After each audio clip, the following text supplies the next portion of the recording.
It is nighttime outside, but we all hear a baby crying. The man in the house, surrounded by all sorts of gadgets, cannot understand where such a sound comes from, crying baby. But he takes his axe from the wall and decides to check it, because he thinks that some rat may have gotten inside. He wants to go there and check because he thinks that someone has come for a reason, but to come and clean his house. He intends to be serious, for the man is a hunter. He also thought that somebody who had avoided all the traps that were put around his house and had hidden his presence surely must not be an ordinary creature or a human being, but it is not so easy to fool a hunter's ears. He would be in contact with the beast so quickly that it would not even have time to attack him. But as soon as the hunter rushed into his barn, with his axe in his hand, he saw no one. He thought he had made a mistake. He even thought that he had gone a little crazy with the news that he and his wife could not have a baby. Was that not why he was imagining things? But when he looked ahead, he noticed that there was a small child in the haystack. The hunter was very surprised and immediately held him. He could not believe it. He was so happy. He had enjoyed the moment so much that he had not even noticed when his wife walked in.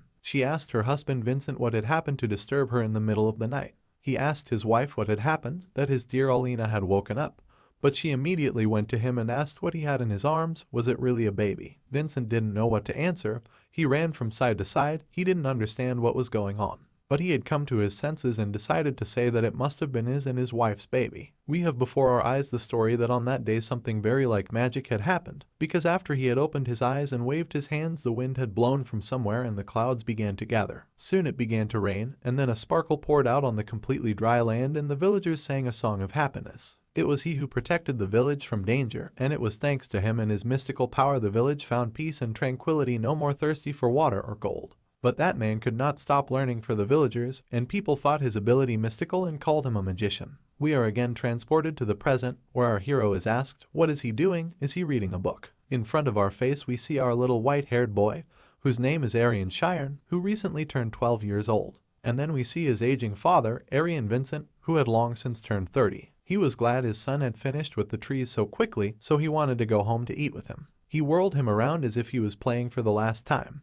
Our hero asked his father what he had to do to create magic at home. Vincent was puzzled when he heard that. Did he really bring such a book to his son? But Vincent decided to ask his son questions too, what magic really is, because magic can be also called something that can defeat a bear with one arrow or tear down a tree with one blow of the axe. He asked if this was magic. Father and son were walking along the road, so they were met by children. They wondered why our hero stayed at home all day reading books instead of going for a walk with them. They wondered if he really knew how to read and why he had brought such a thick book again. They even said that our hero did not look like his father because he was very frail, and even that he had been picked up and his old parents had abandoned him, for Shiren was very strange. All this was heard by Vincent, who certainly didn't like all this. He was very angry because how some little kids dared to call his son names, but after looking at his son, who was burning with happiness, just saying that such opportunities in magic are simply something, because you can bring down a tree with one blow, just a miracle. Vincent immediately calmed down and told our hero that as he had helped our hero, that is why tomorrow they will go to the city together and will buy a lot of favorite fruits. Our hero was happy,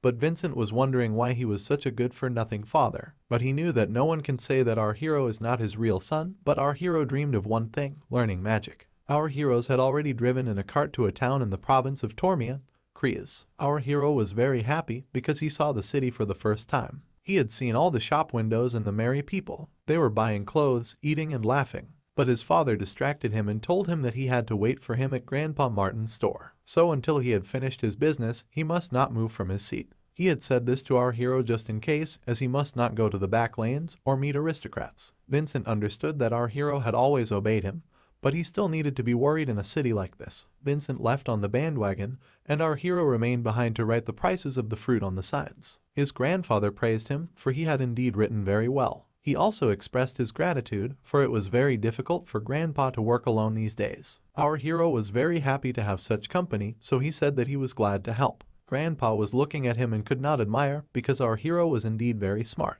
But his grandson Martin does nothing but get into trouble. Then our hero asked his grandfather if he knew anything about magic, but grandfather did not answer him, thinking that our hero had offered him something to eat. Grandfather was laughing, and our hero was trying to explain what he wanted. Our hero shouted and said what he had to do to use magic. Grandfather understood what our hero wanted, but he knew almost nothing about magic, but pointing to the alley, he said that in one of the stores there are a lot of books about magic. Grandpa asked him if he wanted to go, because there are a lot of books to look at. Our hero did not even ask permission and ran to the store. He said that he would not be there long, so he would be back soon. Grandfather had taken the book of our hero in his hands and was about to open it. He liked to read them, so he remembered very much. He opened the book, but he saw only some scribbles there. He immediately took the words of our hero seriously, because he had just mentioned that he has to learn to use magic. Our hero had already thought that he would be able to touch books with his hands, because he was in a store, but the saleswoman told him not to do it. He asked if he could at least have a look at them, but the woman cried out because such books were not for the common people, and he did not think that they were the same as the practical books sold in the haberdashery. She asked our hero what he would do if he would leave his handprints on the book. Would he really buy it? Our hero began to be very nervous. He did not think that such books were very expensive. He asked himself, where did his father get such books? At that moment a strange man in a hat came into the store. He asked if all the books he had ordered had arrived. The saleswoman asked him if it was the chief butler. She knew it was him, so he asked how he could get them. And our hero was trying to leaf through what he had in his hands as quickly as possible. But ironically he could not find anything either. Our hero had already left the store and could not understand whether it was possible to find a book to read at all. Our hero was in the street, so he noticed that a man was carrying books. He asked himself where the man was carrying them. But while our hero was running after this aristocrat, he noticed that he had just thrown them in the trash. There were a lot of books, so our hero understood where his father got all those books from in their house. He was very upset. He looked at the people behind him. He knew it was to know, but how was it any different from them? Our hero remembered what his father had said, that he should not go out with them, but why did he say that? Our hero was following the women, but a man took him by the shoulders and told him that this was not the place where he could go alone. He said that behind this gate was the territory of aristocrats. He asked where our hero's parents were. Our hero hesitated, but he said that they were not far away. Just then other people began to come and asked if it was not strange that our hero had gone there at all, and everybody thought that he was not from around here. They even made a hypothesis that our hero was an orphan raised by bandits. They wanted to take him with them, to take him somewhere, but our hero had already vanished. Just then, these watchers began to shout and ask to find our hero, and they thought that it was very bad. Our hero had hidden in a flower bed. He always checked if the watchers had gone. He was very frightened. He even noticed that his boot had gone very far away. But while he was bending down to get the boot, he heard a conversation about magic. Our hero was very interested, because it was very important for our hero. He heard someone talking to the principal. He had looked at the walls and realized that this was most likely the school of magic. He had heard that pupils were trying to name the most powerful thing in magic. Knowledge had been named, and also efforts had been made, but nothing had been counted. Our hero also wondered what could it be if it was not knowledge or effort. Is it really necessary to become an aristocrat? But then the teacher said that the most important thing in learning magic is discernment. Everyone wondered what insight was, but the teacher said that it is a strange feeling when one knows something but does not know how to explain it. That is clairvoyance. Many scientists have proved this, but don't people understand that 1 + 1 = 2, even without a complex proof? Because it is a rule that has existed in the world for a very long time, they not only memorize it, but they feel it and fully accept the concept. Magic as well as this thing has existed in the world since its beginning, so that is why they can experience it fully with insight. So their teacher said exactly what our hero had been stuck in his mind for a very long time. He said that clairvoyance is more accurate than knowledge and faster than effort. Our hero, hearing this, thought that this was incredibly genius. Our teacher had also thought, in fact he had even thought that if they would improve their skills, they could become wizards as well. Our hero, when he heard the words to become a magician, thought, will he get such a chance? But at that moment the teacher talked to our hero, because he wanted to know what the child standing behind the wall was thinking. Our hero was very afraid and surprised. He thought, what should he do? Should he run away or respond? After all, now he is really in a slovenly state, and no one knows what can happen. But the thought of our hero that if he will not get through this wall now, it seems for sure he will regret his whole life. He began to climb the wall and could see an incredibly beautiful area with children sitting near the tree and the teacher. The old man asked if our hero had come to be his companion. The headmaster of the School of Magic Alpheus appeared in front of us, Merchai Alpheus, who was a state mage of the 4th rank. Our hero liked it for sure, so he climbed over the fence completely. He timidly began to approach everyone, because he did not expect what to expect from them. The children began to shout that our hero was a commoner, but not an aristocrat. They shouted that he should not come near, and he was forbidden to enter their territory at all. But only the old man said that our hero should approach, so he even asked what made our hero to show such a big interest. Our hero was a little bit hesitant, but still he said that he would like to see some magic. The old man was surprised, because how is it really that he had not seen magic in his life? But our hero stood there very shy. In fact, he had only read about it in a book. Children began to shout that our hero could read books as a commoner. Our hero bowed and said that it did not matter what magic, but to show something. But the old man said that there is nothing difficult, so he will show wind magic. All pupils began to look at the simple man, who is our hero, and at the old man who had already lifted his hands up. Our hero was thinking how the wind could be magic. But at that very moment all pupils rose up into the air. Everybody was having a very good time, only our hero was afraid that he was going to fall down. He cried out in fear and closed his eyes. But when he opened his eyes, he saw that he was surrounded by pupils already standing on the ground. They were having fun looking at our hero. Old man asked with a kind smile on his face how our hero liked magic. Did he like it? Our hero understood that it means to use magic. The old man even decided to explain what it was. He wanted to compare magic to something, but our hero started to shout and demand the principal to tell the truth. All pupils were shocked that our hero had treated the principal like this and even shouted at him, as even teachers cannot talk to him like this. But the headmaster looked at our hero and decided to smile smilingly and said that he would explain everything in a different way so it would be more difficult for our hero to understand. He said that magic is the same action of leaving the common sense of everything. So to put it in reverse, it is the effect on the consciousness, exploring the truth of the phenomena. The old man was about to say that everything was much easier, but our hero said something that others could not have expected. He said that in this case magic is not a well-known phenomenon, but maybe that's why it is close to the truth. The old man was delighted, so he asked if it was also written in books. Our hero answered that it is not written in the books, but he could only underline the general features. Though at the beginning many ideas of great men were criticized and appeared as mad, but finally they were recognized as sane. Our hero had even thought that maybe the truth was hidden somewhere, but certainly not in their common sense. The old man was pleased with the answer, even too much, so our hero asked him what he would need to learn to use magic. The old man realized that he was facing a very clever child. He even realized that our hero wanted to get the exact information and explore it, even if it would be very difficult. Does our hero really think he can do it? As sad as it is, the old man knows that our hero is not even an aristocrat, so he said that instead of a detailed explanation he would show a practical example. He asked one of his pupils to enter the spirit zone. Our hero was very curious, what is this spirit zone anyway? At that very moment the girl named Schumann said she had entered the zone, so the teacher asked her to see how many coins he had in his hand. Just how many coins were in his hand, our hero just could not believe how it was possible. So the old man decided to explain that if the magician concentrates, then his mind becomes so sensitive that he can feel everything around him. Outstanding magicians can even guess how many leaves are on trees far away. Spirit zone, this is the highly sensitive state of mind. The wizards who have entered it observe the outside world outside of sensory perception, and as a result they can control phenomena. Our hero understood everything, because that girl had not even counted the number of coins, she just felt the situation going on in front of her eyes.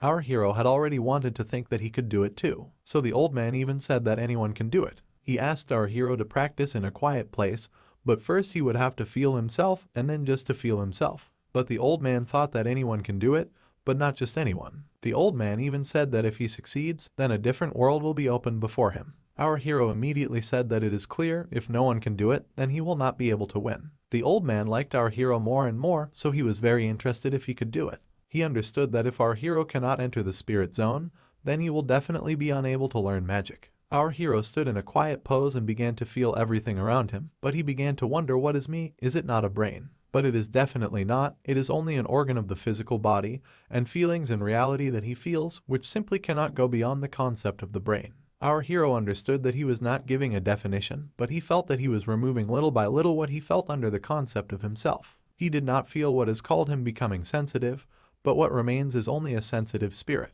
Our hero saw something, and then he saw the old man who asked him what he felt. Our hero said that he heard a sound. All boys and girls began to laugh, because everyone can hear the sound if he just closes his eyes. The old man had already resigned himself to the fact that nothing would work, because what happens in the spirit zone has a different dimension of synesthesia. From the sound comes the smell, from the light comes the taste, and the scenery touches the skin. It was these comparisons that could be given to synesthesia. Old man came to our hero and started to stroke his head, telling him that if he would train hard in the future, he would be able to hear more sounds. The old man has left our hero together with his group because they had to return to school. However, he still felt pity for our hero because he really had a talent for witchcraft. If he was an aristocrat and had been trained at this school since he was young, most likely he could even reach a higher level than all the children who were with him. But he understood that there were many talented children in the world without him. He said he really made it. Our hero heard a sound, which was incredibly loud, but what he listened to was really called a spirit zone. Our hero felt at that moment as if he was divided into small pieces and scattered far away,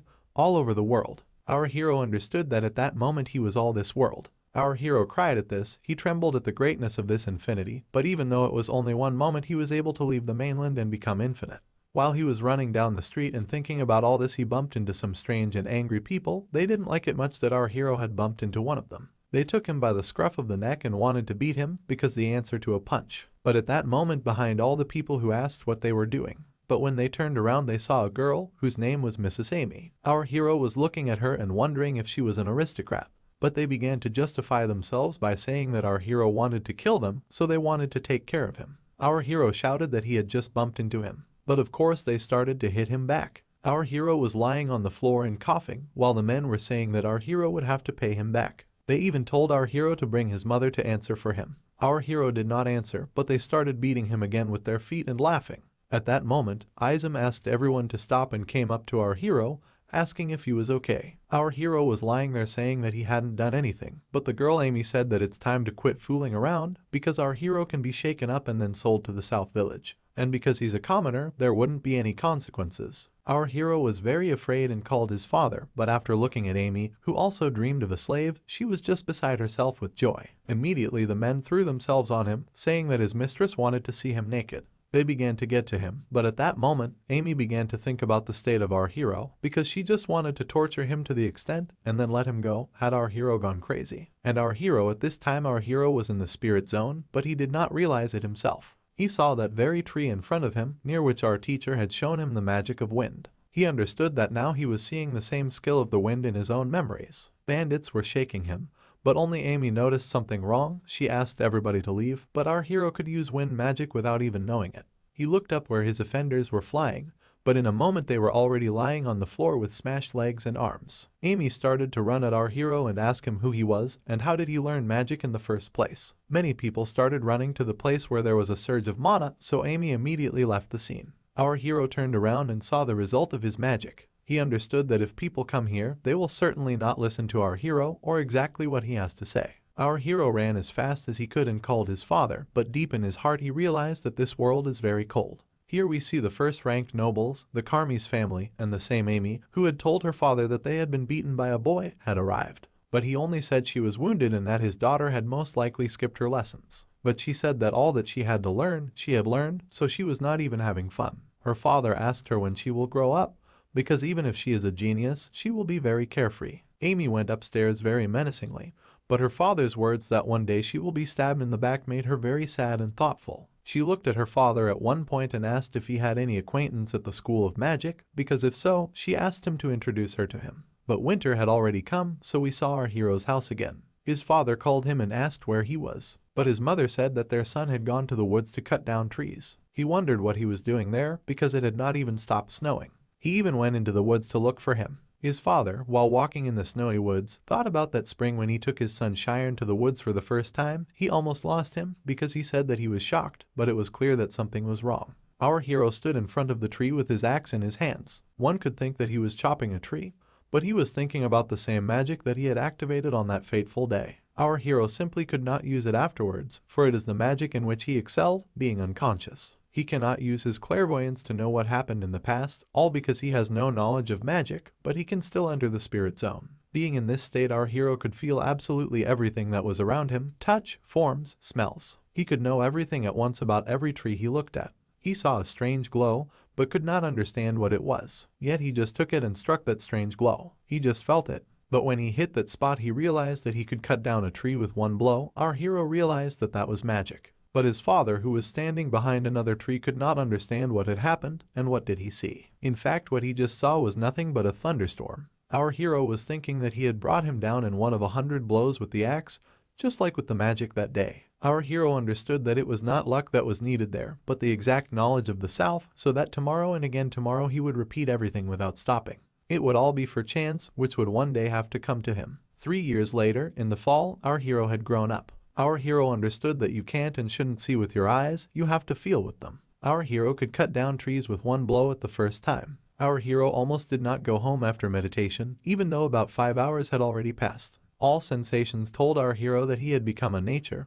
He could feel vibrations of grove, movement of worms, sounds of tree roots absorbing moisture. He could listen to all this very deeply. However, he missed 5 hours. Our hero remembered the old man's words that if he could do it, he could see another world for sure. Our hero decided to go home on that beautiful note. In front of his house he found a map and white horses. He wondered if the guests had arrived. When he went home, he saw his parents, who wanted to introduce him to the butler and chief of the Ojent family. He introduced himself as Timurin. Our hero could not understand what an aristocrat of the second level needed. Immediately Timurin began to inspect our hero and asked different questions, such as whether he can read, how old is he. But after examining him, Timurin concluded that our hero was a very good example, because he could read, although this was not necessary for the woodcutter's son, and he was very respectful. So she asked us if our hero would like to work in his family. Our hero wanted to object, but Timurin immediately said that they needed a man in the library, one of the duties of which would be to prevent removal of books. This work will go on for 2 years, and the hard work will be done by porters, and our hero and the butler will sort them.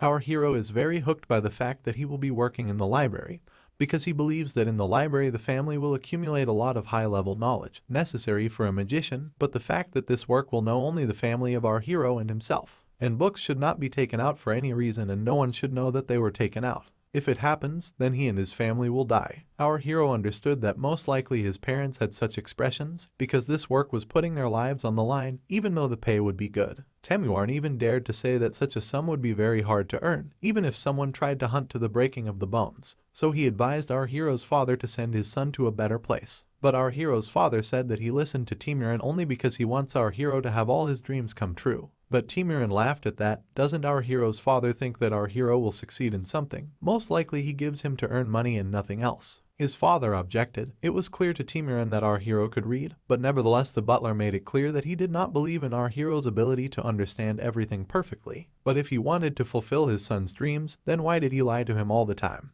We see the memories of our hero's father, who recalled the moment when his wife taught our hero a few words just for fun. He remembered that our hero had learned to read at the age of 6, and he had the appearance of an aristocrat. But the most distinctive thing in his life was his clever head. Did the blood of an aristocrat flow in our hero? All this time our hero's father had a dream that if he grew up in an aristocratic family, he would have succeeded in life. But the thought that their family is only poor and the father is an ordinary lumberjack, then the son will have to work with him in the mountains. However, as soon as our hero started to do everything that his father does, he got scared, because in the end he was able to raise him as a child of a lumberjack. We see that at one moment our hero's father fell at the feet of the butler and asked him to hire his son because he could read and was very smart. Vincent immediately said that he had not asked for a single coin, and asked to get out of his house because he didn't even know what would happen. Timurin adjusted his hat and said that since no one knew his place, there was nothing to be done. But at one moment our hero raised his voice and said that he would do it. Timurin was shocked by this answer, even though Shiren's father was against it. He asked our hero if he meant what he said. He wasn't lying. He even repeated that if even one rumor started to circulate, then the head would be lifted from his and his relatives' shoulders. But our hero said that it is all right, because he wants to do it himself. And he knows that nothing will ever get out, and if he does, he won't blame anyone else. Timurin smiled very much, because he surely did not expect such a thing from our hero, from the commoner, so he said that he would come for him in exactly 1 week, and even if he would change his mind, there would be a chance to refuse. But after his arrival to the estate, our hero would know that he would not be able to leave the estate till he would finish his work. Vincent yelled and asked our hero why he agreed to do this job. He had thought that the aristocrats only wanted someone who would die for others. He began to apologize because everything had happened because of him, so he would take responsibility and refuse. But our hero started to cry and to smile because his father had given him such a big and very dear present.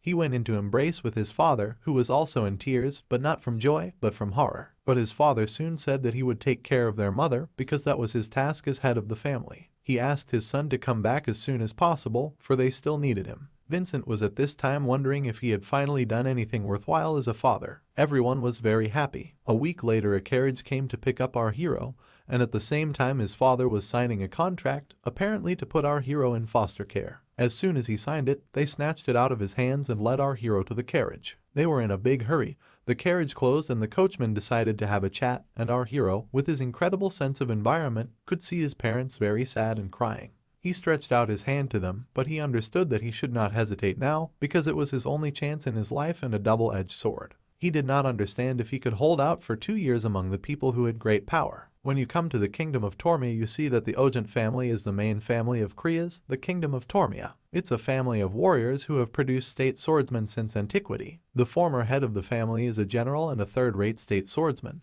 and the current head of the family, Mr. Ogent Bishop, is a fourth-rate state knight. In a word, they can be described as very influential people, holding in their hands the power over the entire city. Passing by the kingdoms, the coachman even asked our hero to pay attention to the landmark Messet Ogent, the Great Straight Road. As soon as our hero got out of the carriage, he was asked if he was afraid, because many people say that the family is more like monsters. While our hero was asked to walk simply along the path, it seemed to him more and more that now he little by little believes in the reality of what is happening, because all that was in front of them was a family of aristocrats of the second rank. This was the Ogent family. Here were both the work and the rooms for the ordinary life of the butlers, and also the place in which our hero would live. When our hero met with the butler that we already know, he wanted to show our hero what's what. As soon as our hero had been brought to the library, our hero just could not take his eyes away from the library. The butler explained to him that all books being there will be moved to the sacred library, and our hero will have to take care of sorting of literature. Every week our hero would receive a list, so it would be his job to find those books and collect them in one place. Our hero will work from 9 a.m. to 6 p.m., but he will not be able to leave the estate even after that time, so he cannot leave the estate without a special order. He gave a form to our hero and said that the editor will tell him about the rules of butlers, but did our hero have any questions? Our hero, after listening to everything that Timirin told him, understood that everything he had got now was worth betting his life on. So the only question our hero had was when can he start working? But we all think that the answer was obvious, that he would be working the next day. Our hero had already put on a butler costume and he knew that books had to be sorted by author. The sorting criteria will also have to be the same. For example, if we sort books by the history of the art of wielding the sword, each person will have his or her own way of thinking. Then each person in his own way defines whether to sort this book to professional swordsmanship or to ordinary sorting. Also, in the process of determining the sorting system, our hero learned that all knowledge is connected to each other, and the linking important part is history. It is on its line that knowledge is accumulated, so it is history that is the eternity of knowledge. If, after the perfect study of history, we can add it to other areas, then the rate of learning will definitely increase. Because of 10,000 books, about 850 of them are about history. Our hero should read them all in 2 years, just to fulfill his dream and become a magician. At one moment our hero came to his senses and noticed that it seemed the deputy chief butler would be coming. He even thought that he could not allow him to see what our hero had been reading, as it had not been said officially. In his turn, Timirin said that our hero is a good sort, and is our hero working late again? Our hero was serious, so he stood up immediately and said that it was true. But he did not praise our hero. He told him that he must not allow his condition to worsen, as all responsibility lies on him. But at one moment our hero noticed that Timirin approached him, so he wondered if he overshadowed the one that our hero read. However, the only thing the butler did was to shake the dust off our hero's clothes and said that this library also includes the family, so our hero should watch his condition. He was also told that it might lower the nobility of the Ogent family. He was also asked to do something about his long hair. Our hero trembled the whole time, but he did not give anything away. Our hero understood what they wanted him to do, so he concluded that he would still have to take great care of himself for 2 years. He should also be more careful, because there should be much less claims to him. Our hero even thought that he should tie them up like his father does, but still there was a bigger problem. Our hero did not understand anything in the book, in which it is written about 3 empires and 7 kingdoms. He had read that even just one kingdom of Tormia was not easy, so how was he supposed to understand so much? Did he have to memorize everything at all? But he understood that he should not do that. The only thing he should do was to understand every line, because only then he could use this knowledge at any time. Our hero fell asleep reading the books at this rate, but when Timirin approached him he saw a certain mess. He also noticed the book which our hero could not understand for half a month. He smiled a little and asked the sleeping hero if he thought that he could succeed with his studies. But if our hero had really mastered those books, he would have forbidden him to enter them sitting outside his working hours, but now he is calm. After all, our hero seems to him an ordinary fool with huge dreams. But for our hero the work in the big library of Hogent went on, and then 3 months passed imperceptibly. Our hero kept working, and his sorting began to bring great pleasure, and it just became easier. He learned a lot about butler work, and also continued to hand out books on record. He even began to talk to the other butlers, even those who did not return the books. He understood that even if only the butlers, or the servants, were shaken off and bled for the books that were not returned. But the most shocking thing was that the aristocrats did not care much about everything in the library, but everything in the library was not so important. But our hero understood that even so everything is not in full order, because the absence of excitement among the aristocrats is possible only with the support and sincerity of the commoners. Those very commoners, who put their lives on the line for what the aristocrats do not even remember. So our hero must necessarily become incredibly cold, so as not to make even a fraction of a mistake. He understood that life as if he were absent would be much better for him, but at that very moment some black-haired boy burst into the library, shouting that he would not die if he rested today. Our hero knew by the blue hair that it was the youngest son of the head of the Ojent clan. Judging by the shouts that he had dared to escape from the training, one could think that it was very bad. He ran up to our hero and told him to lie about seeing him around. An old man with a long beard had also run into the library and was shouting at his student. He asked our hero if a boy with blue hair and the size of a peanut had come running here. Our hero was shocked by the fact that he was the size of a peanut, but he pretended to have no idea where the youngest son was. He asked who the old man was, but the old man answered at once in a hoarse voice that he was a sword master, a master who could split that very peanut with his strike. And also our hero shouldn't joke, and it would be better to tell him right away where the youngest son was. Our hero immediately said that the youngest son was under the bookcase, which made the boy very angry. But the master immediately grabbed his shirt and threw him out the door. He really didn't like the fact that this little jerk could give a damn about their training, but still the trainer should put his mind in order better and teach him a lesson. He dragged him by the legs, but our hero understood that the master had the power of the head of the family, so he did not even have any choice. If we believe the rumor, when the master caught him, no one saw him again for a month. But for our hero, the first time it took our hero 20 days to read one book. But after he had perfectly understood all the books, then in 4 months he was able to read 82 books of history. Exactly as he expected, he thought that the difficulties arise only from the beginning, because in no book is nothing about what our hero would not know. If you create a base, then from about 200 books, the remaining 650 will not have almost any meaning. During the reading of history books, in the head of our hero began to rush doubts, is mastering history the right choice? However, when he studied the actions of magicians within history, he became more and more sure of the correctness of his choice. If the scientist studies theories, then the magician is the person who materializes this theory in a reality. That is, magicians and scientists are equal. However, even at such an outcome, the reason why not all scientists are magicians is that they cannot enter a zone of spirits. In other words, if we add knowledge to our hero's spirit area, then this will be the beginning. Our hero had been pleased, because apparently he really can become a magician. But the gates of the library opened, and black-haired youngest son entered there, who was very angry at our hero. He said that he could stay in that very hell only because he wanted to kill our hero. Our hero could not accept the fact that he was very stubborn, but still he asked if it was true that he had come because of what had happened. But the blue-haired man did not keep waiting for an answer and immediately said that that was why he had come. Does our hero know how much he had suffered? He went up and down the cliff more than once, and when he had no strength left in his hands and thought that he would die, he was saved by the fact that he wanted revenge on our hero. Our hero understood that the younger son's anger had really reached the limit, so it was already frightening. The younger son asked our hero if our hero really thought he was acting this way just because he had suffered a little. But he is mad because he asked our hero for a favor and he trusted him, but he blurted it out. It was the first time he had seen such cowards like our hero. Our hero, while he was pressed, thought that people having powers, Monsoon, adjusted the login to be comfortable for them, but the only thing our hero said was to ask what he could do instead of it. But he only smiled and said that that would not be enough as an apology, so he simply asked him to follow him. They came to the parade ground, where they practiced with the sword. The younger son said that he would show him how to do it. Our hero was only thinking about how hard he would beat him. Our hero understood that even if he beats him, he will bear it, because it will be better than just dying.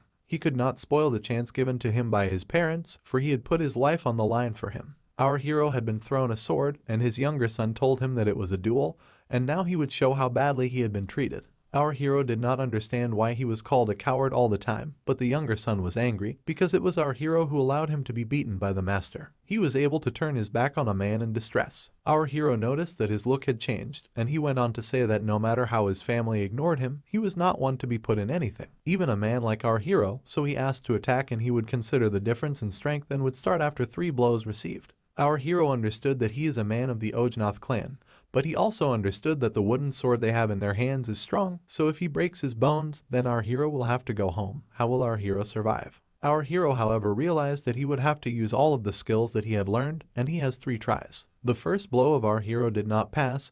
He was able to parry the attack. Our hero couldn't understand where did it come from. The second blow didn't go through either, so Junior asked if our hero was holding a sword at all. Our hero didn't care, because he was only counting how many blows he had left, but 1. Our hero entered the zone of spirits and began to see through his enemy. The junior could not understand what was wrong with our hero. He was about to attack, but his sword just broke. He could not believe his eyes. Our hero looked at all this and understood that he was able to do it. And our hero had calculated everything, because he could feel everything with the first attack. With the second attack he calculated the time of his opponent, and with the third one he did what was necessary. That thunderous blow, which he had practiced countless times during 3 years, paid off. The younger son was looking at our hero and could not understand where the hell he learned how to do this. Our hero explained that it was not art, but a thunderbolt. He explained that his father worked in the mountains, and he followed him and simply cut down trees, but that his physical strength was not enough to cut, so he learned this technique to make up for his weaknesses.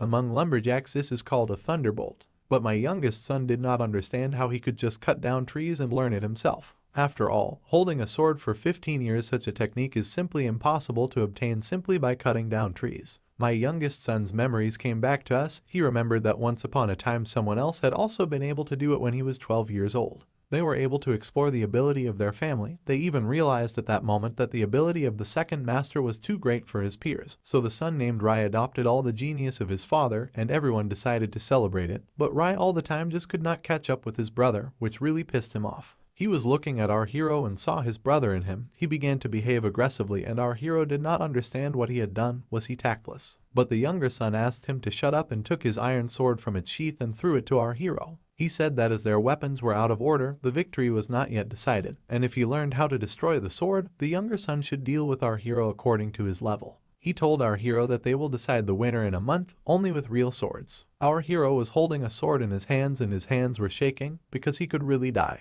He begged the junior master to think again, because our hero had not learned anything, but he was adamant, because that is why he gave him 1 month. He said that if he was so good as to have mastered the technique, he would think of something. He even said that our hero must not run away, because he must be able to do better than our hero. Our hero was sitting in front of his books again, but he was very depressed because he had found out that children of the Ojative family have distinctive features both in black and in blue hair. The head of the family has black hair, the eldest son has black hair, he is the state swordsman of the 6th rank, the eldest daughter, the blue hair is also very capable, but chose not a sword, but music, she is now a pianist in the kingdom. The second son Rai with black hair is called the undisputed genius. So unlike the top-ranked black-haired brothers, Ryan was not too capable, even though he had a personal mentor. Everybody knows about it, so our hero was very upset because he understood that he had to put up with all the beatings, and now he had just done that. He had scratched the pride of a man who had lived his whole life being compared to his brothers, and he thought that they were all incredible. He thought that if the problem didn't involve books, he wouldn't have to die. Our hero wanted to be sad,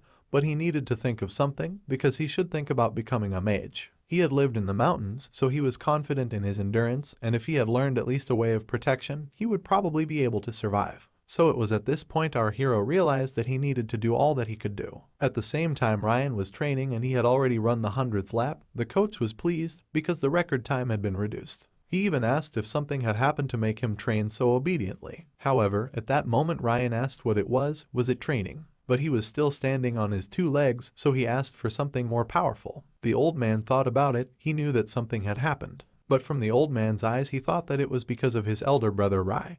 But it could not be, so the only decision of the old man was to tell Rai that if he dies it will not be his fault. What we have before us is the scheme. It was the thing that Rai had long studied. It gave the notion that magicians have a spirit zone. It was a scheme that only swordsmen have. Any person has an idea of his physical body, but the scheme can be called an embodiment of its extremity. It is said that due to that, masters of schemes can ideally borrow all the cells of their body. Our hero, after reading this, thought, isn't it the exact opposite of the spirit zone? But should he try it? At first he decided to feel himself, but he decided that it would be ineffective to practice the technique, scheme which is the exact opposite of the spirit zone. He even thought that the girl that he had met last time, to be exact 3 years ago, also used the scheme, but such a level at such a young age seems to him very surprising. But even so our hero thought that he should practice a few sword techniques based on the spirit zone. First of all he starts with cutting in 8 directions. But we see Ryan's training. He is very angry because he does not have a scheme, and his teacher looks at all this with horror. He is worried about his student. He stopped his student's sword and said that that's enough training for today, and then asked what he was thinking about. But he decided to have a little laugh and said that he felt that he would die in his hands. Ryan was asked if he knew that, but he only said that he didn't know what he was good at, but he knew what he was bad at. The teacher said that that is why he is not a genius. Ryan was very offended and said that he knew this, so he asked him to stop. But the teacher said with a smile on his face that geniuses know what they are geniuses and what they are good at, but in consequence the efforts of a genius are the actions without any doubt with which they accomplish what they are good at. And what the ones like them are really afraid of is the effort to master what they cannot master themselves. It is even like a flame of striving to give up what they cannot do. That's what you might call the natural enemy of genius. Ryan smiled, because he found it strange to hear such things. He even said that he liked this consolation better than anything he had heard before. But still he was not discouraged, for if it was an ability that he could not get at first, he could just get it by persistence.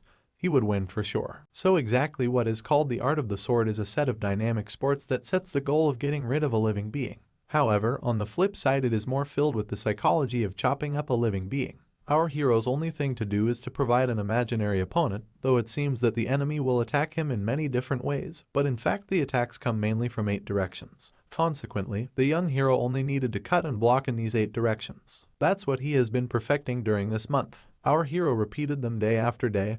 When he finished the first hold, he immediately began the second one, attacking step by step. Our hero repeated movement after movement, but at one moment he let go of his sword and realized that this is the way chosen by swordsmen. They chose to repeat the same action. And in principle the world of the sword is as boundless as magic. But thinking about the consequences, our hero asked to excuse him, because most likely he would not be able to return home alive. But we can notice that he certainly didn't regret anything, because even though he was at the crossroads of life and death, but his eyes had seen such an incredible world. Before us appeared the Colosseum, which was illuminated by a small amount of light. Ryan was already standing and was ready to begin, but he still asked our hero if he was ready. But what Ryan did not like was that his enemy, or more precisely our hero, could achieve such great results in only 1 month. His aura had changed beyond recognition, so Ryan had to accept that he couldn't hold a sword the last time they met.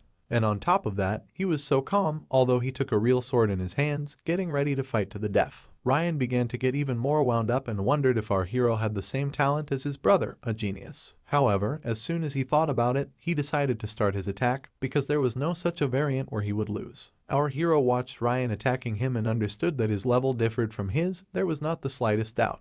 But even despite this, our hero could feel something that ordinary people could not do. He could see the very way of the sword. Ryan couldn't believe that his enemy could see his sword. And is our hero not afraid of it? But our hero kept repeating that even though he can't conquer the fear of death, the essence of fear is his death in the future, and the future is just an illusion that doesn't exist yet. So if he does not imagine the next moment at all, then any man can jump from a cliff. It was not just a willingness to die, but the anger that our hero could just control all his emotions, which were bubbling inside him at that moment. Ryan's eyes began to glow, because he was not afraid of any death either, so he rushed to fight our hero at once. Our hero foresaw this and prevented an attack from the right. Ryan thought that our hero could block his strike, but that there were walls in the world that couldn't be overcome by tricks alone, so he drew his sword and started to attack our hero even harder. Each of the attacks was extremely hard and fast for our hero, but our hero was worried, because the speed at which he can recognize the sword movements with his synesthesia simply can't be enough for him right now. Ryan at this moment wounded our hero in the chest, so that blood appeared on his clothes. In his eyes a strange glow, because he knew that the next blow would follow, so our hero tried to dodge it with a somersault, and he succeeded. Our hero could not understand what he was doing wrong, but Ryan was beginning to feel the smell of victory over his opponent, because at that moment our hero looked completely confused. He asked our hero, did he realize how weak he was? Because Ojin's sword technique was originally created for training with a big sword, so our hero simply would not be able to withstand Ryan's heavy attack. It was Ryan who put effort into his every gift that broke his bones, so that he would be able to tear our hero to pieces with this power dot. But it seemed to our hero that this fight was getting stranger and stranger, for he knew that if the last wounded him, he would have continued and struck again from the bottom upwards. He would have cut his side and that would have been the end of it, so why did he make such sweeping movements? But this made our hero realize that his opponent wasn't that good at everything and that he didn't understand the art of the sword as well as he would have thought he did. Ryan is used to using techniques, but he lacks the insight he needs to use them. So our hero realized that in this case he would tune into the reduction of Ryan's supposed combat power. Our hero had already run at him, but now with the understanding that he had to change his tactics, he decided to go on the attack. Ryan could not have imagined such a turn of fate, because he certainly could not have expected that our hero would crawl towards him with force. He didn't even realize that he had cornered our main character. Ryan could not understand why he was using ordinary skills, but it was so difficult to block them. Our hero could only notice that Ryan's stamina had decreased to a minimum, but he kept his rhythm so he could conserve his stamina. Ryan just got mad because how could it happen that in front of him stood a true copy of his brother, a genius. Before him were the memories of how his brother had smirked incredibly as if he had become insane. He had even made it clear with all his appearance that he should not even look at him because his powers were beyond his allowances. However, Ryan was furious because out of the blue he began to shout that his goal is to become the best swordsman in the world.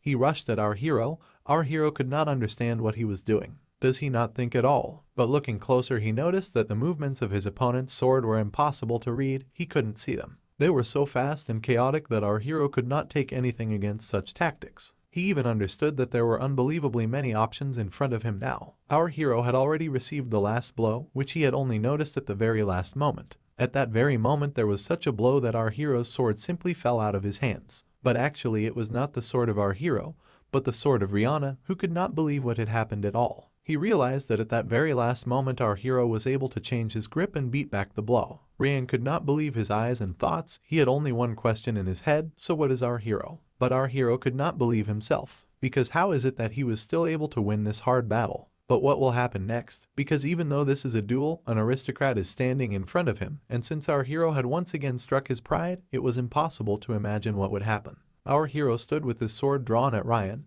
and he began to beat his head and say that he had lost again. But our hero is victorious, so that Ryan will be grateful if our hero kills him, and he won't say anything against him. Our hero asked him if he was joking. Ryan didn't understand and was about to say something, but our hero asked him if he thought he would live if they knew that our hero had killed one of his kind. Ryan wanted to say that they had put their lives on the line and everything, but our hero went on shouting and saying that Ryan was the one who had put his life on the line and that our hero was only trying to stay alive. Their duel between each other was absurd from the start, but somehow the blame for this lies solely with our hero from the beginning. Couldn't he see his mistake in simply not wanting to train? But Ryan asked our hero if he was the one who betrayed him, even though he should have been respectful, and our hero had an iron argument. He said that he should have shown respect for his ass too, had he thought about the situation that he had been put in. He was stuck between his youngest son and his fencing instructor at that moment, so if Ryan would have been a decent man who was honored, he would never have put his butler in this position. Our hero even finished him off by saying, had the thought never occurred to such a man who deserves recognition, that he just proudly met his teacher face to face. In fact, Ryan had just realized what it looked like from the outside. He had realized that he was really a complete bastard. But our hero had fallen on the ground, almost dead, because he was terribly tired. Ryan looked at all this and did not understand his state, because shouldn't the people who had just fought after the duel say warm compliments? And also looking at our hero he wondered where was the cold-blooded warrior with whom he had just fought. He saw before him only a frail boy who could hardly walk at all, but he was sure that a genius was sitting before him, but he did not even laugh at him, as his brother had done before and to this day. On the contrary, he faced him face to face, gathering all his strength. So at that moment Ryan broke the silence and asked our hero what his name was. Our hero wiped some sweat from his face and said that his name was Sharon, so Ryan introduced himself at the same moment. But at the same moment Ryan held out his hand and asked him if he would like to be his friend. Then we go back to the library, where the chief butler Ungbo told our hero that he'd sorted more than 7,000 books out of 10,000 possible. He even said that our hero did a great job in his first past year. Then we find out that a year has passed since our hero began working at the great library of the Ocean. As the number of books that he had to sort out had decreased, his productivity had also increased. Moreover, he had only 200 books to read from his goal of 850. But we find out that our hero can now read more than 3 books a day, so that he will soon be able to get the amount of knowledge that he has wanted for a long time. Also, he could try himself in fencing and know the essence behind the fear. Thanks to all this, he even feels that the duration of his state of mind has increased. Our hero really thinks he could have died at that moment, though at first it was difficult to him, but thinking that he should not give up, he was gradually approaching his aim. Another important thing was that Ryan was now his friend and was hanging out in the library with him. He was looking at a lot of books and couldn't believe that his family had such books. Did his whole family really read every one of them? It was this treasure, and for our hero, even he understood that there is nothing more important than a good friend. Our hero, on the other hand, while he was working, told Ryan Yu that of course it was so, because the gal and the other young master often visit the library. Ryan Yu thought that it was cool to be clever, but our hero thought that after he could get close to Ryan Yu, he realized that in spite of his enormous height he was very gentle and sweet. But he even thinks that's to be expected from the younger one. Our hero had become more and more aware that he really was acting like the younger son. But while Ryan was throwing books, our hero had become very serious and frightened, for if even one book was damaged he would surely die. But Ryan calmed our hero. He couldn't understand how a book could be more important than a human life. And even if our hero burns the library, Ryan can protect him, so he asks not to worry about our hero. Our hero was hanging on his head because he knew that he wouldn't hate it if he kept his mouth shut, but Ryan simply can't be changed. So our hero told him that he could only think about safety when Rihanna would just stand there. But our hero even decided to ask him what about his training, but Ryan just threw his hands up and said that it was basic training, so he told his teacher that he wanted to train in the library for a while. Our hero asked what he was waiting for. He had to train now. But Ryan had started shouting and begging, saying that he was just bored. Our hero had also noticed that his friend had become too lazy. He compared him to a fire, which couldn't be stopped when it started to flare up, so that as long as there was a chance, he would talk again and again. However, 10 minutes later our hero did sit down to study with Ryan. He said that if he had come to learn, he had to learn. Ryan asked our hero, obviously unhappy at being forced to read books, if his friend Shiren wanted to become a mage. Did he really need to read so many books? Our hero, however, was sure of just that, so he said that in fact he was even behind in his program, for he had never had the opportunity to study before he came here to the library. But now that he has read more than 600 books on history, he knows almost everything. Our hero amazed Rehan more and more. He couldn't even believe everything he was saying. How could our hero be able to read so quickly? Is it possible that at this rate he could get sucked into the kingdom? They were the same age, but Shiren seemed much more mature than he was. Ryan even took the book in his hand and said that he had taken enough of it, because the preface says what will happen if a magician and a warrior clash, so who will really win? It said that the man scoured the world in search of an answer to this question. But even at that moment, when the author closed his eyes, he could see the shimmering mountains of Ardashan rising 6,000 meters above sea level. In those mountains there is a carnivorous tree that devours birds. At this point, however, Ryan gave up reading, saying that it was all very delicious. But our hero started to shout, because why did he stop? He started to get to Ryan to look at the book, but Ryan started to shout that this book didn't even have any pictures about swordsmanship. Our hero, on the other hand, stuck to his guns, saying that he could not say so without reading a page, so he began to try even harder to read. Who would win, a warrior or a magician? But Ryan didn't care, because no one in his right mind, in his opinion, would have staged such a fight. However, when Ryan's brother entered their hall, he said that it was already obvious that the swordsman would win. Our hero immediately began to bow, welcoming the young master, but Ryan was not very happy about it all. He asked how his brother knew about this. Our hero could not imagine if his brother had heard about their conversation. They were all on guard, for if a servant could talk to the child of a nobleman so freely, it would not be without a beating. Ryan went back to his own words and asked his brother why was he so sure of what he had said. Is it possible that his brother is a swordsman just because he is one too? Ryan said that the word sure is too strong a word, because you can tell this simply by looking at the situation of archers and mages on the continent. But Ryan kept on insisting, and in principle it was his nature. He asked, what kind of situation is it if we are talking about a simple fight? Does his brother mean that they choose their opponents on the battlefield based on their military rank? But Ryan didn't pay attention to his good-for-nothing brother. He asked our hero what he thought. Our hero was at once taken aback, because he could not expect that he would be addressed. Our hero did not even understand what he wanted, because even at ordinary times it is probably difficult to understand him, but because of many thoughts in his head it has become even more difficult now. Our hero could clearly understand that he only had to give a clear answer to the question. Our hero began to say that if an archer and a magician are on the same level, he believes that the swordsman will be difficult to defeat the mana when he enters into a state of mind. However, if a swordsman uses all his strength in a battle before a magician casts a spell, then something will change. However, Rai interrupted our hero and said with a smirk on his face that he was wrong, because the swordsman would win and the magician would definitely lose. Our hero could not believe it, but Ryan understood that it was the same morning of his brother. Even since they were children, as soon as Rai met someone unpleasant, he liked to trample on what was important to him. Rai even went on to say that our hero likes history, and most likely he had even heard about that very armor of the 5 gods. Our hero was silent, but Rai wondered if it's the artifact that destroys the state of mind. Our hero understood and imagined in his head that the inborn ability of mages is a state of mind, and to fight a mage who is in such a state is like a duel with sharks in the depth of the sea. However, something can vaporize the water and deprive the sharks of any sense, anti-magic. If the state of mind is not capable of reaching these armor, neither is magic. What mage would be able to fight someone who uses such a powerful artifact? But this anti-magic is only a theory, because anti-magic is originally a costly technique created from the very mana flowing in the heart of the dragon. And also because it has a fluctuating quality, its effectiveness increases dramatically no matter how much money you will invest in it.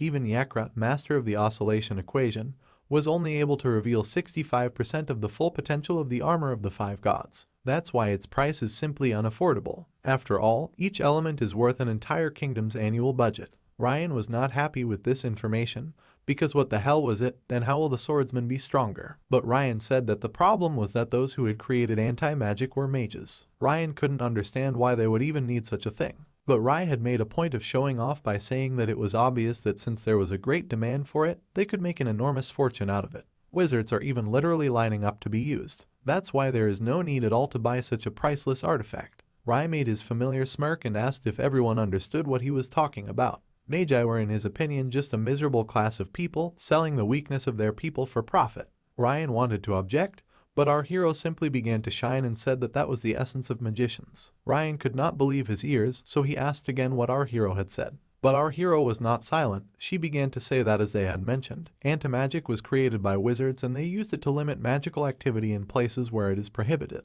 Yes, and it was also successfully used as protective equipment in magical schools. Although it could be used against wizards, it doesn't belittle its value as a fruit of intellect voluntarily given for the benefit of the whole world. So that's why our hero thinks that based on this fact alone it's difficult to confirm that a Menchik is more powerful than a wizard. Rai was out of his mind, but it annoyed him that his little brother was still laughing at him. Rai immediately turned around to say that ideas and reality are very different, so it's still a fact that a magician can't win in a battle with a swordsman. He said this only because he did not want to lose, so when he left, Ryan and our hero had a good laugh. Our hero even joked that he thought that while he was talking to Ryan, he thought that he was going to die. And at that time Ryan was very close to our hero and could not be happier because Shiren had made his brother look like he had never looked before in his life. And he said that if our hero's tongue had been a blade, our hero could have become the best swordsman in the world. This whole situation was a breath of air for Rihanna. We were even able to understand that, like Ray said, ideas and reality may be different, but the exploratory mind is ruthless and experimenting even on its weaknesses.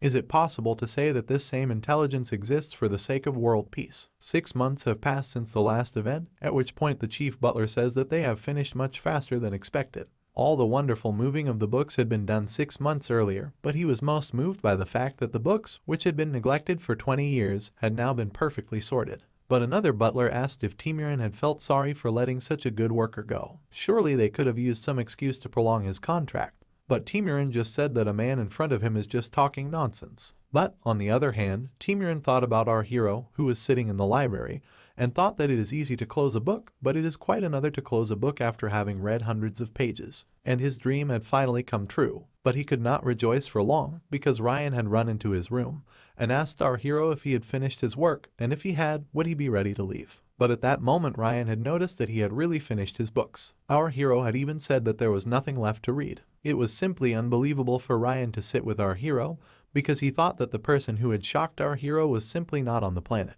He came up and started to embrace our hero in every possible way, but even this made him feel uncomfortable. But in spite of this all, our hero and Rihanna were very happy about everything. Our hero even offered to let him go and play together. He had been hiding his friendship for a long time, and he was very sad about it, but it was something else to hear him say it.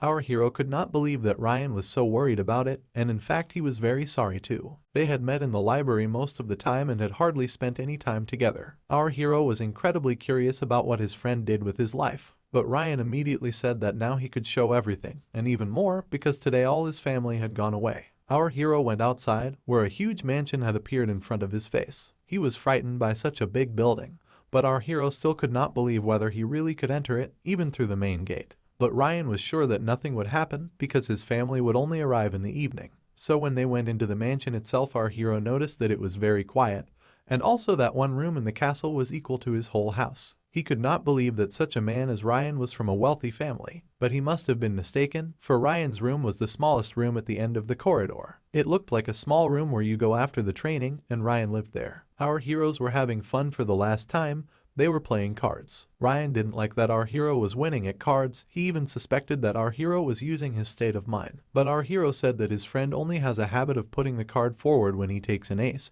and besides it's evident how much he decides whether it's a pair or not. Ryan could not understand how our hero could see so much, but it did not take long for our hero to answer, because sometimes observation gives the best result when you are not concentrated on something particular. When you follow not the individual actions of the enemy, but for him as a whole, it is possible to anticipate his plans. Ryan's head was almost exploding from so much information, and also from the fact that he had lost once again at cards. He asked himself if it would help him to awaken his scheme. Our hero, on the other hand, supported him because in the end that is what helped our hero to enter the state of mind. Ryan's head was boiling because at one time he understood everything and at another time he understood nothing at all. Our hero had noticed a book in Ryan's window, which was a novel. Our hero wanted to read it because lately he was only reading books about simple history. But when he turned around, he saw that he had already fallen asleep at the table. Apparently he was very tired. Our hero was looking at his watch and wondered if his family would be back soon. He heard the sound of the piano,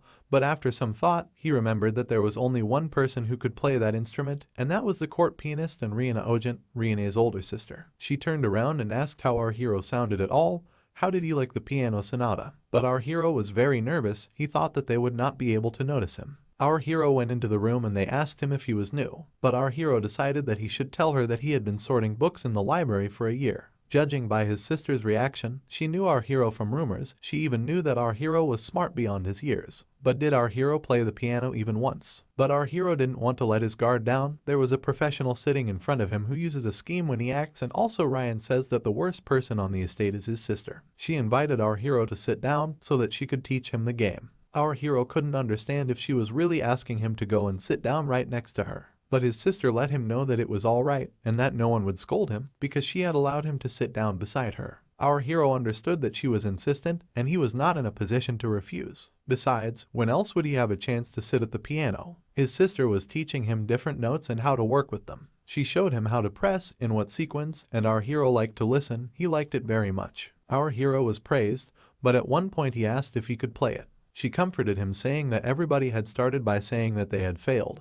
But when our hero touched the keyboard, she immediately realized that our hero had pressed the keyboard all wrong, but he still pressed the keyboard with confidence. She was thinking whether to stop him because he was making everything wrong, but at the same time she was thinking that his melody sounded almost the same as if he was trying to copy his whole performance. Our hero was using his zone, and sister gradually began to notice that our hero began to play correctly after each note he hit. She could not understand what was going on, because she could not call it a game, but his insight was so powerful, he immediately understood the whole point of it. She even wondered why our hero was a butler at all. After all, he was incredibly cute in the midsection. Our hero saw his sister's look and immediately stopped, because he thought that he had allowed himself too much, but at that very moment behind him there was a cry for his sister to stop playing. He was angry because he had only recently been able to sleep and she had begun to play her instrument as soon as she arrived. But at that moment he saw his friend, Shiren. He asked what he was doing here. His sister was surprised. Do they know each other? But our hero, even though he wanted to say no, or rather not, he was very worried as their friendship may be discovered, but Ryan said that our hero is his friend. Our hero had tried to hide everything, but Ryan said that even if his sister was a naughty witch, she did not care about such things. Our hero could not understand how he could not care about this.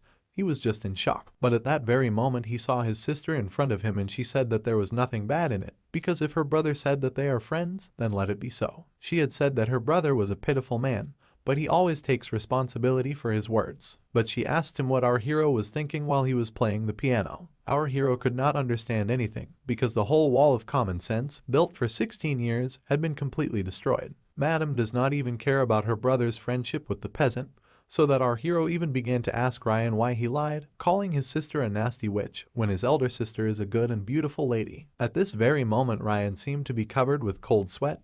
He showed with all his appearance that she is a witch who is trying to devour someone completely. However, at this very moment, the older sister said that her older brother is a bit underdeveloped, so she is even glad that he has such a friend as our hero. While his sister was chatting sweetly with our hero, Ryan asked her why she couldn't take him, because he was so cute and could be part of their family. The sister was surprised, because are they so close that her brother is ready to give her to our hero. He immediately pretended that it was not her who was the prey, but our hero, but she grabbed him by the neck and pressed him to the floor, asking if he could behave like that with the lady. Our hero, on the other hand, was confused, for as soon as he tried to understand the nobility, all his prejudices went to hell. So after Ryan had been beaten by his sister, he asked her what she was doing at home because she had just arrived. She asked him if he knew that Paradise would be getting certified today. She had come to pick him up and they were leaving tomorrow. She added that Grandpa would be arriving later to see him. At that moment Ryan slumped and began to say that it was about time to undergo some kind of certification. Though our hero had no idea about this,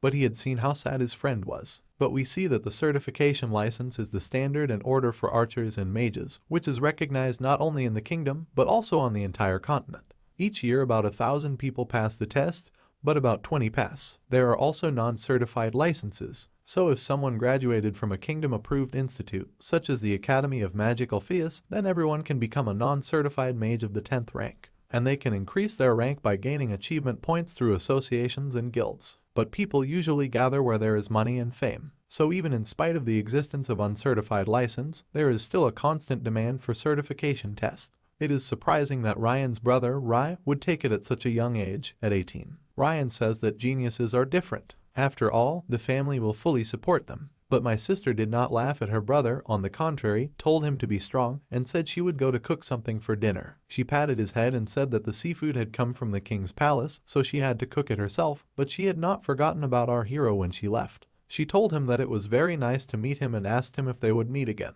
Our hero was fascinated by her. He wondered if he would meet her again. After all, the only problem will be that he will be leaving the mansion tomorrow. Our hero asked Ryan if his sister had a boyfriend. Our hero immediately said that it doesn't matter and that he is just curious anyway, so he asks his friend to forget everything. But he was already smiling broadly. He immediately flew to his sister, and our hero was lying on his knees, asking her to stop. Our hero had run after his friend. He was thinking that he had not seen his tongue because he was sad, but now he was running after his friend in the corridor. Ryan immediately ran to the stairs and shouted to the entire castle, "Does his sister have a boyfriend?" Cheyenne began to gag him, but the servants could not understand what they shouted, whether it was about a guy by any chance. But the sister asked not to be distracted by all this because they are just children and they like to fool around. She asked to cook fish and also to go to the kitchen. But a strange man was watching the show. He asked if Ryan had any meetings planned or who the young man was. He was told that nothing had been planned, so it was strange. It was the chief butler who said he remembered the boy, but it was Timiran who he asked to come into the office. We could see that Ryan was in the woods training and we decided to take the first in 10 minutes. The teacher was also thrilled, because his pupil had taken up again, but had it not been a year since then. After all, the last time he was so quickly extinguished, but the teacher could only guess that if Ryan got into the palace, then Ryan's attitude to his studies would immediately change, because the only problem was the scheme. However, when Ryan was distracted, the butler ran to him and asked him to return to the palace. Ryan asked who knew, because if it was his sister, then let her do what she wanted. But the butler said that his sister wanted him to know that his temporary butler, Cheyenne, was in danger, or rather, about to die. Ryan immediately spit out all his water and could not understand what had happened, for should not he have returned home today? But the little butler knew nothing, because all he knew was that the chief butler, Lewis, had sent a report to the head of the family, but the mistress said that it was all because of the relationship with him. Our hero went away at once and got dressed. He was about to leave for the mansion. The master asked Ryan what had happened that made him take off in such a hurry. Ryan immediately said that he had nothing to hide and that his friend, his name was Cheyenne, the butler, and that his father seemed to have found out about him. He told his master that he was sure his father would forgive him if he put in a good word for him. He said he would continue training later, but his master said he would not. Our hero was already sitting in the hall on his knees in front of the head of the family, and he was told that he would be executed. No one could understand what had happened, but Timiran felt pity for him, because he had to know about the line that must not be crossed. His sister wanted to say something, but his father did not want to hear anything, because many servants in the report of the chief butler said that this child was too careless about Ryan. So the head of the family asked our hero if he had read the contract. He should not have any objections, but is there something he would like to say? Our hero raised his head and asked, if he is a friend of the young master, what will happen to him? All the servants were looking at him and could not understand what our hero was doing. Should he not beg for mercy? And here the sister was also shocked. After all, how our hero, even in such a situation, worries about Rihanna. But the chief did not like it. He said that our hero was a fool, just like all commoners. He asked him what could happen to the nobleman who was hanging around our hero. But our hero was not so impatient. He held his head up and said it was true, that Ryan was his friend. They had been friends for a year and would continue to be friends. The leader couldn't understand why he was so calm, so he thought he was being too flippant about the Ogent family. He ordered the chief butler to take care of our hero and not to let others to know what had happened. The sister wanted to say something, but the head of agents said that our hero had confessed and he had decided everything. So the head of Ogent family even said that he had made a choice, so there is no turning back. Many butlers wanted to help our hero, but they understood that they must not interfere in the affairs of aristocrats, as this house is their life, so to protect it they must get rid of even the slightest conflict. Though many people may think now that it is not very right, but later they will be grateful for this choice. But at that moment Ryan entered the hall, who said that he would not let this happen. He asked who had allowed his friend to be killed without permission. The head of the family answered that he had, so Ryan immediately began to ask what he had done, as he had just become his friend. But the head of the family was on his side. He said that he didn't need to sin to deserve death. Ryan could not imagine how complicated the circumstances of the nobility were. So while his family is dealing with this difficult situation, he can enjoy the privileges of being the son of an aristocrat. But Ryan said that privilege didn't matter if he had to get rid of his friends to get it. His father said that he was acting too childish. He said that friendship with a nobleman implies an equal relationship. But does he really think that our hero sees him as a comrade? But on what grounds? In this world there are many people who want to sit on the necks of the nobility. But Ryan was sure that Cheyenne would never do that. But at that moment his father said one condition. He asked him to prove to his son that he and our hero were true friends. At that moment, Ryan stood still. If he says he can't, it's all over. But he can prove someone's feelings, but he can't say anything at random. If he were Cheyenne, he would easily defeat his father's policy. But what would happen if he were Cheyenne? He realized that it was the look he got as they fought. Ryan remembered what he'd said about how the best result was sometimes observation, so he wanted to understand the true intentions of the whole. He understood and began to put the puzzles together. He understood that before him was not only his father, but also a second-class nobleman, head of House Ogent, a black-haired clan, a certified fourth-class knight. But it was at that moment Ryan realized that this was not just a father and son quarrel. This was a sword fight, so at that moment he reached for his sword. 30 minutes earlier, before we had seen the whole situation, Ryan had implored his teacher to let him go because his friend could be killed, but the teacher asks if it was the boy who works in the library that Ryan was talking about. The teacher says that he is just a commoner, so at this moment Ryan was shocked. He could not even think that his teacher was like the others, although they themselves said that if you can talk to a person with a crossed sword, then he can become a true friend. At the same time he turned to his pupil and asked what is the most important thing for aristocrats. The most important thing is that they have to get rid of things that undermine the reputation of the family. Did Ryan even think he was a friend when he realized that he was no more important than a gnat? What kind of pressure was he under every day? His teacher said to try not to ask, to solve the problem, but Ryan could not just stand by and do nothing, because he was the first to ask to become friends with him. And the main thing was that he didn't want to be a coward. Master saw that Ryan determined. He knew that his student ardent, honest, naive, but you cannot become a great swordsman just by relying on these feelings, so that's why the teacher has high expectations and will be rooting for him. He held out his sword to him and told him to take it. He would let him go at that moment, but if he was not ready, he would not dare to make a step. So at that very moment Ryan said that he would never forget it.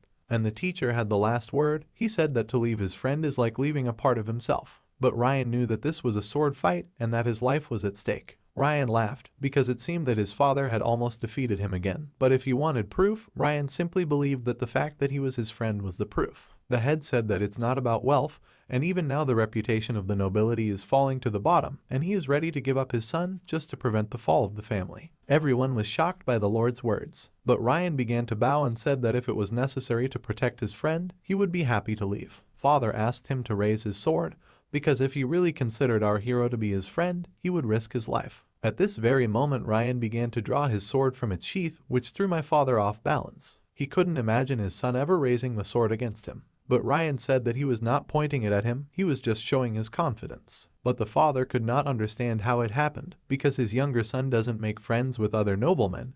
He is far from their level, but he keeps someone worse near him, just to assert himself. But Ryan said that his father was wrong this time too, for his friend, Cheyenne, is a much better man than he is. He just wants our hero to shine brighter. The leader pointed his finger at our hero and asked what he had done to make his son so crazy that he convinced him to become friends. Our hero wanted to say that he didn't do anything, but Ryan rushed over and told him not to do anything, that he could protect him. Our hero had told him to calm down because it was his responsibility. Because when he proposed to become friends that one day our hero had to choose between friendship and his life, even if it meant that he would die here, our hero would never regret that he was friends with a man like Ryan. Our hero had such a fiery speech that even Ryan started to cry. He said that that's what he wanted to say, because even if Cheyenne was banished they would still be friends. Everybody thought that even though they are mature, they are still human beings with their feelings and emotions. A real friend is someone who will never turn away from someone. And everybody has such friends or dreams about such friends. But at this moment the grandfather of the family appeared. He shouted that there would be such a performance at all. He even talked about how being young was unbelievable. The sister was happy. She thought that everything would be alright because grandfather was now with them. The head thought that he would be later, but grandfather's friend had run away earlier with the young maid. Our hero could not believe his eyes, because in front of him was General Tormia himself, swordsman of the 3rd degree, and also the grandfather of his friend. He sat down in his seat and said that this hall was as noisy as before and that the youth is basically the best time. The head just could not understand what was going on. He had already lost his fervor. He said that there is nothing wrong with this situation because the image of their family has fallen to the bottom. But grandfather Reina said that we should not make hasty conclusions because he also watched the whole situation from behind the scenes and it is obvious that many people here had something to say, so why not hear the rest? The first to come forward was the eldest daughter, Reina, who said that even though she met our hero yesterday, she could see that he was a very clever and talented child and in addition he had fulfilled all the requirements of the contract and had to leave the mansion today. Given all these circumstances, it's hard to say that Chiron had any evil intentions towards Reina, so in the end, she believes that his actions are not exactly a stain on the family's honor and reputation. The grandfather listened to his granddaughter, so he decided to listen to his other grandson Rai. He first said that he didn't like the boy, and the father was happy about that. He knew that he could rely on his son, but at that very moment, he continued by saying that he didn't care about that. The father asked what it was, how could it be? But my brother said that even if he did not like him, he has no right to decide whom he could be friends with. He just wants to finish everything as soon as possible and finally go to the royal palace. Grandfather also listened to him and made some comments about how he liked it better here than in his own house. He decided to ask someone who knew our hero much more than the others. He decided to ask Timurin, the deputy butler. He understood that they are the ones to whom it is forbidden to voice their opinions because they do the will of their masters. But after all, Timurin said that he did the work entrusted to him and did it perfectly, and at the same time he had finished 6 months earlier. The chief butler was furious, but the grandfather asked him if he knew about their friendship. But Timurin only said that he knew that he was frequently with the young master, but not that they were friends. However, in his opinion, if Shiro was just a child, he would not be able to sort out 10,000 books. Everyone understood that the atmosphere had smoothed out, and the only one who still wanted to punish Shirun was his father. However, the grandfather at that moment said that he could not allow it. Just then, the granddaughter didn't understand what was going on, but the father was very happy about it. He explained that he understood that our hero and Ryan are real friends, but anyway it is time to finish, because if everything continues in this way, then rumors will spread and it will become a weakness which political opponents can use against them. Everyone in this family has an important position in the kingdom, even Rai has a certification test, but what can grandfather do since he has such a big family? He said that Chiron is a very clever boy, so he should understand everything. Grandfather looked at his grandson and understood that he was serious, but how could he not know what he was talking about? He did not even realize how great the weight of countless lives was at stake. Grandfather asked Chiron what he thought about this, even though he understood that our hero had taught his grandson true and sincere friendship. But could our hero end it there already? But he answered that he can't. This statement surprised everyone, but our hero went on to say that if he is a liability for Ryan, he will never see him again. But that doesn't mean that he can't continue to consider him a friend. He and Ryan are friends, so if they take all this into account, he will follow any orders they give him.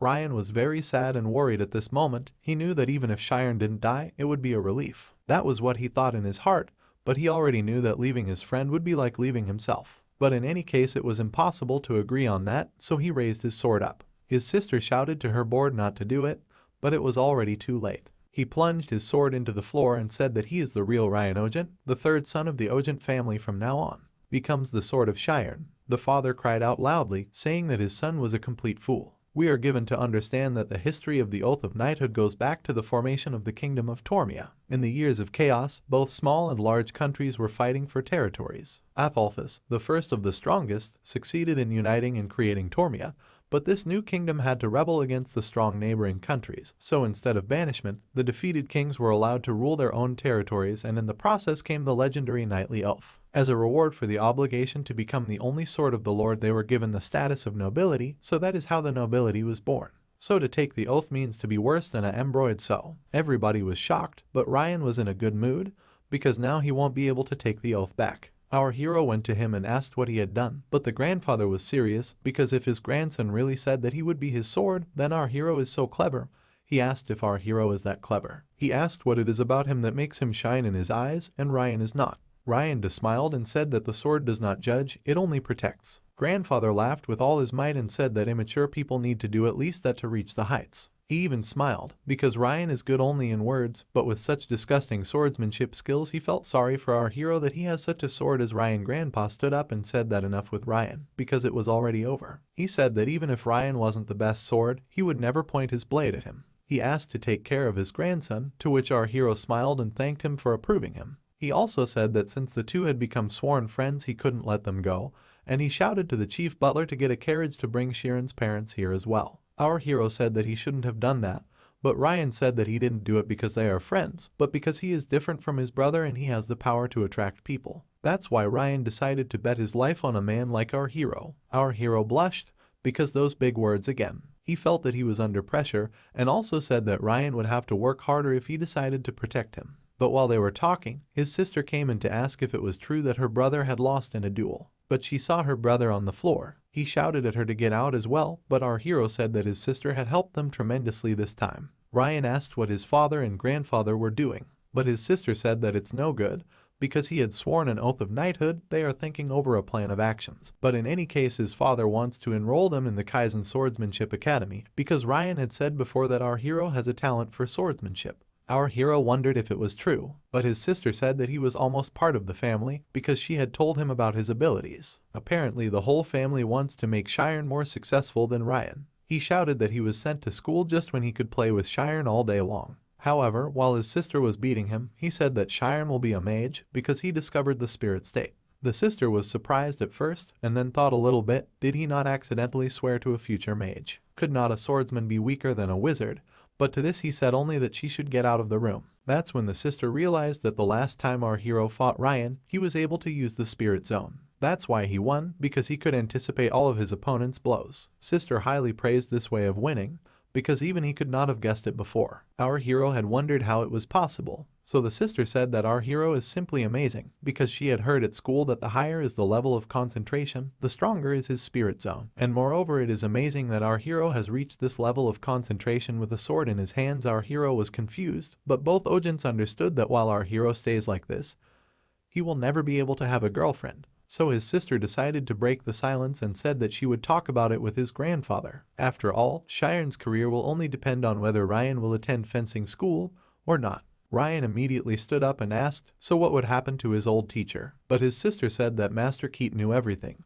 That's why he had decided to end the contract with Ryan tomorrow and he would read his farewell speech in the morning. Ryan couldn't believe it, and most likely the teacher was already far away. But at that moment the butler came in and said that the family was already there, so they were waiting for him in the hall. The head also said that our hero could meet them in person if he wanted to. The happiness of our hero was indescribable. He was glowing, so he said he would go to them right away. He left his seat so quickly that even butlers following him on the stairs begged him to be more careful, as if he did not notice them. But our hero asked not to talk to him like they talk to noblemen, because he remained an ordinary peasant. They said that it is not allowed, and they will be executed, but our hero smiled and said that he would not tell anybody. Our hero opened the door in the waiting room, where he saw his relatives. He ran as fast as he could into their arms. Our hero was looking at them and noticed that they had lost a lot of weight. Maybe they had not slept all night. They were worried if Sharon would come home alive. But the heroine's mother said, with tears in her eyes, that she and her father lived very well and had plenty to eat. And the father asked why his son had not let them down earlier, since he had already finished working. Wasn't he supposed to go home? He even wondered if those noblemen were keeping his son there just to keep him from leaving. But Sharon said it was nothing like that. They were just giving him a good opportunity. His parents didn't understand what he was saying, so our hero said everything that he had experienced. His parents were shocked by what they heard. They couldn't believe that their son had found a friend who had given him his knighthood oath just by working in the library. But his father was different. He asked him to explain if it was true what he had just said, because if not, it wasn't even a funny joke. He asked if someone was really making fun of him. But our hero stood his ground, saying that nothing of the kind was true. Everything he had said was true. Father immediately grasped him, hugging him, and almost strangled him, saying that he knew that after getting into the house of aristocrats nobody was the same. But at that moment the head of the Ogent family, Biscoff, arrived. Behind him stood Ryan and Riane, who we already knew. Sharon's parents could not believe it, so they stood up and bowed. They also asked why they deserved the attention. But Biscoff wondered if our hero had already told them. And at that moment, only now did the parents realize that everything their son had said was true and nothing else. But already recovering from the shock, they woke up at the table, covered with all kinds of expensive dishes and so social, but still they did not fully understand what was going on around them. Their father did not know what the knight's oath was, but it could not be that the nobility could show such kindness to the family of commoners, so my father decided to ask again over a cup of tea. Was it true that the young lord of their family bowed to his son, because he was a little worried about everything? But Biscoff said that yes, it was a little difficult for everyone, but still, for the Ogent family, a family that honors the politics of militarism, the knight's oath is undeniable. So if they were disrespected simply because of the difference in status, Ryan's honor would be tarnished. Even now their family will use a respectful form of communication with them, so please don't feel uncomfortable. Their family will never turn their backs on Cheyenne from now on. But the grandfather, who was sitting somewhere in the corner, was saying that he would never have believed that he would hear a word or two from his son after all this time. But our hero began to respect the Ogent family even more, because to make such a difficult decision for the sake of his family and to treat people with honor and respect corresponds only to them. Though he had nothing else to do but to take the peasant under his wing, yet Biscoff did not intimidate anyone. So here the head interrupted everyone's speculations. He said that to be closer to the point, he would like to notice that our hero is already able to use the state of the soul. And the state of soul is not something that can be achieved by hard work, but a talent which is destined to be born with. Well, as the aim of our hero is to become a magician, he will help him to get an unofficial magical license as soon as possible. He even thinks that the Academy of Magic of Alpheus, which is one of the 5 most prestigious schools in the kingdom, will suit him. He also added that he didn't think Cheyenne would have to go there, but because of the new privileges he would have, he shouldn't refuse, and he should go there to meet the standards of the House of Ogents. Grandfather was a little nervous, so he asked his son to name the most important thing for the lumberjack's family. He said that if he graduated from there, he would become a wizard. The father was shocked, but our hero had only one thought about that magic academy. But still there was one problem. It was in the belonging of our hero. Magic schools were created for the elite, so no one but the children of aristocrats were enrolled there, so the only solution would be adopt Cheyenne. That's what Ryan's grandfather said. His father was shocked, but they let him know that it was the only way they had found it during a family meeting.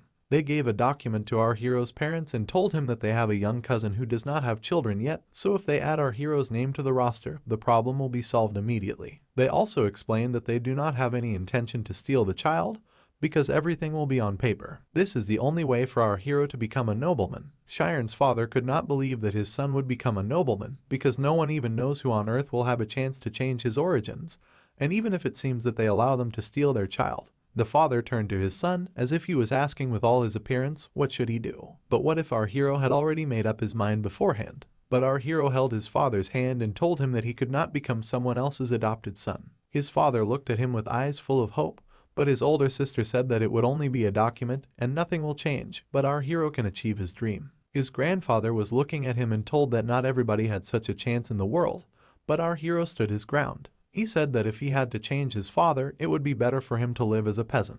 Grandfather shouted that commoners are not enrolled in the Academy of Magicians, but our hero said that in this case he would not go there and become a magician. But grandfather got up from his chair and loudly said the name of our hero. He asked why our hero is so unwavering, because there are things that must be given up to achieve success. So if he can't do it, doesn't it mean that his dream was insignificant? Our hero said that since it is so, it doesn't even matter what his dream is, because he got it from his parents. If his parents are the roots that taught him to read, then his dreams are the fruit of their nourishment. Everything he got was because of them. The one chance he got, compared to the countless possibilities his family had given him. He said that giving up his parents was like simply drying up and dying. He was grateful for the great offer, but the only parents he had were the 2 people standing beside him. Everyone was shocked by this announcement. Grandfather thought, what is it in our hero? Morality, guilt. But at that moment our hero's father asked to adopt him. Grandfather said that this must not happen, because the opinion of our hero must be taken into consideration. But at that moment, Cheyenne's father said something that no one could have expected. He said that Cheyenne was not his biological son. His mother was shocked because he had said that, but our hero didn't understand either. But Vincent went on to say that he and his wife had never been able to make a baby,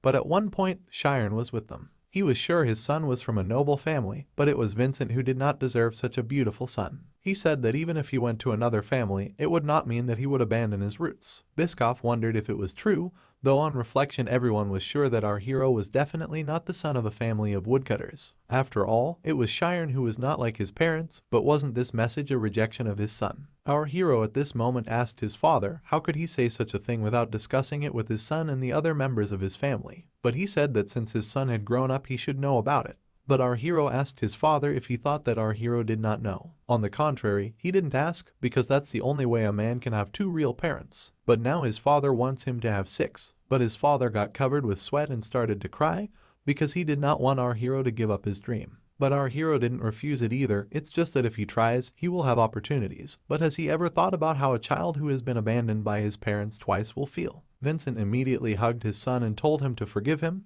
because he would never let that happen again.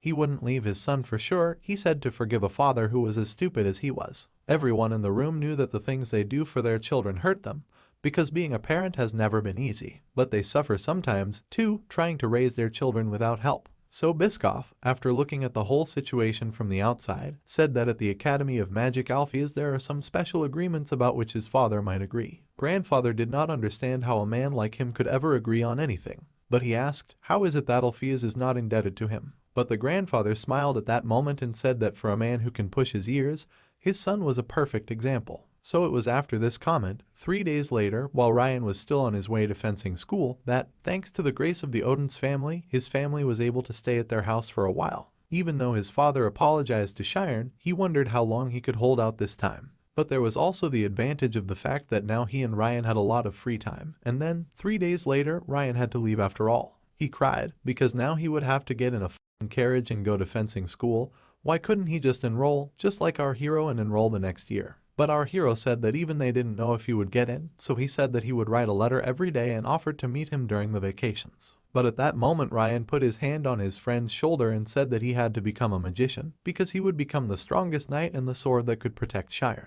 He talked about it, but at one moment he was slapped by his sister, who told him to concentrate on his studies because she was worried about him, and she told our hero to spend more time with his family because her grandfather would take care of everything. Our hero thanked her and bowed, and she thought, what a special child our hero is. After all, at first she thought that our hero is just like a little brother, but he really is an incredibly sensitive boy.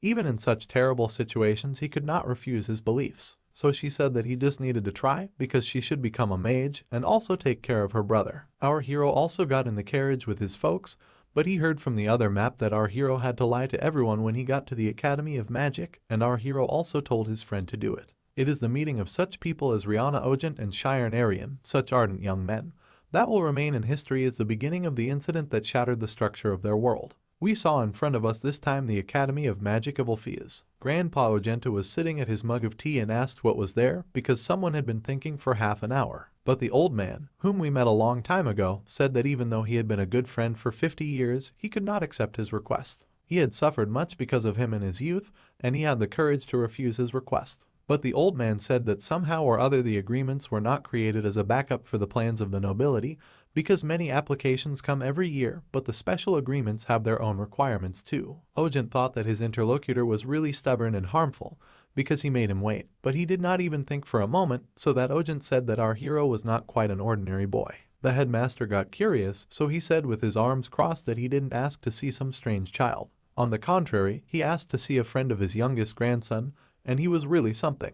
Does it mean that the principal thought when he saw our hero? He thought he was looking at himself when he was young. The principal asks what's wrong. If he's so talented, why doesn't he come here himself? Doesn't that mean that he has a problem? At that moment, Ogent got quiet and said that there was one problem, a very big one. He said that he wasn't a nobleman. At that moment, the headmaster didn't seem to be himself. He looked into Ogent's eyes and asked if it was the blonde guy with blue eyes. We see the whole situation from the grandfather of the Ogent family's point of view, and all his thoughts about our hero come back to us. He thought our hero was a really smart kid who could manipulate adults, but when he offered to set him up, he refused. Ogent laughed and asked what the principal thought about it, because no one would refuse such an offer to become a nobleman. But the director realized that our hero was the man who understood the truth of cause and effect, because without cause there is no effect. Ogent also understood that there are many people who do not understand this and go astray. A new opportunity can always arise, but when people give up their beliefs they end up losing everything. It's our hero who will never give up what he thinks is right, but isn't it all a reminder of their youth? The director thought that the fact that a man does not make concessions means that everyone can consider his opinions correct, or on the contrary, condemn. He thought it was dangerous. The director was silent for a while. He remembered something and asked him if it meant that he had not forgiven himself. But he began to support him by saying that he had trained too many talented people, so shouldn't this offense be dropped? But the principal said that even though his friend was arrogant, he was right because he teaches children so that they do not become like him. So if our hero is like him, there is no guarantee that he won't go down the same awful path. But Ojin said that his friend, Alpheus, was a once-in-a-century genius. He was called the light of the Milch family, but one day he took a wrong turn and almost lost everything, and yet he was able to return. Although Ojin could not believe that he would become an old-fashioned headmaster in such a remote place. But the headmaster was not silent and also said that he never would have believed that his friend would also help the heavens and he would officially become a third-class fool. He was even a little worried about the future of the kingdom of Tormia. The headmaster laughed, so Ojin asked if it could be fate, considering the fact that even he knew him, because the boy who had disappeared 4 years ago had returned. But the director did not believe in fate, and yet the talent that had been hindered by his status had changed his route for 4 years, and now he was standing right in front of him. Isn't that fate? So at the same moment the director turned directly to Ojin and said he would accept Shiren. So in the spring, 3 months later, our 17-year-old hero was on his way to the carriage, saying goodbye to his family. He asked how he looked, but everyone was pleased. At that moment his father was coughing behind them and asked if he had forgotten to do something. But Shiren said he was 17, he wouldn't kiss him, but his father was serious and said that if his son didn't do it, he would. He kissed his son on the forehead and said that he would succeed because he believed in him. But Shiren asked if everything was all right, because the head of the family said that he would find them a house in the city, but his father was proud of his job as a hunter, so he said that he would cope with it, with this life in the mountains. He was even resigned to the fact that no matter how much he refused to let the Ojin family pay him, they would still impose it on them. Our hero thought that his enrollment in the Academy of Magic would be a celebration for the whole village, but his father never told anyone about it. And it was obvious to our hero that he refused to live in the city because he didn't want to be able to blackmail Shiren with his family. Our hero got in the carriage, and so began his first day at the Academy of Magic. Our hero was a little bit uncomfortable getting out of that very carriage, but Timirin said that they had arrived, so he had to get out. Our hero got out and the Academy of Alpheus appeared before his eyes. He told us that his job was to pay the tuition as well as the materials, and that our hero's job was simply to learn well. Our hero thanked the butler, but he asked him not to do that. But our hero nevertheless bowed to him and said that until this very moment he simply could not thank him, so he expressed his gratitude because Timirin considered him worthy, so our hero will never forget this kindness in his life. Timirin said that a peasant will always be a peasant, but he will never be better than a nobleman, but not everyone has this opportunity. He understood that when our hero enters the school, many noblemen will not look at him with very pleasant eyes and also throw looks, but nevertheless our hero should remain as stubborn as he was up to that moment. Timirin began to smile and said that only then will Shiren reach the end, if he can just stand it. So if our hero is ready to move out already, he asks him to follow him, because he still needs to be registered at the school. Alpheus Academy of Magic. This is the very place which is called the Cradle of Geniuses. If our hero were to study there, who would he meet on his way? After seeing our hero off and registering him, Temuarn bids him farewell, but if our hero needs anything, he will ask to contact him. Our hero watched and saw that in the Academy of Magic Alpheus used the 10-class system. There are 420 students in total, of which 30 are in the graduating class. Only 10 graduate each year. At that moment, our hero was called by the headmaster, Alpheus. He asked if he was the student. He asked if our hero remembers him. They had met before, but our hero has never forgotten that meeting. He is very grateful for such a great chance. But the director said that they would have time to talk, but they must hurry because our hero will have to pass the entrance test first. Our hero did not understand what kind of test we are talking about. He does not know anything. But the principal said that there won't be anything difficult, because it will simply define the class our hero will go to, so there is nothing to worry about. The headmaster asked if our hero could enter the spirit zone, to which our hero immediately replied that of course he could. The director looked with some apprehension at our hero. After all, he was able to open the spiritual zone by himself. But the director did not like everything, as what a boy Shiren would have grown if he had been given such an opportunity from his childhood. But even though it's very late, it's Alpheus who will have to teach him the basics. There will only be children in the hall for the entrance test, so if they come early, it will spoil Shiren's reputation. The headmaster has found a way out of this situation. He asks our hero if he wants to look around the school a bit. At that time, while our hero and the principal were walking along the corridors, our hero noticed something very strange. But the principal asked us to pay attention to the classroom where the classes will be held and also to the class for beginners, from the 10th grade to the 8th grade. Our hero could not take his eyes away from the fact that many people used magic there, but Alpheus said that the place where they are going now is a little different.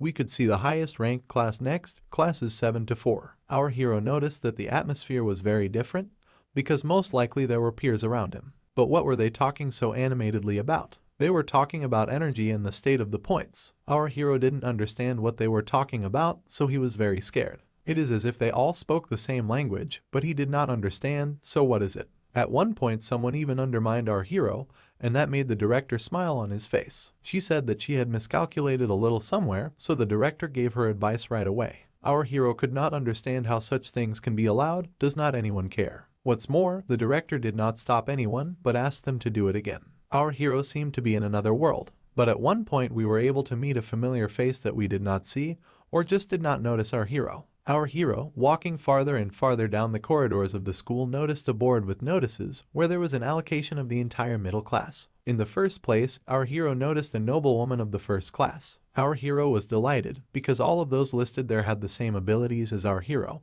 but if you think about it, it was Karami's who towers above them all. Our hero was also very eager to compete with anyone, because in this place he would study again from the very beginning. Our hero's only wish at that moment was that he wanted to take first place in the ranking. Our hero thought, isn't it the same Karami's? Wasn't she the one from the first place? But after looking at her, our hero realized that it was the same girl who wanted to teach him a lesson. Our hero turned around and thought only that she had not seen him. He wished it were like that. But that same Amy passed him by, but her friend apparently had a big crush on our hero. She thought our hero was so handsome that he was perfect. But Karami's herself thought that she had seen him somewhere. Immediately her friend began to ask Karami's if our hero had interested her, because she didn't care about guys at all. But Karami's said it wasn't like that, he just looked so familiar. But her friends couldn't settle down, she wanted him to tell her that she liked him. Karami's was and is considered the most popular girl of the middle class. She also constantly rejected admissions from older and younger students, from classmates. She was the most exemplary of all the exemplary students, and the only person who knew about her past, who was going to enter this academy, was our hero, who was sweating with fear. Then we can see the third testing area. Many children are sitting on chairs,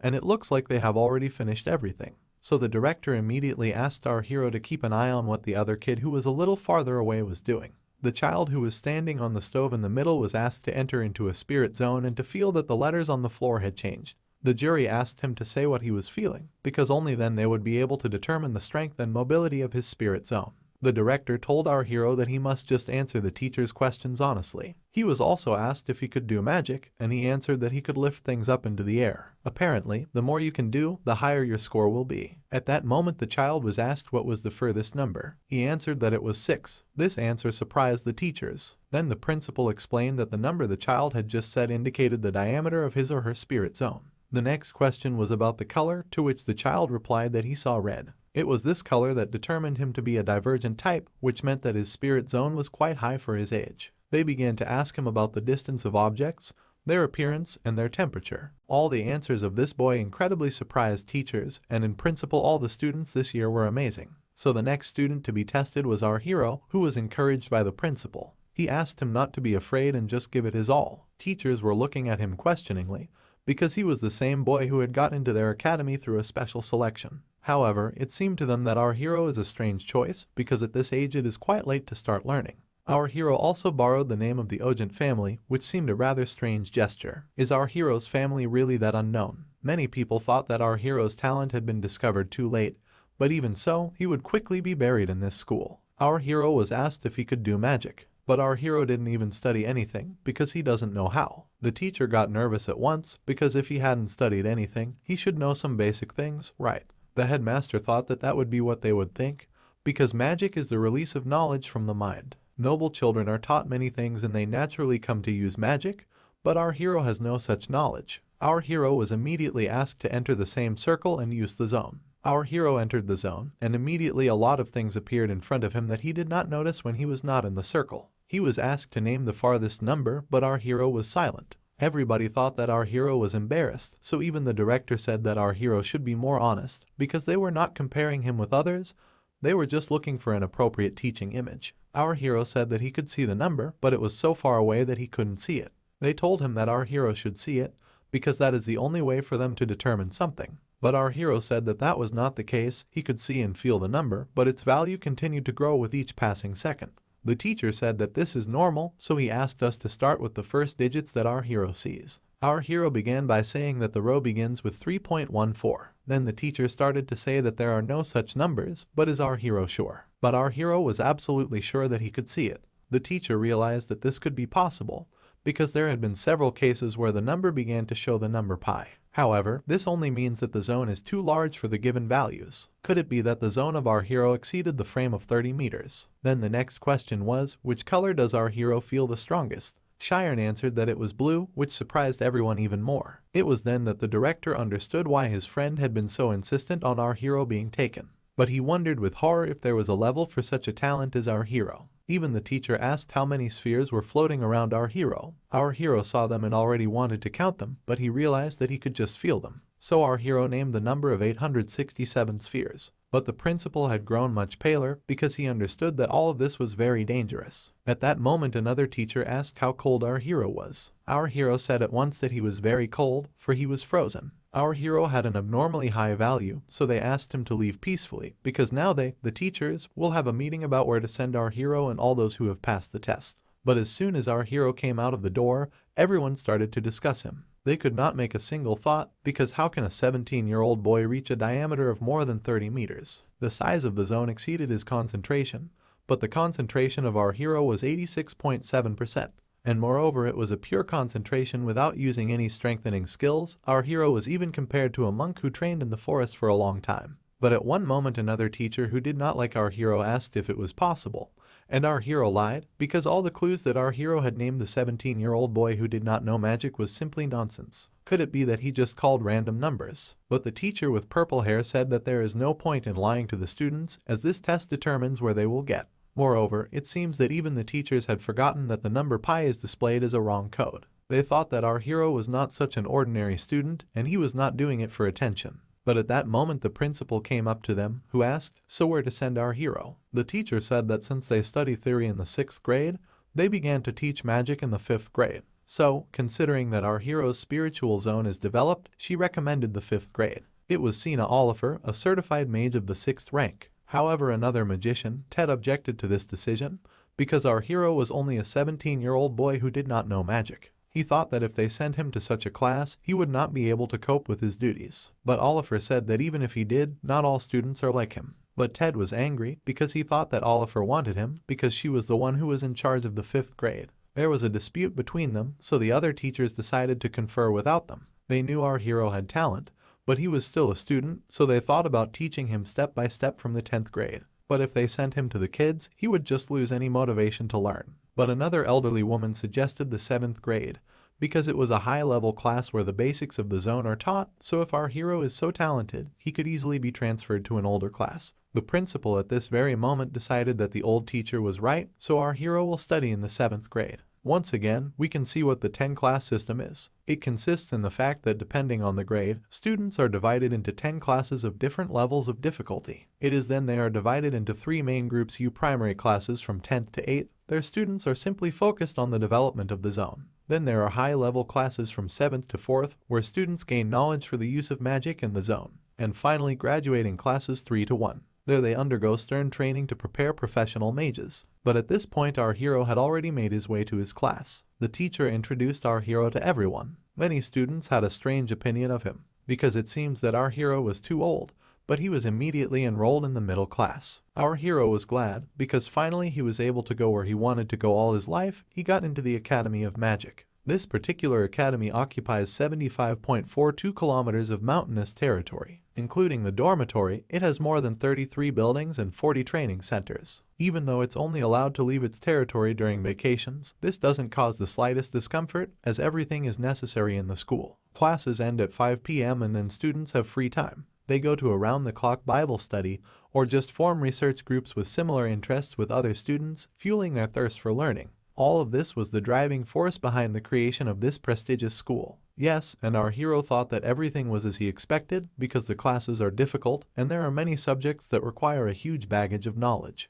Even noblemen, who have studied since childhood, find it difficult, but our hero will do his best and shake it all. Basics of knowledge. It is thanks to her chronological order of history that he memorized all the knowledge of the world accumulated gradually. Our hero was in class and the teacher said that the lesson was over, but our hero was very nervous, because he knew that after lunch he would have practical lessons on the state of the spirit, but the schedule did not say where they would be held. He asked her if she knew where to go to the training camp. Our hero saw that she was quite shy, because she could not have guessed that Cheyenne was talking to her. However, she still said that today the practice will be on the second joint training ground. Our hero didn't know what joint meant, so the girl explained that twice a week all the middle classes train together. All middle school classes train together, and today will be the day of instruction. Our hero could not imagine how it was possible that all middle school classes would train together. However, the training ground was already boiling and bustling with life because they're past the same red-haired, as they called her, high school girl. All asked to sit with them, but Amy was unwavering because she did not pay attention to anyone. Our hero noticed how she passed and realized that he was incredibly popular.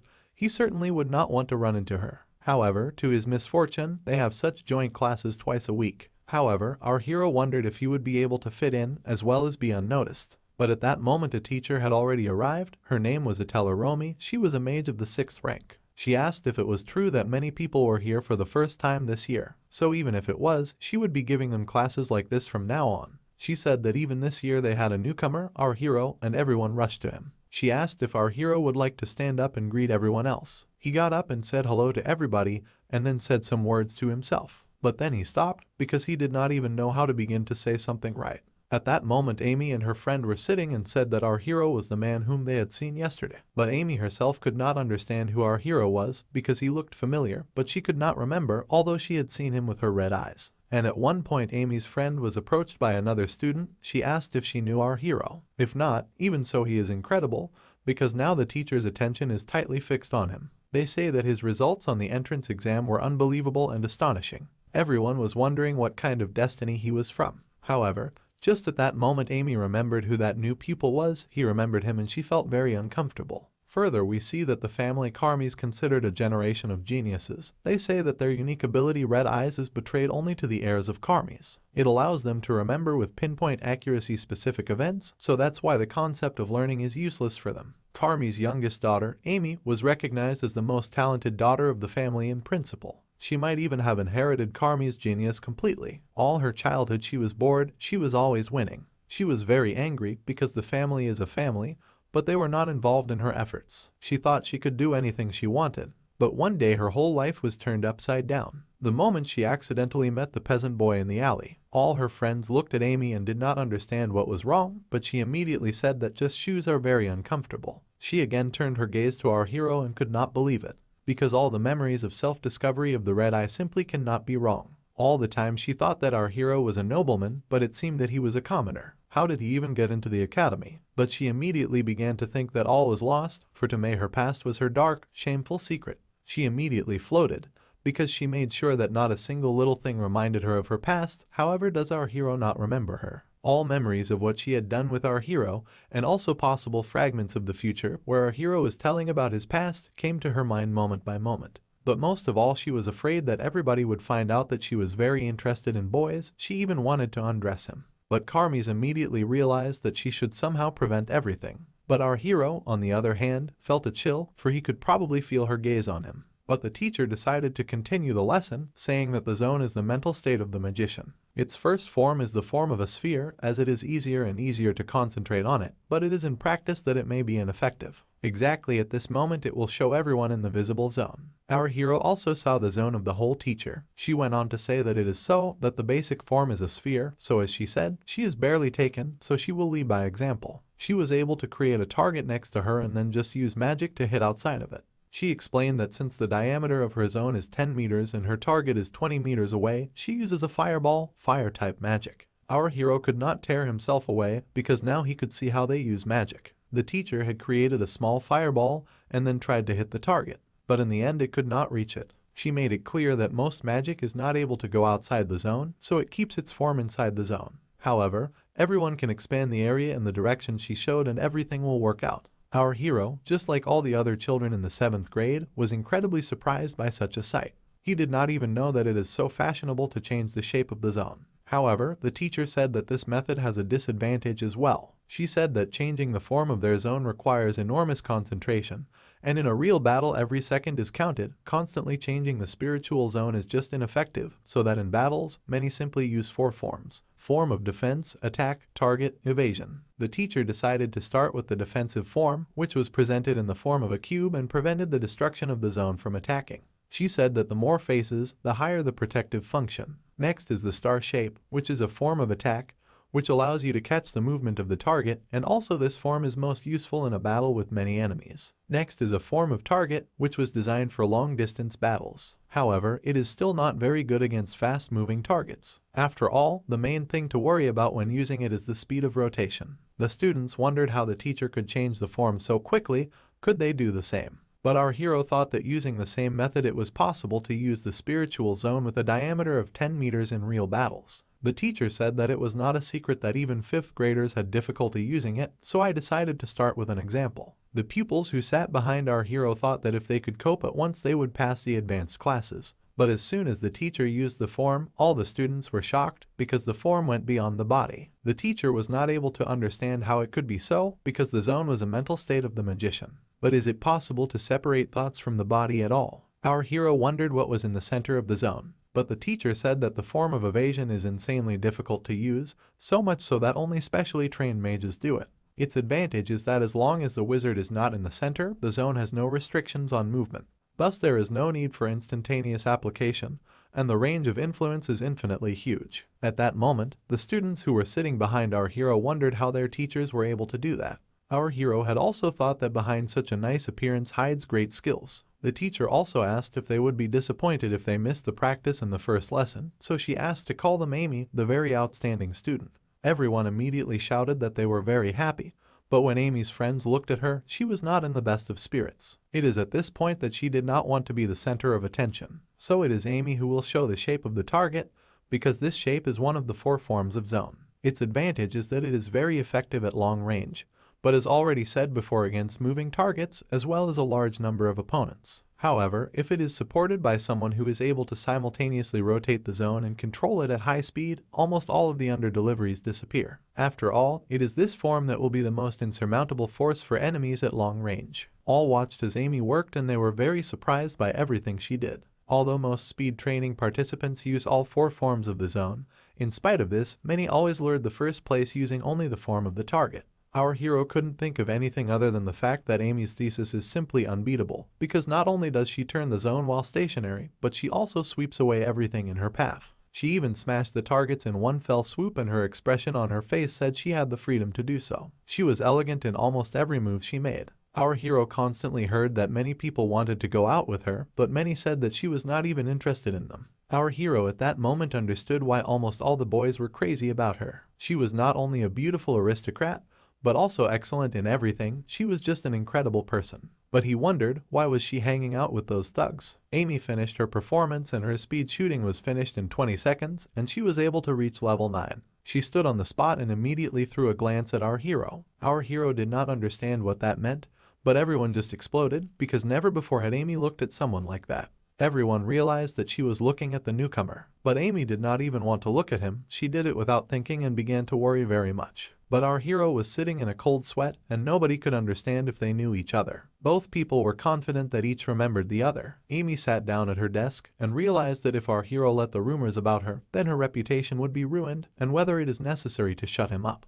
But after thinking a little more carefully decided that we need to calm down, because she, the best student of the academy, and even if he said something, most likely, no one will believe it. One awkward movement, and there would be unnecessary misunderstandings, which should not be allowed. But her friend wondered what was wrong with her, because when she was in the zone, she blushed, but she decided to keep quiet and say that nothing like that had happened to her. After the demonstration, all classes were divided up for practice. The teacher was working with the 7th graders and asked them to start with a protective form, because it would be wonderful to create at least one. And wizards need to stay focused to survive on the battlefield. Our hero stood there and decided to focus on what he felt was compressing and compacting his zone. He had to feel how it compacts and creates a structure and then raise its boundaries to prevent destruction. Our hero wondered if he had succeeded, but on the other hand he could not be sure until he had seen it.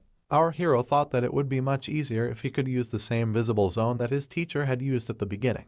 He went straight to his teacher and asked if he could use the visible zone. The teacher was a little hesitant. After all, the older pupils should have used it first, but our hero understood that one should not think of others when you use magic, and also when you study it. After all, the opportunity to improve one's skills does not always appear. But the teacher, looking at the field, noticed that no one uses it, so it would be even better if our hero wanted to try first. However, the words that were said to Amy that our hero was in the visible zone made her worried. She spit out her water and asked what our hero can do. After all, he is only in the 7th grade. However, Amy's friend was more worried about her than Cheyenne. Many people gathered to look at our hero, so they used their zone. Everyone was surprised because no one could imagine that he had such a large size. Diameter said.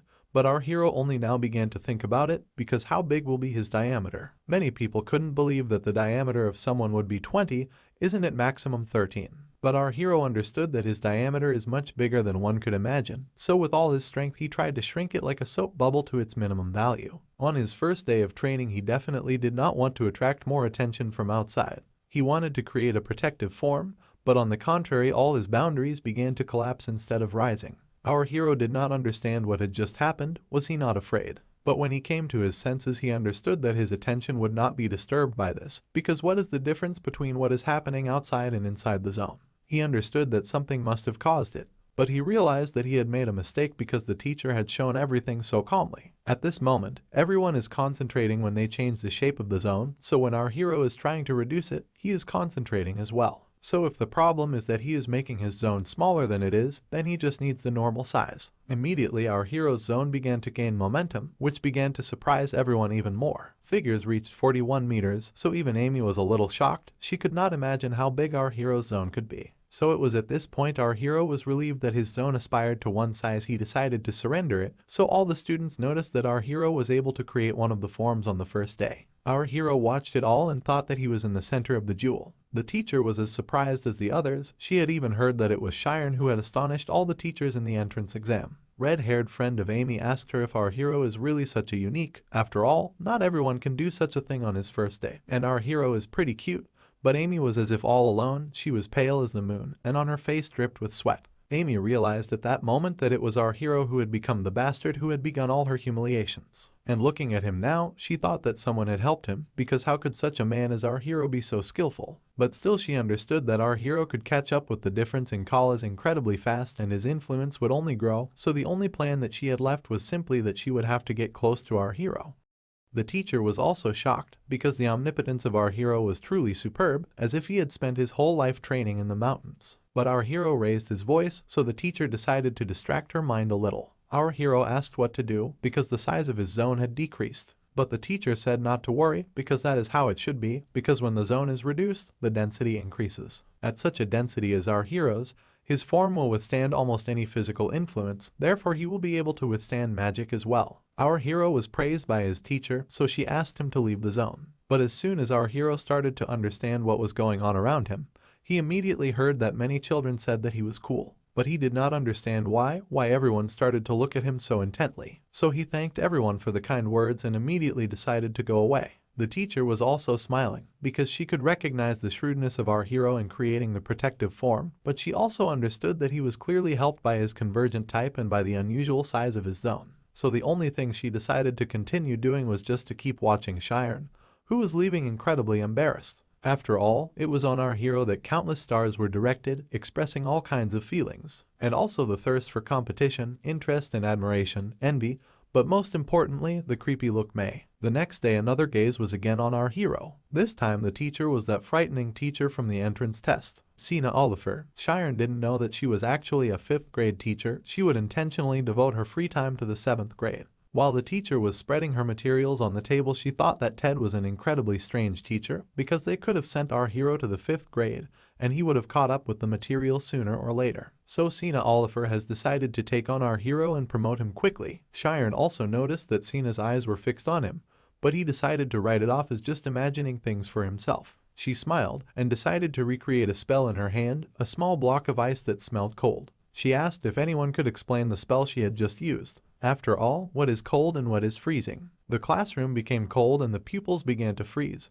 but the teacher said that she did not have enough energy in this case, because in the world there is no such word as cold energy. So the temperature can indefinitely rise, but cannot infinitely decline. After all, the state of zero energy all magicians call absolute zero. If we take some energy at room temperature, then we can easily create ice crystals. But the teacher asked what would happen if we split it into small particles and create a convection flow. But since no one answered, she decided to show her cards, saying that they would create temperatures so low that they would be able to kill a person. But having added that it had been tested by experience, the people in the room became even more uncomfortable. But the next question followed, so how does the magician draw energy? How does he use it? So the teacher began to draw an example on the blackboard that the magician is able to control the world within his zone. On a certain territory, the magician becomes like a god, because it is the fact that the magician is able to touch light, look at the smell the touch, give the opportunity to control reality. But even with these powers, many people do not even know how to use all the powers. They may not even know what they are capable of. After all, to activate a spell you need to have abilities similar to those of God, namely omnipotence as well as omniscience. And also omniscience. It is these abilities that wizards use to activate magic, so it doesn't matter how almighty a person is, no one can do magic without knowledge. Even though wizards have incredible powers, they have to understand the structure of the world as well as scientists. Our hero understood that for this reason he could not use magic, because he had no knowledge of omniscience and only developed omnipotence. The teacher asked not to worry, because in the future all those present will study different subjects here, and the zone is only half of what magic is capable of. So if everyone does not study diligently, they will never become magicians. So it was at this point that the teacher suggested that we start the basic chemistry lecture. Our hero stood there and looked at all this, because he understood that to become a magician would be much easier for him than he had thought. Probably all classes were finished, many people were sitting in the library, many people were outside, and some people were just resting. However, it was our hero who spent every day in the library, and even so, barely catching up with the aristocrats in academic achievement. Our hero is incredibly tired from lack of sleep, but he likes studying there because he wants to fulfill his only dream. He wonders if anyone has already invented a spell that relieves your need for sleep. But at a moment his body lifted up and he felt light. How could it be? But when he looked down he realized that his body was in the air. He did not understand why it had happened so, but he immediately saw a man behind him who began to carry our hero to the woods. He landed on his ass and hurt himself, but the man in front of him had taken off his hood and the infamous Amy stood behind him. Our hero looked at her and realized that he would one day meet her, but he could not expect to meet her so soon. Our hero understood that this was indeed the same girl from 5 years ago, but Amy began to say that judging by the look on our hero's face, our hero still remembers her. Our hero couldn't understand what was going on, but Amy at once put her hand up and started to use a spell involving fire and directed it to our hero, saying that if he remembers her, she just needs to finish him off. At that moment the picture of our hero being hurt by those strange people in the alley appeared before our eyes again. Amy remembered that at that moment she wanted to let our hero go, but when our hero sobbed, she wanted to see him sob even more. But now, in the present tense, our hero has changed completely. She wondered to herself, is he the same man in front of her as he was 5 years ago? Our hero got up from his knees and said that he remembered her because she had ordered the bandits to take off his clothes. But at once Amy told him to stop, and it was not as our hero remembers, as it was a simple misunderstanding. She blushed at once and timidly said that our hero did not think that she was a pervert. Our hero was at once struck, because he could expect everything, but not this statement from such a beautiful lady. Amy at once began to say that it was not she who wanted to take off his clothes, but the bandits, and she had not ordered them to do it. But our hero went on to say that it was she who wanted to see something under his clothes. She immediately began to blush and stammer, but still said that it was she who had never been interested in guys at all, but our hero realized that she had brought him to talk about it. Amy didn't understand what she was doing, what the hell she was trying to justify herself for, but our hero understood that she was afraid that he would spread rumors about her and they were both worried about that. So our hero asked her if she just wanted to say the usual word sorry. Amy did not understand, but our hero said that he understands that Amy wants to forget that day because the best student of the advanced class, which is also popular, but now they cannot change that past. He asked if it would be easier to just apologize to make up excuses. Amy could not concentrate at that moment. She thought that our hero just wanted to use her because no one in their right mind would use words to solve everything. She thought that our hero was challenging her, but what did our hero think she was? So at that moment she smiled and asked what advantage she would get if she apologized. Our hero did not understand anything at all, so Amy asked again what would happen if she apologized. Can she be sure our hero won't betray her and that everything will stay between them? If she apologized, that would mean that she would admit her guilt. Wouldn't she then be in her own disadvantage? But our hero asks, does she think she can get anything from an apology? It's just common courtesy to someone who's been hurt. Amy laughed and asked if our hero thinks that everything is so easy in this world. Amy decided to attack as well, even though she thought that it was a fight of words. She said that there was no point in wasting strength, because she would not even get any benefit. So she said only that it would be difficult for our hero to survive in the academy if she would leave Cheyenne alone. Our hero looked at her and understood that even though she pretended to be a perfect student, her nasty nature would go nowhere. Amy was thinking at that moment how else to frighten our hero, so she asked what our hero was thinking about the scariest thing at school. Judging by the expression on our hero's face, he did not even know about it, so Amy said that the scariest thing at school are the older pupils, because if he would hurt them, then he would not stay away. All they will learn is that our hero is an ordinary peasant who breaks the school rules. Our hero has asked her, so what does she want, expulsion, or is she just afraid that he spread rumors? However, Amy decided to joke and say that first she will wait, because only after observing Cheyenne, he can earn her trust. She decided that it was the only way to find out if she could trust him. Our hero didn't understand why, but what Amy said made him think he was a special student. She said that from the looks of it, even a commoner would have a hard time getting in here, so it would be very sad if he got expelled. Our hero had agreed to such terms to become Amy's henchman, so she asked him to behave himself if he wanted to finish his studies. But if he tells the others, he will kill him with his own hands with eyes that are full of fury. Our hero thought it would be a failure from the start, so the next morning our hero, with all eyes on him,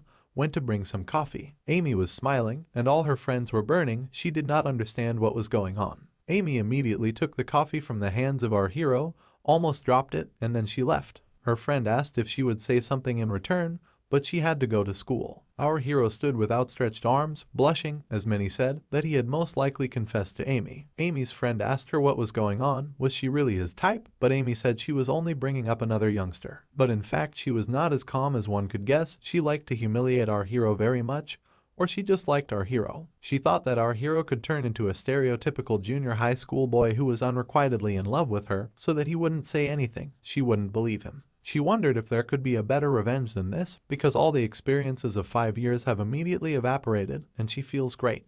Our hero understood that it was bullying, and if he went along with his emotions, he would be the only one who would be at a loss. However, the fact that Amy does not believe him does not mean anything, because he gives her confidence in any way, and he will do it all perfectly. It all depends on his cleverness. So from that moment on, he began to implement his plan. Even after 10 days our hero was walking with coffee again. All the girls were delighted with him. They even started to call him the main romantic of the academy. Everyone talked about the fact that our hero went to declare his love for the 10th time in a row. Amy was very pleased, because the audience for this show was even more than the first time. She thought that since so many people were watching it, she would rather not suspect anything. She wanted to finish it quietly. But at one point her friend asked her when she would finally reciprocate her feelings. Amy immediately felt a strange heaviness because of what her friend was talking about. She asked if she was the kind of girl who was not interested in guys, but her friend said that rumors quickly spread, because in addition, she never looked even in the eyes of guys, but from our hero, she takes coffee almost every day. The whole academy is waiting for the birth of a legendary couple. Immediately Amy came to her senses and saw our hero in front of her, who had once again brought her coffee. Immediately the crowd asked Amy to take the coffee. Our hero even made a strange grin and said he had not even spilled it. But I really thought about going to the library as soon as possible. And here Amy, probably for the first time in his academic life, blushed in front of everyone. She did not understand whether our hero is mocking her. But this time Amy decided to knock over the drink and asked how many times can we bring her this drink. She asked him out loud if he thought that she had fallen in love with him because he was carrying her favorite coffee. She began to shout that Cheyenne is just a student who doesn't study at all, and that he only follows girls around. She asked him not to bring her that smooth coffee anymore, but her friend immediately solved the issue with Cheyenne so that he would understand her friend. Padre Amy has caught up with her and has asked what will happen if there will be unpleasant rumors about her. But Amy at this point has very much blushed and has told that nobody cares. After all, people simply have nothing to do. She knew that when the subject of the graduating class was over, everything would be over immediately. But the crowd decided to think that Amy had done wrong to our hero. Our hero was asking himself and rejoicing, because shouldn't he keep doing it? So while many people said that he had been wounded spiritually, he was truly happy with his life. That same day, in the first library sat Amy, who could not concentrate at all on her task. She did not understand how she had allowed all this to happen, because she had simply done all this so that the newcomers would not spread strange rumors. But in the end she had created them herself, and yet she thought she had finished it well before. But she didn't think it was that important to her now. It is this skill that allows her to remember her state at a particular moment. She decided to go back to the very first day our hero had brought her coffee. She thought he looked very funny. But every day after that his eyes didn't change and his pupils didn't even move. She did not understand what that meant, because no matter how much a person wanted to hide his feelings, the look still gave it away. And since it can be controlled by the autonomic nervous system, if Chiron is able to monitor the eyes, he either controls his emotions or just absolutely sincere. In the evening, while studying with her friend asked Amy if she was going out because it was already evening. She asked if she could go to dinner with her, but Amy refused. Her friend had noticed her friend's uneasiness, so she asked if it was because she had not taken coffee from our hero. Amy tried to deny it, but she was persistent. She asked her to be honest, but she just went away again. Amy was very tired. She understood that everything did not go according to plan, so her mind was a mess. She went out the door, but noticed a guy she knew who was obviously waiting for her. It was a Jake Ardius. She asked him why he had waited for her if he could not be so bored. But he asked her to be less rude, for he had heard rumors that Chiron was attracted to her. She asked him if he had come to make fun of her, but at that moment he said he had not, for he had brought much better coffee than the one our hero had brought. He said it was the coffee that magnificent Amy deserved. She had no idea what Jake was doing, so he explained that he was the heir apparent to the royal marshal's court, unlike that bastard. But Amy said she was not amused by jokes like his. She asked if they had such a good relationship for such a conversation. But even Amy knows that Drake's company would be ready to humiliate her at any moment. Drake at the same moment stood in her way and told her that this attitude towards him was the same as that towards his family. He could not allow to dishonor his family, even to such a person from the family of Carmes. But Amy called him a miserable bastard. She asked him if he was too conceited because of what he knew. He's just a buffoon who's a disgrace to his family and he ought to know it. He was the loser who had created the strange company that secretly poisoned other people. But all these words made Drake very angry. He asked her if she knew someone who had power over her family. He told her not to pretend to be a nice girl, because his family could just bankrupt the Carmes family. At that moment, Amy realized that she was facing a man who had an unbelievable amount of anger inside of him. And she added that, unlike our hero, he had eyes like a rotten fish. He asked her if she thinks he is much worse than our hero, so if so, he will do things differently. He'll make it so that our hero just can't use magic. But he couldn't even finish because Amy knocked the coffee mug out of his hands. He wanted to call her names, but he saw that the atmosphere began to heat up because a target form had formed underneath her. She became so terrified and asked him what he was going to do, but Drake was too frightened to answer, for he could not believe that anyone could change his shape so quickly. He asked if she knew not to use magic at school, but Amy began to say that our hero was one who relied only on himself, not his family. She knows that such a worthless person standing in front of her is sure to do nothing, even having such a pretty face. Drake knew that if he entered her zone, she was sure to set him on fire, because he is much weaker than her, so he just decided to run away and get revenge another time. Amy, on the other hand, rolled over on the wall behind her and didn't understand, so what had she just done? For what reason? Was it because she was scared, or was she afraid he would find out her secret? Before her eyes flashed the words of our hero that he would still earn her trust, and immediately she was afraid, looking at the spilled coffee, that our hero would stop coming to her. But nevertheless her mind was definitely clear. A couple of days later a small commotion that Amy had made turned into chaos because a friend of Amy's told our hero that using him, she was forced to come to the gym. This message was from the dark magician. Our hero had thought before this incident that it was over quickly when he walked around with his head down. He thought that she would continue to bully him, but can we consider his doubts to be gone? But he saw that Sariel, a friend of Amy's, was standing there without her. He thought something was wrong, so he went over to her. He went up to her, but she had begun to scream a lot, which made our hero scream too. She asked him where Amy was, but our hero had no idea what was going on, so she gave him a letter that said Amy had to come to the 14th hall at 6 p.m. or our hero would be castrated. This letter was not to be shown to the teachers, or she would regret it for the rest of her life. Our hero asked, who was the dark magician who had sent the letter? Half an hour ago, before this situation, Amy had been hurt by a guy. She asked him how dare he communicate with her, but he asked her to be polite and handed her the letter. He said that his boss wanted to see her. She asked him to ignore him, but when he said that Amy's boyfriend would be killed if he didn't, she immediately shook. She read the letter and realized it was Jake. Carl also read the letter and wondered who the dark magician was, if it wasn't just the usual bunch of bad guys. Is it the same bullies who bully the good students? But why did they kidnap Chiron? Does it have something to do with Amy? Amy realized that it was probably because of the incident when she fought back, so Carrie suggested telling everything to the teachers because she and Chiron could be in danger. She thought that it could be done, but if it happened that way, then the council of professors could start a showdown and she would have to tell them about her relationship with Sharon. If it came to that, they would all understand that our hero was an ordinary peasant. She realized that she had done too much wrong to our hero, so she told Cyril that she would go alone, and if she was not back by 7 o'clock, she could tell her parents everything. Cheryl screamed that she could not go alone against a mob of enemies, but Amy had her reasons and asked not to worry because even if there were 10 bastards like Jake, they would be nothing against her. Our hero who read the letter was in a very strange mood because he didn't believe that she would go to save him. He even thought that she was not so bad, so he asked Sariel where she was. She said that she had her reasons, but that it was the first time she had asked that, and also asked to wait until 7 because only then could the teachers. Our hero understood that it was an unexpected situation, but they still had an hour to spare. And the reason why Amy did not want to tell the teachers was to keep their secrets.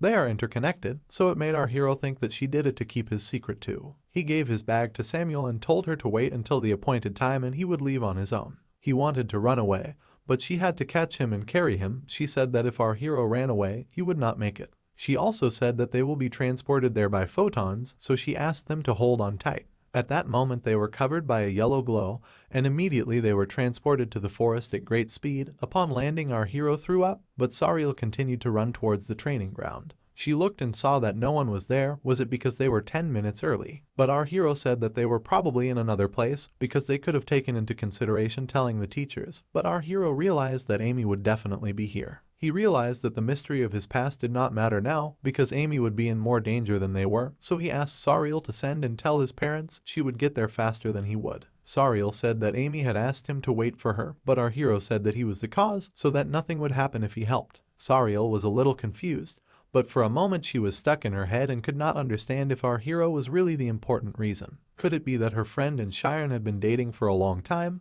but he had never known about it? But our hero said that it was not the time for such a talk, because now the situation was becoming more and more dangerous. Our hero decided, left alone, to use the zone. He knew that he could use it 100% in the mountains, so he wanted to find at least one clue. At that moment he noticed the footprints of 2 people that had been left behind not long ago, but halfway through. But what was that sound in front of him? However, at this time further into the woods there was a battle going on between Amy and that very hat. 4 more people came.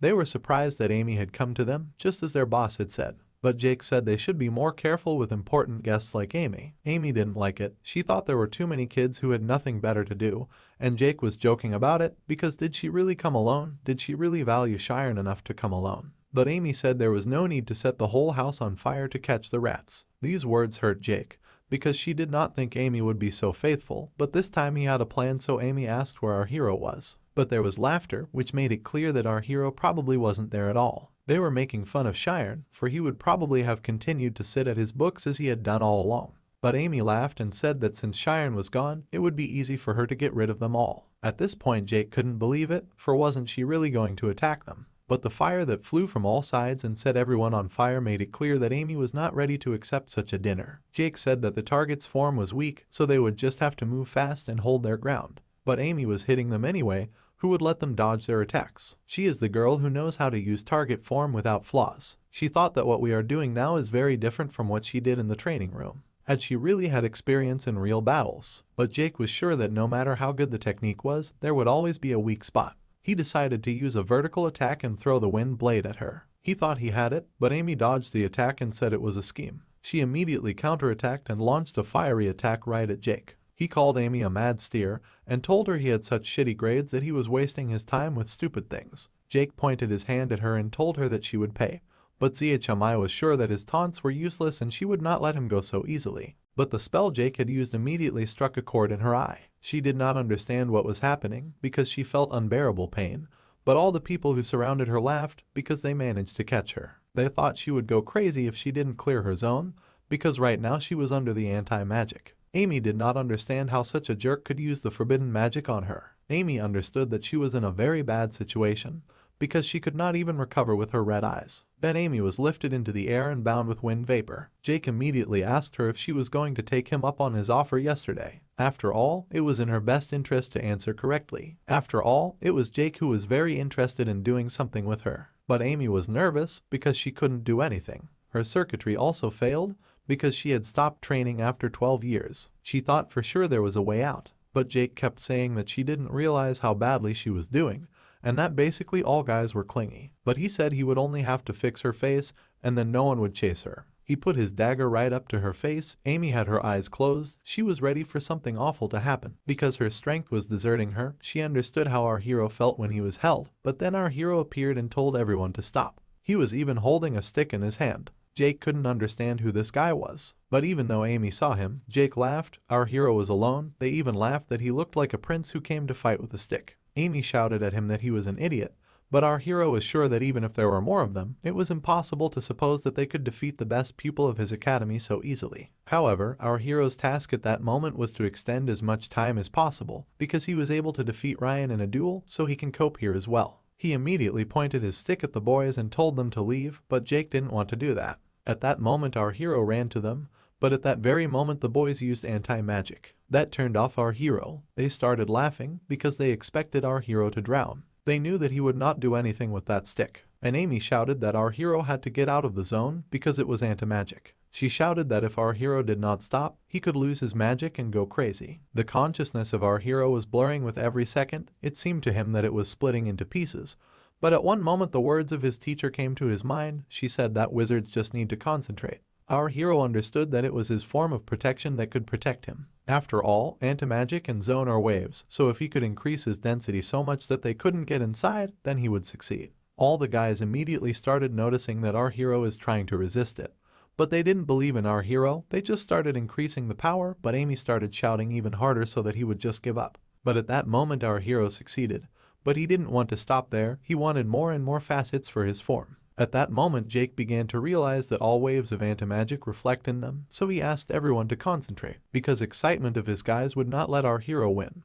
But our hero began his attack on them, so anti-magic began to hit all the enemies in the radius of his zone. All began to fall in pain, so only Amy did not understand what was going on. Could it be that she could not enter the zone, or something else? However, she realized that there was no more anti-magic, but our hero fascinated her even more. She could not believe, or even think that there was such a cold and solid zone. Our hero at this moment felt every stirring under his feet, as if he had stepped on a tiny worm. And at that moment Jake, who was leaning against the oak tree, could not believe what our hero had done at that moment. He could not understand how they, 6 people, could lose to our hero. They even thought that our hero specializes in anti-magic, because that was the reason why he was able to enter the school on special recommendation. At that moment Jake seemed not to be himself. He raised his voice to our hero and asked if Shiren thought that he could beat him in a magic duel. He was thinking that it was a piece of cake, because he didn't know how to use magic, but he couldn't use anything, because he got hit in the face by Amy and flew away. However, Amy was not finished at this point, because she attacked him and continued to hit him. Our hero tried to calm her down, but she could not stop, so our hero even picked her up and tried to pull her away. He pulled her, but she fainted instantly, and he felt a little uncomfortable because Amy was lying there unconscious. Our hero could only assume that she had not fainted, but had simply fainted from exhaustion. But after our hero had said thank you, Amy immediately woke up. She was a little embarrassed, so she asked how our hero got into a fight. So she advised him to leave, because if they had been caught by the teacher, they would have surely died. But our hero said that Carl should have been there by now, because he asked her to tell her parents, even though Amy had forbidden it. But Amy immediately pressed her hand to her head and said that it would be hard for them if the academy got involved, and our hero does not know how things work here. All wizards will want to know the exact causes of what happened, because they never let things slide. She started to shout and asked our hero if he wanted their secret to be known. But our hero said that it was not the most important, because they had almost died. Jake was not in a dream and heard everything. He understood that our hero and Amy had a secret, but Amy asked our hero to leave as soon as possible. But not in time, because the teacher was already on his way. Amy prayed to fate that it was the same old teacher who looks at everything through her fingers. But it was her teacher, Ted, and Sina. She realized that they were the most irascible teachers in the whole school. Sariel was also with them, and immediately ran to Amy. She was worried about her, but her teacher, Ted, had used a rather complicated spell and immediately saw the children lying on the floor. He couldn't understand what had happened. He ran to Amy and asked how she could be in that situation. But Sina's teacher came to Shiren and told him that they had arrived as soon as they knew, so what had happened. But Jake asked to explain the whole situation. He said that he had asked for a duel out of personal animosity, as it often happens with people their age. But Sina asked if it was really a duel, because she had been told that there had been a threatening letter and that many of them used anti-magic. She asked if Jake even knew the school rules. But Jake tried to tell her that Amy was too strong, so they had decided to use anti-magic against her. He asked her to look closely, since they were the ones who had been hurt the most. He also said that Amy had broken the rules by attacking him outside the library first, so that was why he had asked for a duel and was angry. He asked if he thought it was strange that she hadn't told the teachers right away. Amy immediately objected, saying that he had threatened her, and then wrote that he was going to kidnap Shiren. But Jake asked if it was true because they hadn't even attacked her first and Shiren hadn't been kidnapped at all. It was Shiren, instead of calling the teachers, who rushed to them, so it was our hero and Amy who were hiding something. He announced that our heroes were the culprits, so Jake demanded the truth. He was pleased with himself because he thought that he, as a dark wizard, was too strong. He also thought that he was going to make a big deal out of this situation, and it did not matter what it cost. So after he had unearthed their secret, all the local newspapers, national agencies, even the church would know about it. He will spread it everywhere, but Cena asked to spread nonsense because it was him who used anti-magic with his cronies and also broke the rules for using it in the form of an attack. They clearly knew that Amy's mind, or our heroes, could be damaged and they would probably lose their lives, so she thought that would be enough of an exception. But Jake laughed and asked if she knew who he was. He was the one who couldn't be expelled by any teacher. Ted started to talk and stopped her, saying that his family was a lifeline, but Cena stopped him and asked if it was the teacher's job to stop all threats to the students. So Cena said that even if he could limit the sponsorship of their academy, she would still be better off without him. Jake yelled, saying that he would eventually see who would be kicked out, him or them. The world was all about money, he thought. Everyone would bow down to them. The only thing they have to do is to see for themselves. But Cena was too angry at the time, so she decided to teach him something before she kicked him out. She activated a spell on him, and he was so scared he started screaming that she shouldn't kill the students. At that moment he was enveloped by a block of ice, inside of which there were spikes. Our hero was surprised that nothing touched him, not even his clothes. He was surprised that the teacher could control even the smallest details of the spell. He realized that this is why they call her a genius of ice magic. She was standing over him at that moment, asking him if he really thought that Jake could just get to the top just by throwing money around. But he was just asking her to put him down. But then Cena took away the spell and said that she knew that he had already harmed many other students, but the academy overlooked it, not punishing him for his actions. He shouted that it was because his family had too much money, but at that moment Cena also asked him not to make mistakes because the academy is not a place where you learn for money. On the contrary, they teach you things you cannot buy. He asked what it was, but she was ready to answer immediately that it was their dream. She said they were teaching them how to become a wizard. At that moment a memory came to Jake's mind, when he first came to his teacher Cena, how he shared his dream with the other students, how they wanted to become magicians. Wasn't that what this journey was all about? But now Jake wants to destroy with his own hands the precious memories of this place. Jake immediately bowed his head, for he realized what he had done and said he was sorry. After all, it was their dream that was most precious to all. After this incident, Jake and other magicians have repented and again wish to become wizards, but it will happen much later, so now their wounds will simply be treated and they will pay for their offenses in the chamber of punishment. After all, the inevitable did happen after all. Our hero and Amy were sitting in the counseling room. They were asked why they had not informed everyone about the situation before. After all, they should all understand that the first thing they should do is run and tell the teachers. However, instead, our hero went to save the skillful high school girl alone. The teachers demanded a good reason for this action. Amy decided to tell everything, and our hero understood that it just could not hide forever. He may not know to whom the principal had disclosed his secret, the origin of our hero. However, Amy said that our hero is her boyfriend, which immediately surprised all the teachers, as well as Amy's friend, Sariel. At this point we see how Sariel understood everything. She talked about what Amy was asking for at that moment, screaming for help. But all the villains thought that no one would come to help.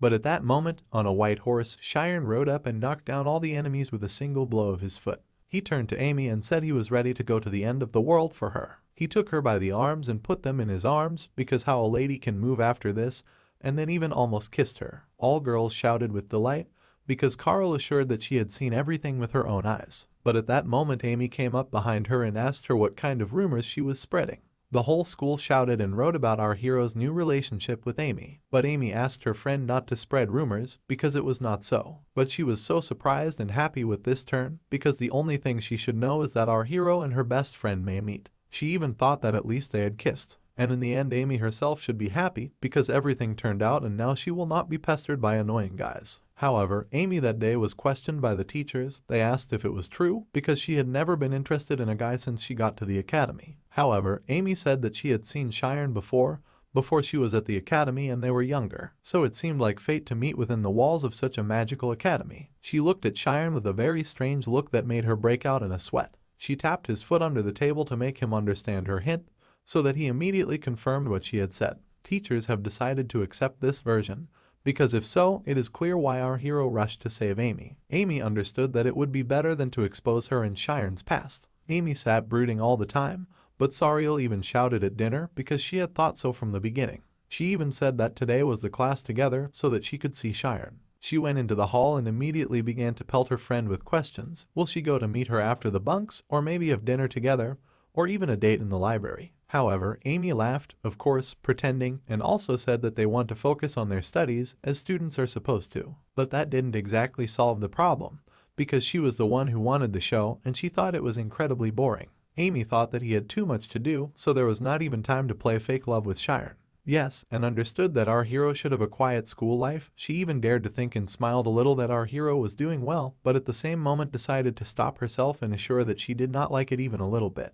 At the second training ground she called our hero and immediately asked him how was his day and did he miss Amy. But our hero was embarrassed and asked not to do so because of some nonsense. But Amy did not even like it, because that is what she said. She understood that they were pretending to be a couple, but it seemed to her that our hero drew a line between them. She could not understand how they could do this to her. So at that very moment she went up to our hero and told him that he could talk in private because they were much closer than just acquaintances, high school and junior high school. Cartel was just floating with happiness. She heard such words from her friend for the first time in her life. She thought, is this really called love? Or rather the power of love? Amy said that they were in a relationship, but our hero decided to stand on his own, saying that she was still the eldest, so he would go to his group. Our hero had understood that all this would not be good, because everybody said it was very nice and they really wanted to show everything off. Others say that our hero got into the academy only because of his face, and he spends all his time on dates instead of studying.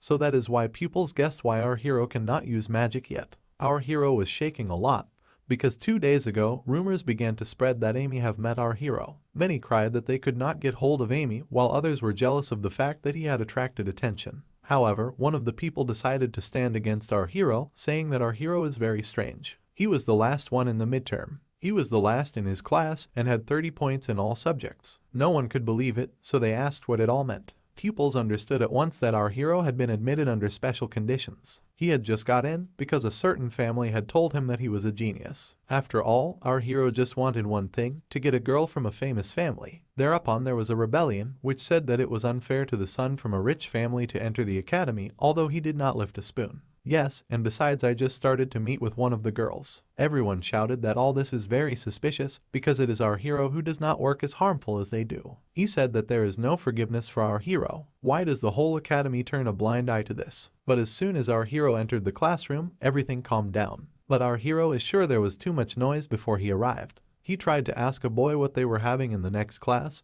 but he immediately turned away and left. Our hero firmly realized that he did not need to ask the reason, for they were talking so loudly that even he could hear them. Yes, and Amy might be hurt because of him. Presently everyone was gathered in the training room. There was practice for every class there. Even when our hero was practicing in that hall, he kept listening to all the conversations. His zone was too big, or our hero was bothering everyone. When the teacher came to ask how our hero was doing, then our hero said that the form of evasion was difficult because when he was trying to separate the zone from his body, it seemed to him that his consciousness was flying away with him. The teacher said that it should be so because our hero has a convergent type that follows his nature, which causes his mind to gather in the form of a sphere. Though this type is not very well combined with the form of dodging, because it requires a lot of manipulations. But the teacher asked us how our hero could deal with other forms. But our hero answered that he achieves everything with them without any problem. The teacher immediately said that this is very good, so he asked him to demonstrate his skills in a visible area. However, our hero could not believe it. Should he do it right now? Right then, while too many horny people were looking at him.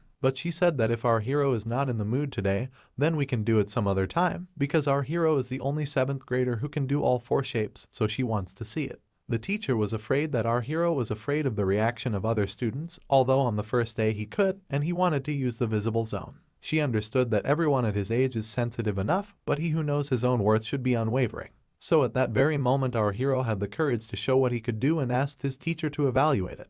The students immediately saw our hero trying to do it again. They thought that our hero just wanted to look good in Amy's eyes, because that's the only thing he is good at. The teacher stood behind the pulpit and asked our hero to show all 4 forms one by one. Our hero understood that the ability to change the form, one of the conditions, so he can go to the next class. So if he manages to advance at least a little, he will be able to stay away from the 7th class and change his position. first he created a form of protection, which as Amy had noticed was starting to look a lot stronger. Everyone understood that the form in the 144 facet was top class, you could even call it armor. The target form was also good. The teacher understood that our hero knew the basics perfectly and could change forms faster than a 5th grader, so that there would be no problem with the transition to the next class. The next form was a form of dodging, but our hero had no success with it, so he did not want to show his failure to everyone. But nevertheless, for the sake of the teacher's instruction, he needed to show his failure. Everyone started to watch our hero trying to change into an evasive form. All 5th graders were watching him carefully. He understood that the key point was that he had to move to the center of his zone before it shrank and disappeared. He tried to adjust it as he had done during the practice. When our hero had become distracted, he wanted to try again, but he had noticed all the glances that made a mockery of him in his mind. Amy wondered what was going on with our hero. He was good at it, but even the cartel had noticed that our hero's zone was wavering, probably because of all the attention. But our hero wondered why people enjoy other people's failures. But he asked a different question: why do they all want him to fail? But he realized he knew it. But at that moment a voice told him to stop thinking about bullshit. At that moment our hero came to his senses and realized that it was he who had come to this school to become a magician. He knew that he was not allowed to think about anything else but to concentrate. Immediately his zone began to change. Everyone watched it with horror, but our hero wondered if it would separate from him. Or will it just disappear? We do not see what happened next, because the same teacher who came to the aid of the pupils is sitting in front of us. She reads the report and sees that our hero was able to resist the anti-magic through a normal form of protection. She understood that she was so dangerous that even specialists need an artifact as a mediator. It is as dangerous as it is complex, and even the fact that they didn't use anti-magic properly can't make her understand how our hero could defeat 6 people. It could mean that Cheyenne has a lot more mental power than those students combined. But is it an innate talent? However, at that moment Cheyenne was visited by the same teacher who taught our hero the use of forms. She came and said that our hero had successfully used the evasion form. She said that he had done it yesterday even though it had only been 1 month since he had begun to learn it. Thanks to the visible zone, she was also able to see what she held for about 4 seconds. Sina was pleased because she had expected that. Also, the teacher decided to offer something special for the students to increase their motivation to learn. Sina was thinking the same thing with the teacher, so a few days later in chemistry class, she ended her class early to make an important announcement. She asked Cheyenne to stand up from his seat and told him that he would be transferred to 5th grade. He would be joining him tomorrow, so she asked him to remember his schedule. Everyone immediately jumped out of their seats because they didn't think that our hero could skip 2 classes at once. They just couldn't understand what kind of influence his family had on the school. The teacher was about to leave, but one of the girls objected, saying that it was very rare to skip 2 classes. After all, how can a student who does not know how to use magic be transferred early? Sina was also shocked, because how is it possible that our hero cannot use spells? She asked Cheyenne if it was true. Images of his classmates appeared in front of our hero again, waiting for our hero to fail. He said that it was all true, but Sina was also a little shocked, saying that even simple magic can be learned purely out of curiosity. But Sina said that there is no obstacle for transferring, because in the 6th grade magic is not graded. But another pupil had risen from his seat and said that this was discrimination. He asked his teacher if she hadn't told him that the zone is not all magic, so what is our hero good at? He could take it if our hero could cast any spells at all. This nasty boy was immediately joined by the rest of the class, who said that even they could overtake him. And if he gets transferred, they will announce it to the student council. At that moment, Sina realized that behind the whole situation there was something serious that she had not really suspected. She said that she had been too hasty, so she would discuss it, and the final decision would be announced after the official assembly of teachers. That vile classmate was incredibly happy because he had got his way, but Sina, who was sitting in her office, remembered that all the students were in an incredible rage. She did not even think that such an objection was common. There were some personal conflicts involved. At that moment, the same girl who had said nothing against our hero came up to Sina's teacher. She decided to tell Sina something about what had happened earlier, so the girl said that it all started about a week ago. At first the students started to ignore Cheyenne, but now they have started to spread rumors about him and also interfere with his studies. She knows who started gossiping and inciting others. Tears came to her eyes. She knew that there was nothing worse than gossip. It was even very cowardly. Sina understood what was going on when she looked at her pupil. She said thank you to her pupil, whose name was Maria, and said that she would take care of everything herself. At this moment, our hero remembered the words from the conversation of great scientists which contained the words of a physicist. Physicist Torkelin said that a man should have 6 hours for sleep, although he gave only 4 hours. But another person asked him if his conclusions are not considered erroneous because he became a great scientist in spite of the lack of sleep. But he said that teenagers were superhumans, so whether they slept or not was not a problem for them. Our hero looked at the time and realized that it was quite late, so it was time to get ready from the library. While our hero was walking under the moon, he remembered the words of Thumarn that once he gets to the academy, there will be a lot of bad looks at him, but he will have to endure and go on. If only our hero can endure, then he will reach his goal. Our hero understood and decided that he could endure everything, because there were too many people who believed in him. So whoever stood in our hero's way, he would become a magician. When he came to his room, there was a knock on his door. He could not understand who could bring him on such a night. Could it be the same children? But at that moment the teacher Sina appeared at the door. Our hero could not expect her, so he offered her tea. But Sina refused because she wanted to talk to him, but he was not in the room when she came in. She also apologized for coming so late. She looked at our hero's desk and understood why. When she first looked at Shiren's marks, she noticed that the number of marks in all subjects was equal. She understood that our hero is trying to improve his knowledge in all subjects at once, because our hero is studying not for the immediate results, but for the sake of his future. It's not that he can't even learn magic, it's just that Shiren purposely avoids studying it. But she asked herself, why did he do it now? Why didn't our hero have a proper education when he was younger? At that moment our hero was a little bit confused. But Sina noticed that he didn't look at her like in the class, he was more attentive there, he didn't even look away. Our hero had already answered this question, because as we know, our hero has difficulties, but he likes to be in such a wonderful place very much. Sina also got down to business. She asked if our hero is really being bullied. But Shiren answered that everything was fine and that nobody had to worry. But Sina asked him to be more honest, because it's not something one should hide from teachers like her. But he could not do anything about their attitudes either. Sina was surprised. How is it possible that our hero is not offended by his classmates? But our hero also understood that he is not unfeeling, but he just can't force them to be his friends. He was sure that he would stay true to himself and would not dwell on it.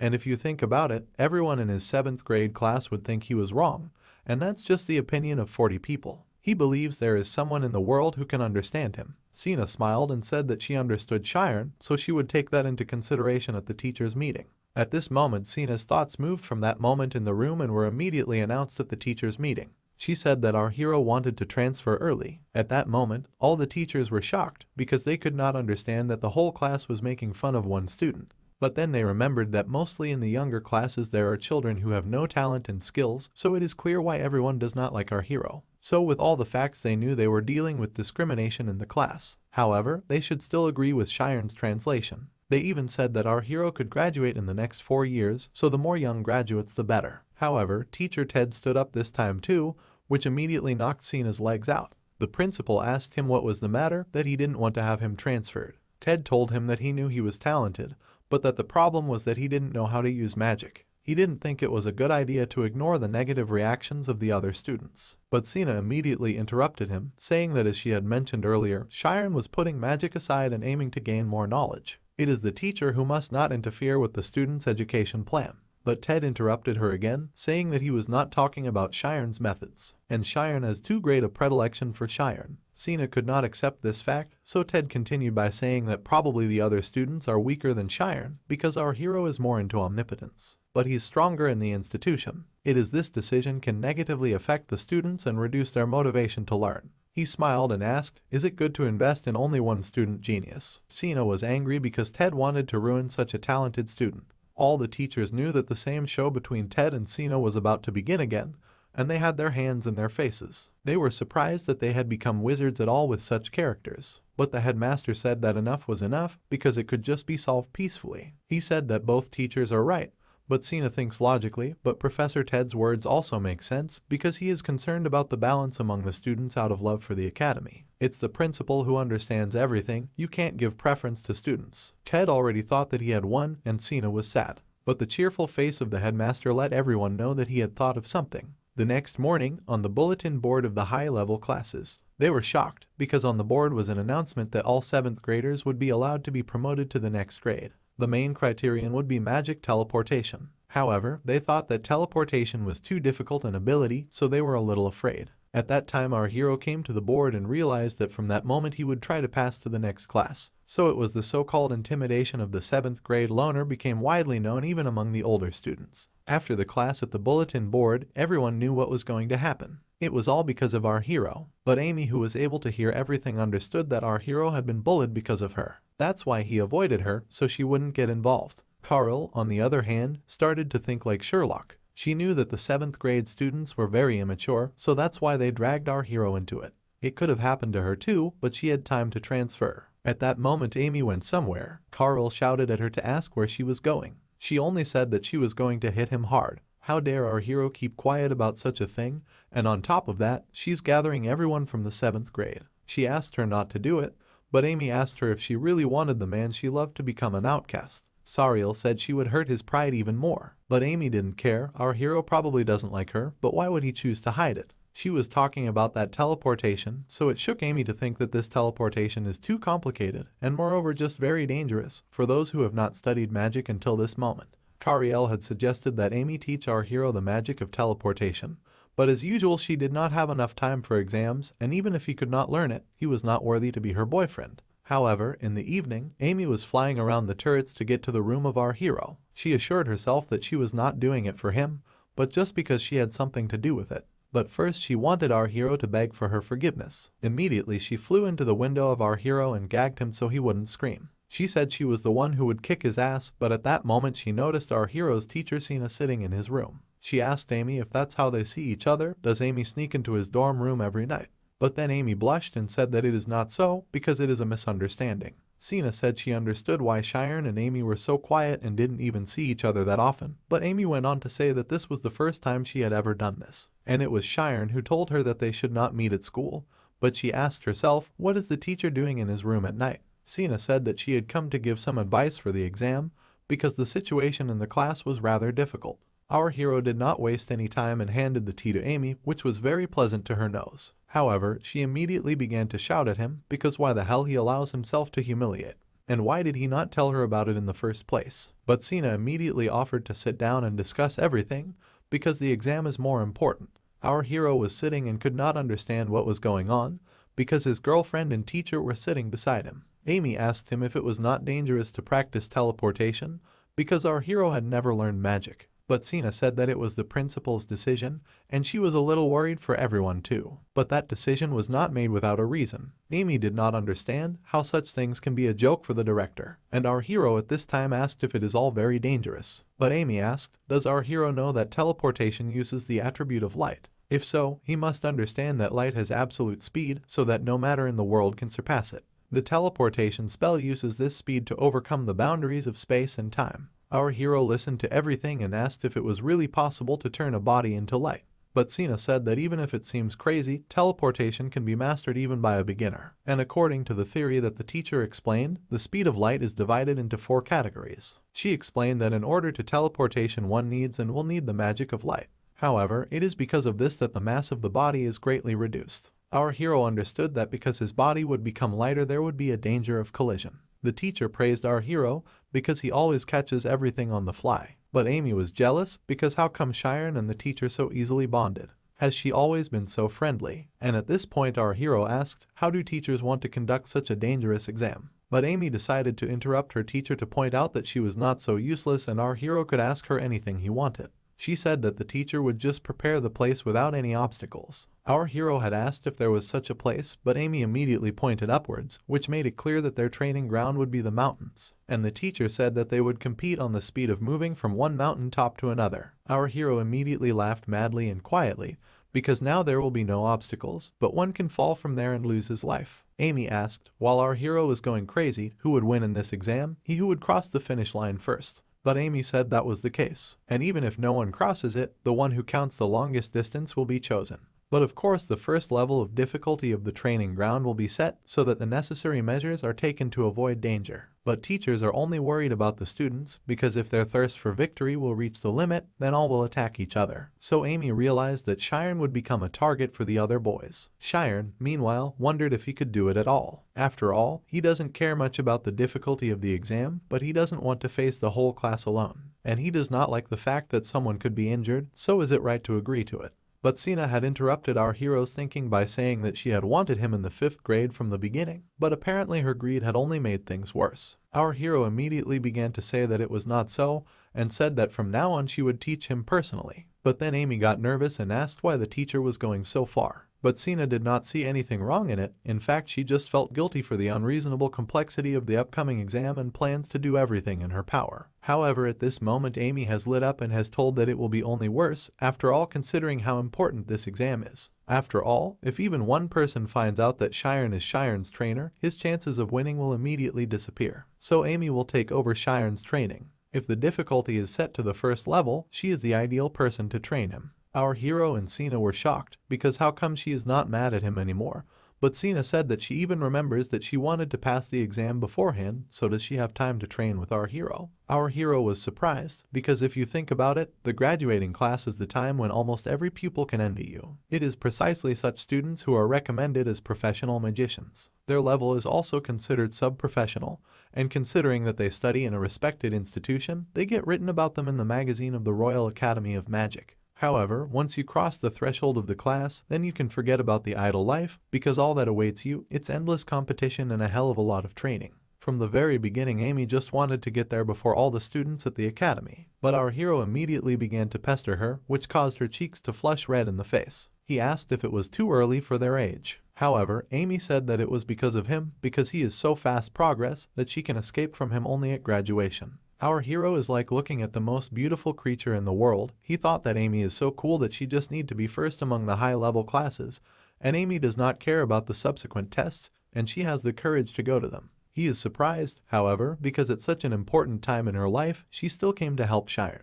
He watched her and her teacher having a nice talk and Amy showing him that she wanted to help. Sina, however, continued to insist. She said that it would be Shiren's first time learning magic, so it would be best if it was a teacher who would teach him. But Amy didn't want to lose, she was the one who wanted to do it. So she immediately went to Shiren and told him to choose who would teach him magic. Our hero was shocked because it was a very strange choice. But Amy kept asking, was it she or Master? However, in spite of everyone's surprise, our hero said that he would do everything himself. It made a huge noise. And Amy asked him if he realized what a huge life he had been given. But our hero said that he did it because he does not want to be a burden. And they all have a very important test, and the teacher will be among the examiners. And Amy again began to say that all will hire expensive tutors to master a spell, and in addition all will be set against him, and he wants to learn everything himself. But our hero said that he understood everything. After all, one of the reasons why Amy wants to go to high school before the deadline, so that she simply cannot sit back, knowing what prospects await her ahead. However, Shiren said that for him, 5th grade was a step towards becoming a wizard, just like it was for Amy. So Shiren asked her to have faith in him, because he couldn't say for sure that he would. But the only thing he wants to do now is to do everything he can not to regret his own decision. Sina smiled, and said that if that was her apprentice's wish, then so be it. However, she asked him to come at any time if he had any questions. Yes, and the teacher, as he walked out the door, asked to finish his conversation with Amy and to stop sneaking into the male dormitory. Amy sat down on the bed of our hero and exhaled because she was very scared. However, at one point she realized that now she was alone with our hero and almost lying on his bed, so she understood that it was time to go. Our hero thanked her when she reached the window because she had come all the way to him. Amy asked our hero why our hero had avoided her. He just had to tell her that someone was hurting him. It was no longer his problem, but theirs together. She remembered the words of her friend about our hero's pride, so she decided to ask him if that's why our hero wanted to tell her. But our hero said that he didn't want to leave her. She was so happy, she thought that our hero likes her as a girl. But our hero had spoiled everything. He said that he hadn't wanted to leave her, she was his high school girl. She was stunned by this information, but our hero went on to say that as soon as he came to the academy and saw her name in the first place, he wanted to do his best to catch up with her. He didn't think that it would turn out like this, because the relationship between them is already strange. So if he had said that he was being mocked, it would have been even stranger. However, Amy at that moment thought about it. She remembered the reason why she went to the academy for magic. But she could not stand it and ran at our hero, pointing her finger at him. She asked if he was joking, because what the hell is the goal? He kept repeating that he called her a high school girl with such a pretty face, even though he tried to approach her from behind. Our hero did not understand what was going on, but Amy had already come to the window and said that if he wanted to surpass her, then let him stop calling high school girl. After all, in that case, it will be in equal conditions, and if he fails, he will call her a senior for the rest of his life. However, at that very moment, our hero called her by her first name. Amy was shocked by this because how quickly can it be done? However, turning around, she saw that our hero tells her with full confidence in his eyes that surely he will catch up with her. She smiled and said that if it is so, then he must hurry up. After all, most likely by that time she will graduate from the academy at all. Our hero, watching her going out of the window, thought that it would be wonderful if she had taught him something, but our hero had understood that every his step was watched, and everything he had to gain by his own efforts. The early transfer exam was only 1 month away. Further, the day after class, many children were talking about an early transfer, that someone is already going to a tutor. Well, we also found out that there would be about 20 participants in total. At that moment we noticed our hero who wanted to take the exam. Our hero had a lot of books with theory because he said that he would study by himself. But there was only one thing left, the problem of application. The environment that the wizard encounters in real life is constantly changing. But for a teleportation spell, information about the location is vital. As the location changes, the amount of omnipotence and light will need to be adjusted, but this calculation only works for 10-20 square meters. Is there anyone at all who can do such calculations? But our hero was knocking himself on the head, because I am sure that the teachers would not have given such an impossible task to their students. And even the fact that Sina had said that teleportation was easy enough to learn did not make him feel any better, as he had never studied magic. He understood that 7th graders would probably be able to do it, because they were taught from an early age. They were hired the most expensive tutors to sharpen their skills. But nevertheless, the main question for our hero was whether he would be able to fill the gap at all. But at that very moment our hero realized that the principal had already answered his question before, when he was a child near that tree. And here before our eyes was the pupil who at that moment was training to pass that same teleportation exam. His teacher praised him. He could teleport. It was Slider Mark, a 7th grade student. His teacher of the 9th rank had told him that he was good at it, but that it would take more than a month to perfect it. However, if he learned all the material needed for the test and spent the rest of the time practicing, he would surely pass the exam. But Mark was mad. He said that thanks to our hero he could pass 2 classes, and he asked what our hero was doing. Immediately his servant said that he was being watched as he had asked. But he is not even training with someone, he is studying all by himself from books. But Mark was a little confused because he thought that our hero, thanks to his connections, can find a high-class tutor, or he is just pretending. So he asked his servant to continue his watching, because he did not believe that it is possible to learn only from books. Our hero almost did everything that he wanted. He had memorized every obligatory theory. He was unsure of himself, but there was too little time left. He came to one of the training grounds and began to try to use the teleport. He understood that he had no other choice, so he would only have to hope that the spell would be activated at the time he calculated. First of all, our hero had to recreate the theory with the help of the zone. After all, the person who is between omniscience and omnipotence is none other than our hero. So our hero only had to erase himself between them. Our hero saw that everything works, so the next thing he wanted to do was to teleport himself. However, man cannot calculate the necessary amount of light, because when a magician focuses, his mind becomes so sensitive that he senses everything around him. It is said that outstanding magicians can even count the number of leaves on a tree from a distance, because everything that a magician feels is a zone. Our hero understood that he only needs to feel everything around him, so that at that moment he could see everything that he could not see before. The puzzle was solved, and the skill was most likely obtained. There was not much time left before the teleportation exam, but our hero looked hurt. All the students looked at him and asked themselves, does Cheyenne train without any protection? That's when we realized that in fact his first teleportation experience had failed, so to correct his mistakes he had no choice but to take his chances. Our hero kept falling, and the days went by. He hurt himself, but he kept practicing. Our hero didn't stop. Even during the class, he kept on doing his calculations. He tried, he wrote down, he thought he was wrong, but he kept on and on. Our hero understood that all he needed was to make his body remember everything.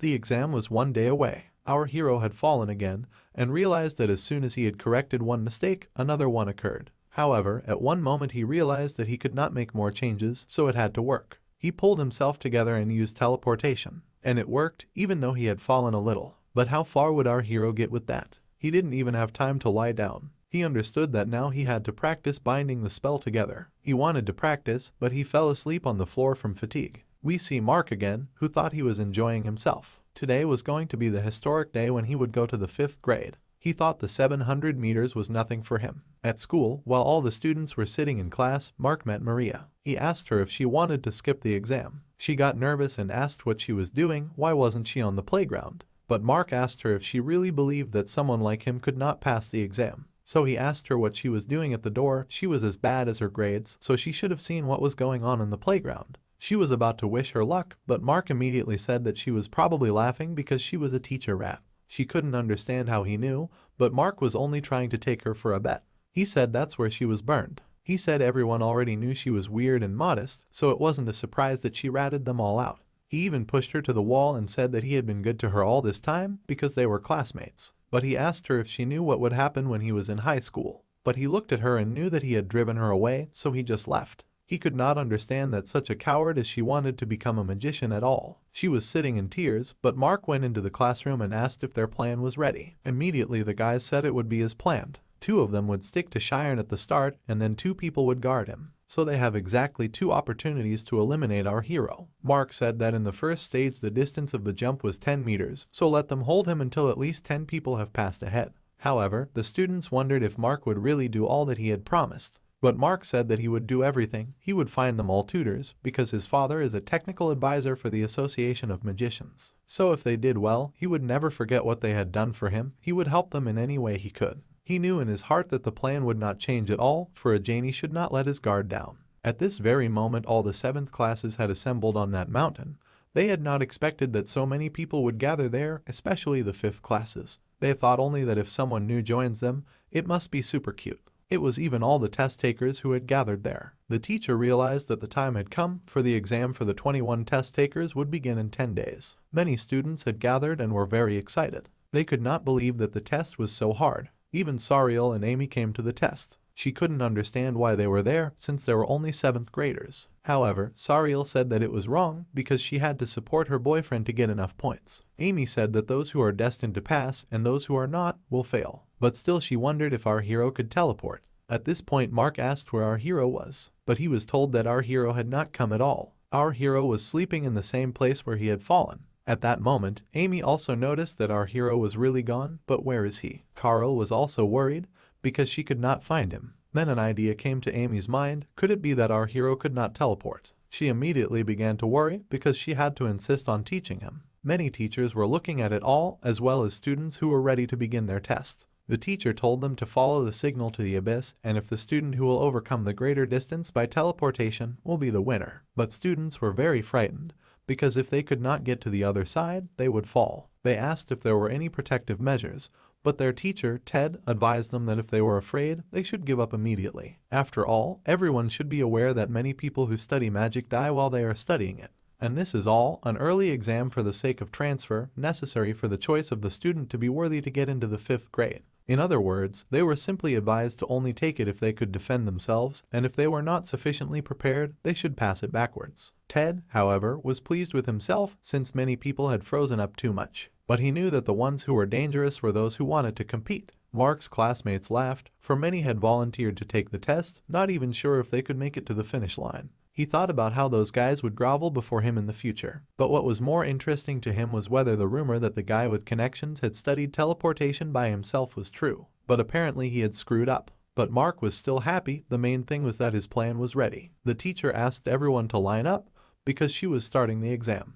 But at one moment she saw our hero, who was running along the edge of the forest. He ran as fast as he could, but everyone was surprised to see him. He came running and asked if he could still take part. But at that very moment, Amy immediately took the binoculars away from Carl and asked what and where was our hero. Why was he wounded at all? Was he practicing without protection? Sina's teacher asked the principal if they could postpone the exam a little. However, the principal said that students should take care of themselves during the preparation for the test, so let everyone start as planned. The teacher said that it was time to start the exam, but she asked our hero if he was ready because he could just refuse any time. But our hero said that everything will be all right, he is ready. Mark, who saw our hero, understood that now they have to make him fail the first 10 jumps. Immediately the clock activated and everyone got ready. Everyone ran and the first second passed. We understand that all the pupils have had serious training, but this is the first time they have found themselves on the precipice. What will they feel when there is only the boundless sky under their feet? Fear, or maybe excitement, will tickle them. A real uncertainty, because they could only think of one thing. They all ran to the abyss thinking that they had to be first. But Mark knew that the winner would be the one who could correctly time the jump. It would not be possible to shorten the gap, even if you make several leaps, of course, if someone had the guts. Only 3 seconds had passed and the cliff was only 5 meters away, so the first group began to teleport. Many were approaching the precipice, but many were just giving up, and so was Mark's group. He considered them as slobs, but he was also worried a little. But our hero didn't stop. He kept running. Our hero, on the other hand, understood that it was too early to jump. Everyone thought that our hero should have jumped because he was on the very edge, but our hero did what no one expected. He just jumped off the cliff. We remember what Ryan said to our hero. He said that Cheyenne was really wonderful, both during the sword fight and now, and that he had never seen anyone behave so fearlessly in front of his father. Ryan asked, wasn't our hero frightened in front of Biscoff? But our hero said that it was nothing, because he had read in a book that the essence of fear is based on imagination, on the idea that you will die in a situation. For example, if you jump off a cliff, you won't die until you hit the ground. So why do we have to focus on the present instead of thinking in vain about the future? That's the only way to find a solution. Ryan didn't understand a word Cheyenne had said. He thought he was crazy because if he jumped from the cliff he would die. But at this point we are again taken back to our hero, who had simply jumped off the cliff. Our hero knew that he must not lose consciousness, otherwise his zone would dissipate. But at that very moment Mark saw that our hero had already overtaken him, although he had jumped much later than them. In just 1 second, our hero had everyone's mouths watering. Carl was also shocked, because Amy had told him that it was the first time our hero had used magic. She was shocked, too, because our hero was too late, but he still had a chance. She knew that Cheyenne would definitely be the first if he continued in the same way. Mark, however, could not understand where his team had gone, although he tried his best. And Cheyenne was still ahead of him. And at that time, underneath them all stood Maria Erlin, who had a talent for magic from the beginning. She remembered all the times when her grades had dropped, and it was because she had been bullied in class. She was always told that bullying on the part of peers is normal. After all, that is what gets people ahead. So that's the reason she stayed in 7th grade for 6 years. She hated competition, and most of all she hated bullying, so there was no way she could let Mark win. And in the meantime, by the end of the 3rd phase, the students taking the exam were divided into 3 groups, with Mark and Cheyenne in the lead. The middle group was about 3 meters behind them, and behind them was the group that had used spells before everyone else out of fear. Many did not even know how to fly, and the teachers who watched them knew that it would happen, because the students who cannot overcome fear are the first to fail. However, as soon as they fell at the very bottom, they realized that they could not even crash. It was all those who were in the last group who failed. Many of the middle group also failed. Mark understood that it had to be so, but the main thing for him was that he had not made a mistake, because the distance between him and Cheyenne had increased and he did not look tired at all. But he did not understand how it could happen, because at the beginning of the exam it seemed to everybody that our hero was about to fall down dead. But our hero kept speeding up over and over again. Teachers also noticed that our hero was using compulsion and repeating the same sequence of actions as if he was a machine. And other teachers noticed that Mark's actions are incredibly unstable, and it was clear at a glance because he was considered the best in his class. Sina and the director were pleased, but Ted wouldn't accept the fact that our hero is really capable. But Sariel, who was watching the whole thing, saw that our hero acted that way. She could not understand how our hero had learned to do such a thing, who had taught him such an advanced technique. Amy understood that our hero had learned it by himself. She understood that ordinary magicians learn to consciously use the unconscious area.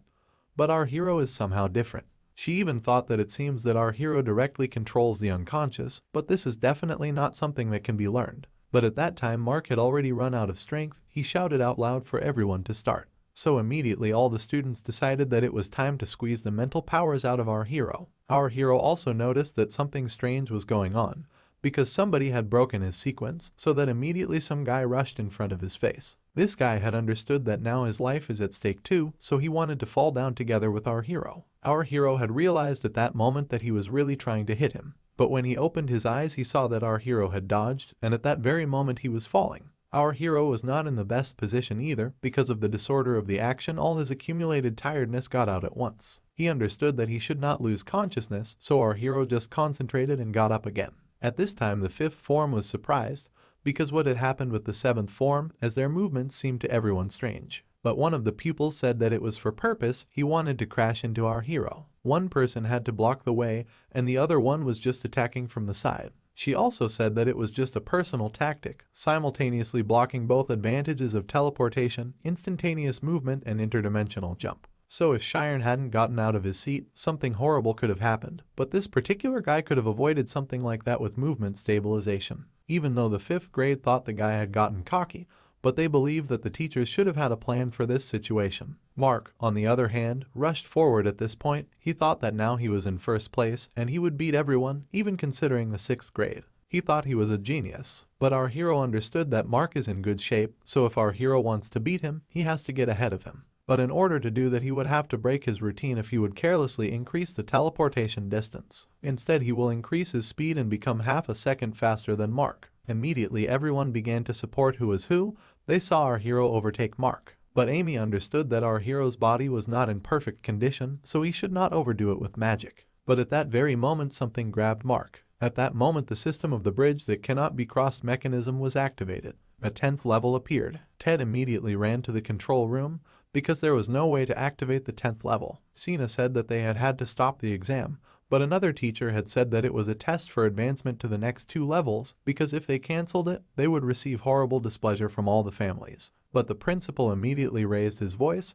He asked why they were even asking such a question in such a situation. He asked them to send a signal to stop the exam immediately. Ted, who was flying, also saw the signal that our hero, that the exam had been stopped, and it was likely that a lot of problems would fall on his desk. He came to the door that led to the control desk, but as soon as he tried to open it, he realized that it was locked. He realized that this was definitely no accident. He tried to open it with magic, but he noticed with the help of the zone that someone was inside. He asked me to open it, because if not, he would blow it up. But at the same moment, a voice said that she didn't care, because even so no one would notice that she was gone. Ted realized that the voice was Maria, and she was in tears. He asked her to open the door because she didn't even know what she had done. He had asked her to open the door, for if she did everything as soon as possible, she would be given a light punishment. But she did not want to do it. She was sure that it was all over. After all, if Mark transferred, she would be back in hell. What was the difference between death and such a life? She kept repeating the same thing, so Ted knew it was better to let her do as she saw fit. He told her that if she didn't want to open the door, she didn't have to, because he thought it wasn't that urgent in the same case. After all, just as she wanted, the exam had been stopped. Mark could not believe his eyes that the exam had been stopped, although it was too close to the transfer. But he knew that he had to win now, because he could not allow our hero to backtrack. He understood that there could be no other chance to get rid of our hero. So our hero and Mark went to the very labyrinth that had appeared. Sina was shocked that they went there. Even the director was and became frightened. Why did they continue their fight? Was it just out of pride? So the director immediately said that something should be done, because if it went further, it would become more dangerous. Sina was screaming, "What's Teacher Ted doing there?" But the principal was looking at our hero. He thought that he was a little different, because if he acted rashly, if he was blinded by greed, he would not be able to find the right way in this labyrinth. All the pupils were looking at all that with bated breath. They could not believe that they had gone to the 10th level, which was only for professionals. Our hero, who had noticed how the trap began to proliferate, noticed that it was too fast for him, so he did not have time to avoid one and calculate the other. At this rate, he would just waste all his mental powers. Mark, on the other hand, continued to chase through the maze. He was sure that they both would be eliminated anyway, so the one who went farthest would win. But if he managed to impress everybody, then his skills would be immediately recognized. He raced ahead and thought Chiron was surprised by his technique. But Maria was still sitting at the door, asking what was the competition really about. Is it just a deception of the opponent in order to make him fail? But he himself continues to get to the top. Is this the kind of situation the Academy strives for? But Ted said it wasn't like that at all. But Mary stuck to her side. She said that he did not embellish, because what can say the teacher, who was praised for his genius? Maria did everything that the teacher said. She was patient all the time, but the Academy only recognizes talented students. And she was ordinary. But Ted said he had graduated from the Academy. But once she got to the Academy, when he was still in his senior year, he asked her if she had heard of Ted's genius. Maria had never heard of him, which made him laugh. He said he was always last and stuck in the 5th grade for 5 whole years. It was only then that he became angry at his friends, because they were getting farther and farther away. Maria didn't believe it.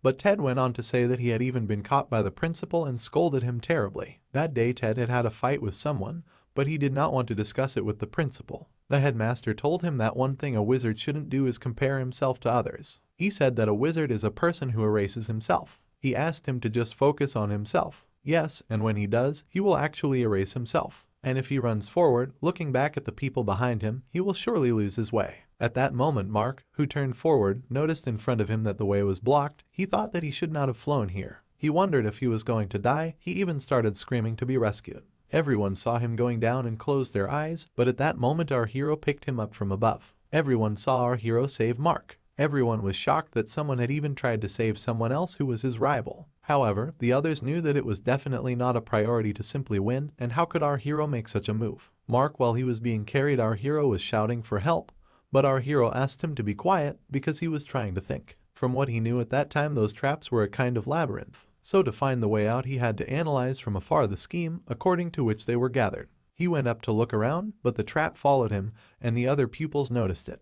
Our hero realized that climbing up was useless, so he decided to try to go back down. The other students also noticed it, but were still shocked that our hero was able to achieve all this by himself. Could it not be that everyone was wrong? However, all the students decided to shout words of encouragement to our hero at the same moment. Sariel couldn't believe her eyes, but Amy understood that Shiren wasn't studying to pass the exam, but to understand all the essence of magic. At the same moment, Ted was telling Maria that the competition was just a way to get to the finish line faster.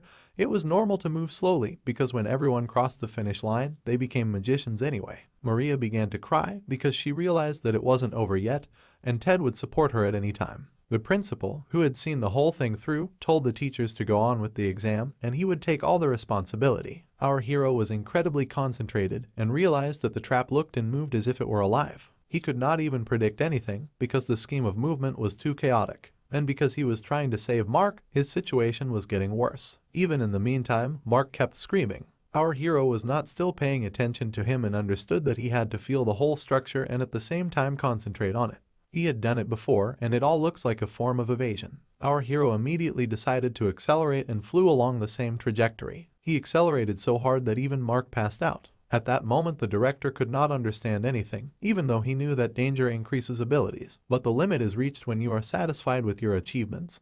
But in our hero, the director could feel neither satisfaction nor thirst. Does that mean that he has no limit at all? But another teacher had noticed our hero's work. It was a shocking sight for her because Shiren was not concentrated on anything and he did not have any extraneous thoughts. The density of his zone was almost 99.9%. He was even able to calculate his own movement in a trance state. Although the teacher recognized Shiren's talent, but this time he was in real danger. Our hero at this time thought only about how he could overcome the labyrinth because the distance between the obstacles was less than 1 meter. But he was sure that he would not be able to overcome 10 meters using teleportation, so he decided to divide it into tens. He calculated each of his movements in a split second and teleported like lightning. He saw an obstacle in front of him and knew that he could not pass it. He saw that the gap was too small, so he decided to go through and smash it too. No one understood what our hero was doing, but only one pupil had explained that if we divide the circle into parts, then an infinite straight line is formed, and only then we split the distance into 1,000.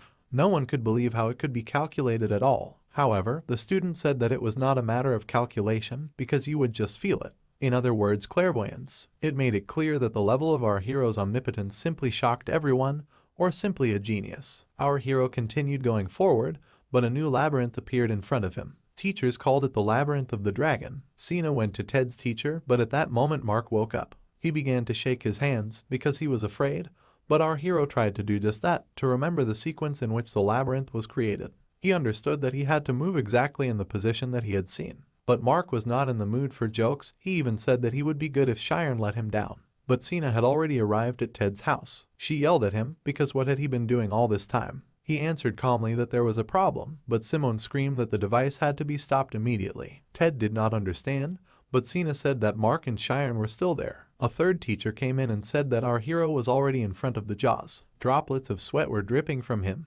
but before the jaws slammed shut, the shepherd decided to calm down, for he was still alive. He decided to make decisions in 1/10 of a second. In 100th of a second he was able to calculate all the ways where and where he would need to appear. But in 1,000th of a second he realized that he had been wrong. He decided to find another way, but as soon as the clock clicked, the jaws were already closed. Everybody thought that our hero was dead. They could not look at it. Director thought he had made a mistake, but our hero had found his way to the exit. Nobody could believe that he had done it.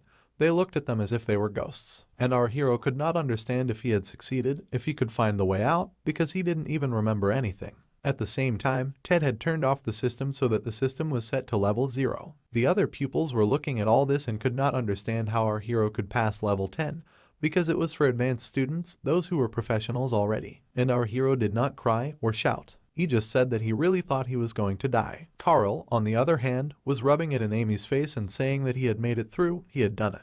But Amy even thought our hero was a little cool. Those who passed using all their strength would never show off or behave pretentiously. Everyone immediately surrounded our hero. They said he was really cool. They shouted that he had made it 2 classes ahead. All the 6th graders were sure to be jealous of him. But Sina's teacher, when she came with Ted, couldn't believe it either that our hero had made it. It's because of Ted's teacher. Ted asked them to understand that he had done everything he could, but Sina yelled at him, saying that he hadn't even done anything. But anyway, Sina said that they had finished the race at the same time, so they needed to confirm to the principal who really won. But the director was thinking at the time, did he have to worry at all? But nevertheless he was grateful to our hero for letting him see such a ray of light. Ted looked at the headmaster and realized that their family Milch specializes in photons and light magic and were awarded by the royal family. But the little greed that ignited in him again was only because of Shiren and his outstanding talent. Ted at that moment came up to him and said that they probably had such a person who had lit another spark in their academy. The headmaster was also crazy about the performance. He even remembered himself and his past after seeing our hero. He was greedy to the point of impossibility, and he did not believe in fate. And it was too long ago when his heart was beating as often as it is beating now. So at that moment the director came out to the students and said that only one person would pass, so he asked them to applaud whoever was able to show them, to give them that very moment of courage. Wanted to introduce them to someone who will lead the world, so that's who passed the test. It's our hero. At the same time Mark was on his feet. Everyone thought that he would ask to reconsider because he and Shiren had come together. But he did not understand how it could happen because he had seen with his own eyes that our hero was a real genius. He came to our hero and said that he was wrong all the time, so he asked him for forgiveness. As a magician he even admitted all his involvement. So our hero looked at him with his own eyes and said that he would receive the punishment that he thought fit. Everyone thought our hero was scary at that moment, but our hero was just tired. He just wanted to sleep. Sariel and Amy wanted to walk around. Amy thought that it was not the right time to go to our hero because he had proved everything. But at that moment our hero had noticed Amy. He shouted at her and said that he had proved everything. Our hero was not in his right mind, so he said he would catch up with her. All began to envy Amy, and she in turn blushed. But it so happened that Shiren did not remember anything, because after he woke up he had lost his memory. So it was after that our hero was transferred to the 5th grade. However, the teacher wondered how our hero went through the labyrinth. Did the dragon maze miss him? At this point, the dialogues between the students, as well as other teachers that were convened at the council, began. Many, of course, showed their negative attitude towards Maria's punishment. Perhaps because the other kids also realized their guilt, they quickly confessed to what they had done and even shared everything they had done to prevent Shiren's exam. The incident took a more serious turn, but was Maria really going to say that she was going to fulfill her promise to take full responsibility? One of the teachers said that he was also very sorry for Maria because of her unfortunate circumstances, and although she did not drive the car with the intention of harming people, the headmaster still understood that following the school rules, he was obliged to punish her. Our protagonist immediately said that he also wanted to accept his punishment because he ignored the signal to stop the exam and entered the maze. Besides, even if he didn't have much of a choice, he continued to move through dangerous territory, taking Mark with him. The principal, as well as others, did not think that working in this school they would ever see such a picture. Many children who couldn't see the truth after being caught up in rivalry, pride, and envy are now personally admitting their mistakes to becoming noble magicians. It is hard to believe that children can be raised in this way, because this is exactly what the principal taught almost every teacher in the school. As soon as the hammer was struck, many people fell down very much, and everyone began to cry, especially Maria. Many teachers even understood that this event was even more surprising than the previous ones, because now such a decision was made for the first time.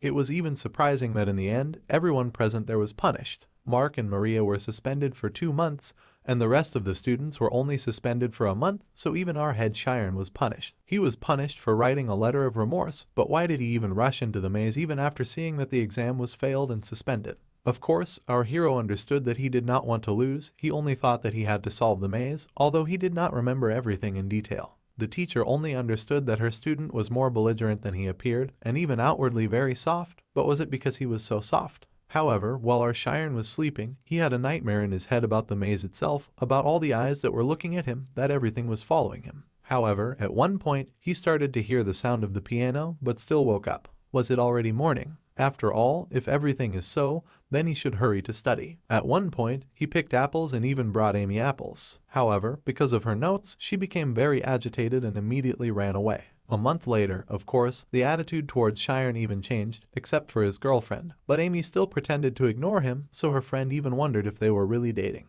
She said that Amy wanted to become a military officer because her specialty is targeted shooting, and many people say that such people are sent only for reconnaissance. Of course, this word is specialty. Starting in the 5th grade, you had to think about becoming a magician as your job, because becoming the best at one thing gives you more competitiveness. So most likely because of this, many people do not humiliate a person, even despite someone's low academic performance. By the time our Shiren was thinking, Nade came up to him, but despite his average academic performance, he was still quite energetic and could use electricity magic. While the two of them were talking, they were approached by two other people who looked quite formidable.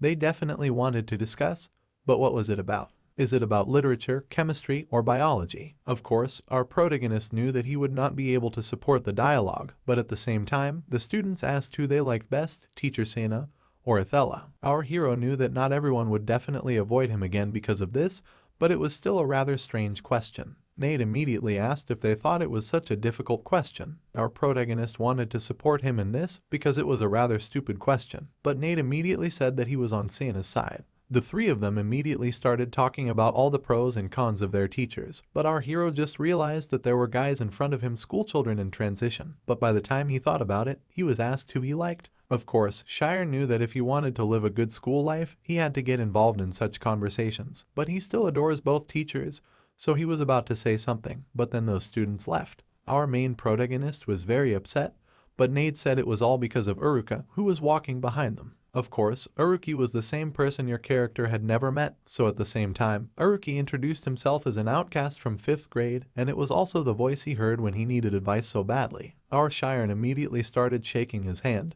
because he was very grateful at that time, but Uruki only said that he imagined a student like Shirena to be much more interesting. Nade immediately started apologizing for Uruki, who always talks in such cryptic ways and can say too much, but Uruki only said that he had praised our main character, and in any case, he hoped that our Shiren would try and be much more careful than he was in the past. They asked him if he wasn't coming to class, but Uruki just said he was bored. At the same time, Nade said that he was very sorry for Uruki, because Uruki is always like this, but he vouched for him because deep down, Uruki is someone you can rely on. Our protagonist said that Uruki actually looks like a good person, but Nade interrupted him, saying that Uruki is a genius, although the problem is that he is a genius in a strange way. It was at this moment that Uruki came on stage and immediately began to be conducted strange raspberry, which said that the person in front will be able to go on stage again.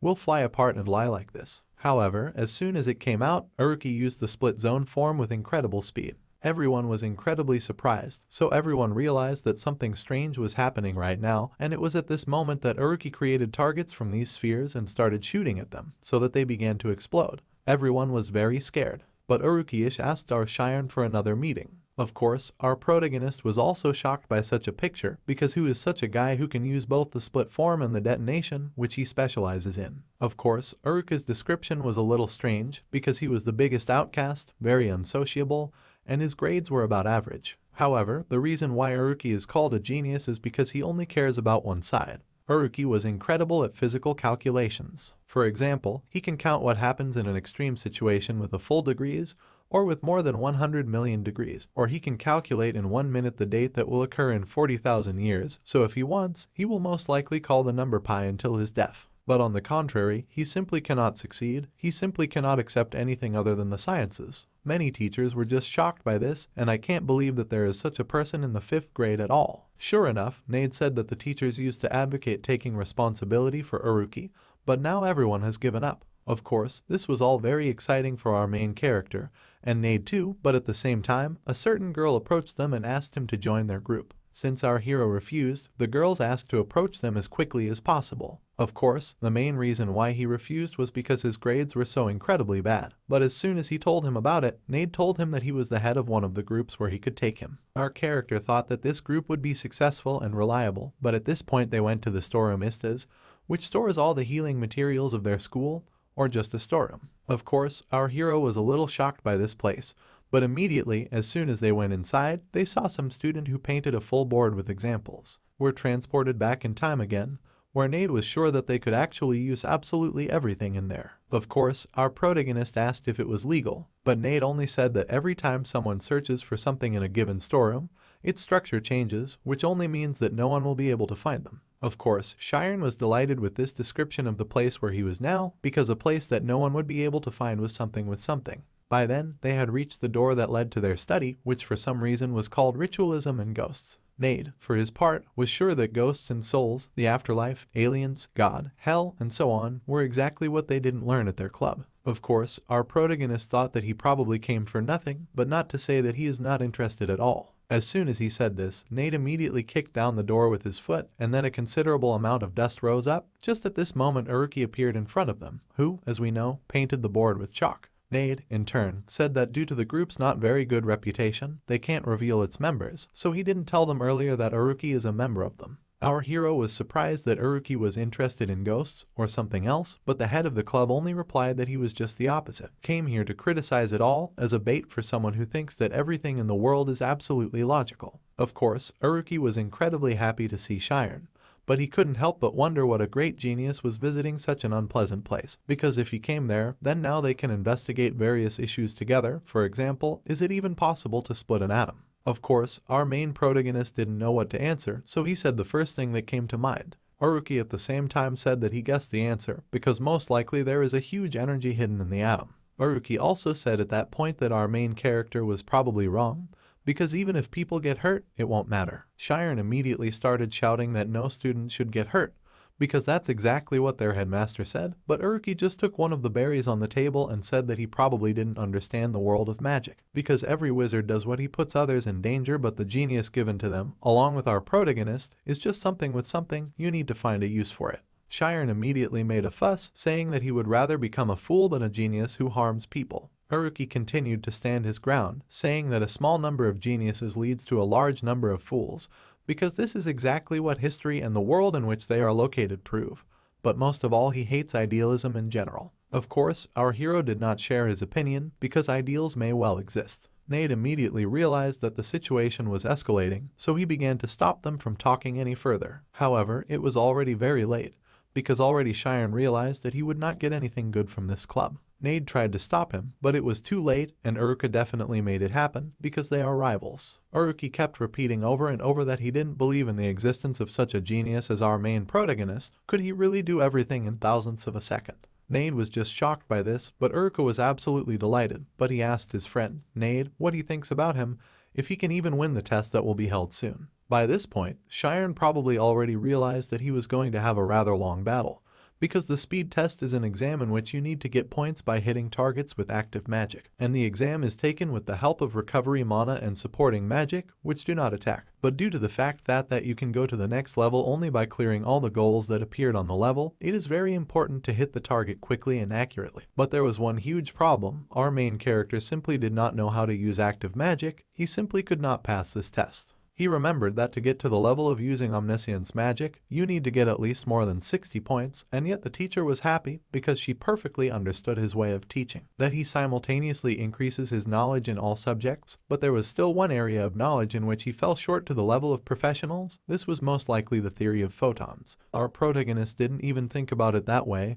He was fired up with the idea. Immediately, the teacher brought 2 books to his hands. He immediately opened it with the hope that he would succeed the first time, but later, when he opened it, he saw that although he would try to pass the test, there would still be no practical use for this magic. The teacher, in turn, said that although this magic seems outwardly useless, but in fact it has great prospects, because light is the fastest in the world and there is a need to control it. The Advanced Elephant Tower believes that the power of photons will be used in the field of information transmission, and now they are already exploring techniques for using this magic in various areas that they simply do not know about. Our Shiren thought about it, because in fact it will be an exciting study, because the magic of light definitely led a new industry. As soon as our protagonist went to the street training, he tried to use magic, but unfortunately he did not succeed. He started trying to use it again and again, but this time it didn't work. Of course, magnesium did not appear from the hands, but from the center of the spirit zone, but it was very difficult to imagine this process in detail. By the time our main character was trying to release something from his hand, a certain girl came out.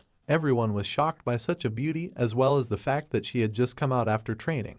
Our Shiren's eyes were already starting to run away. It was at this point that he was introduced that it was the teacher Athela, a bishop from the famous monastic order of Karsus, who protected 12 shrines. She was the one with a very strong mind. Immediately, all the guys started saying that their teacher was just fine, that they would have an intern with her. But our character was more surprised that they would even learn magic from such a person. Athela had already figured out that they would be learning the technique of strengthening omnipotence in this lesson, so she brought their senior to teach them an example specifically for this purpose. Sure enough, at this moment, a high school student whose specialty was word magic came out. This student's name was Samuel. Many people disliked him, but there was nothing to be done, so at the same time, this disciple activated an ability called Tornado. Everyone was shocked by this power, but the boy asked not to be surprised yet, because this magic could also be improved with the help of words. He started using another spell. Everyone was expecting something truly majestic, but at this rate, 3 minutes had already passed. When everyone forgot what was going on, the Starshilkasnik was already finished, so his tornado amplified several times. He told them that if you think about the words, they will succeed, and then asked to follow him again, because now he will do everything faster. Everyone was not very happy, because again they did not want to wait for such a spectacle for 3 whole minutes, so the student just took and began to move his tongue so quickly that nothing was clear. As soon as this spell was cast, the tornado was the strongest of them all,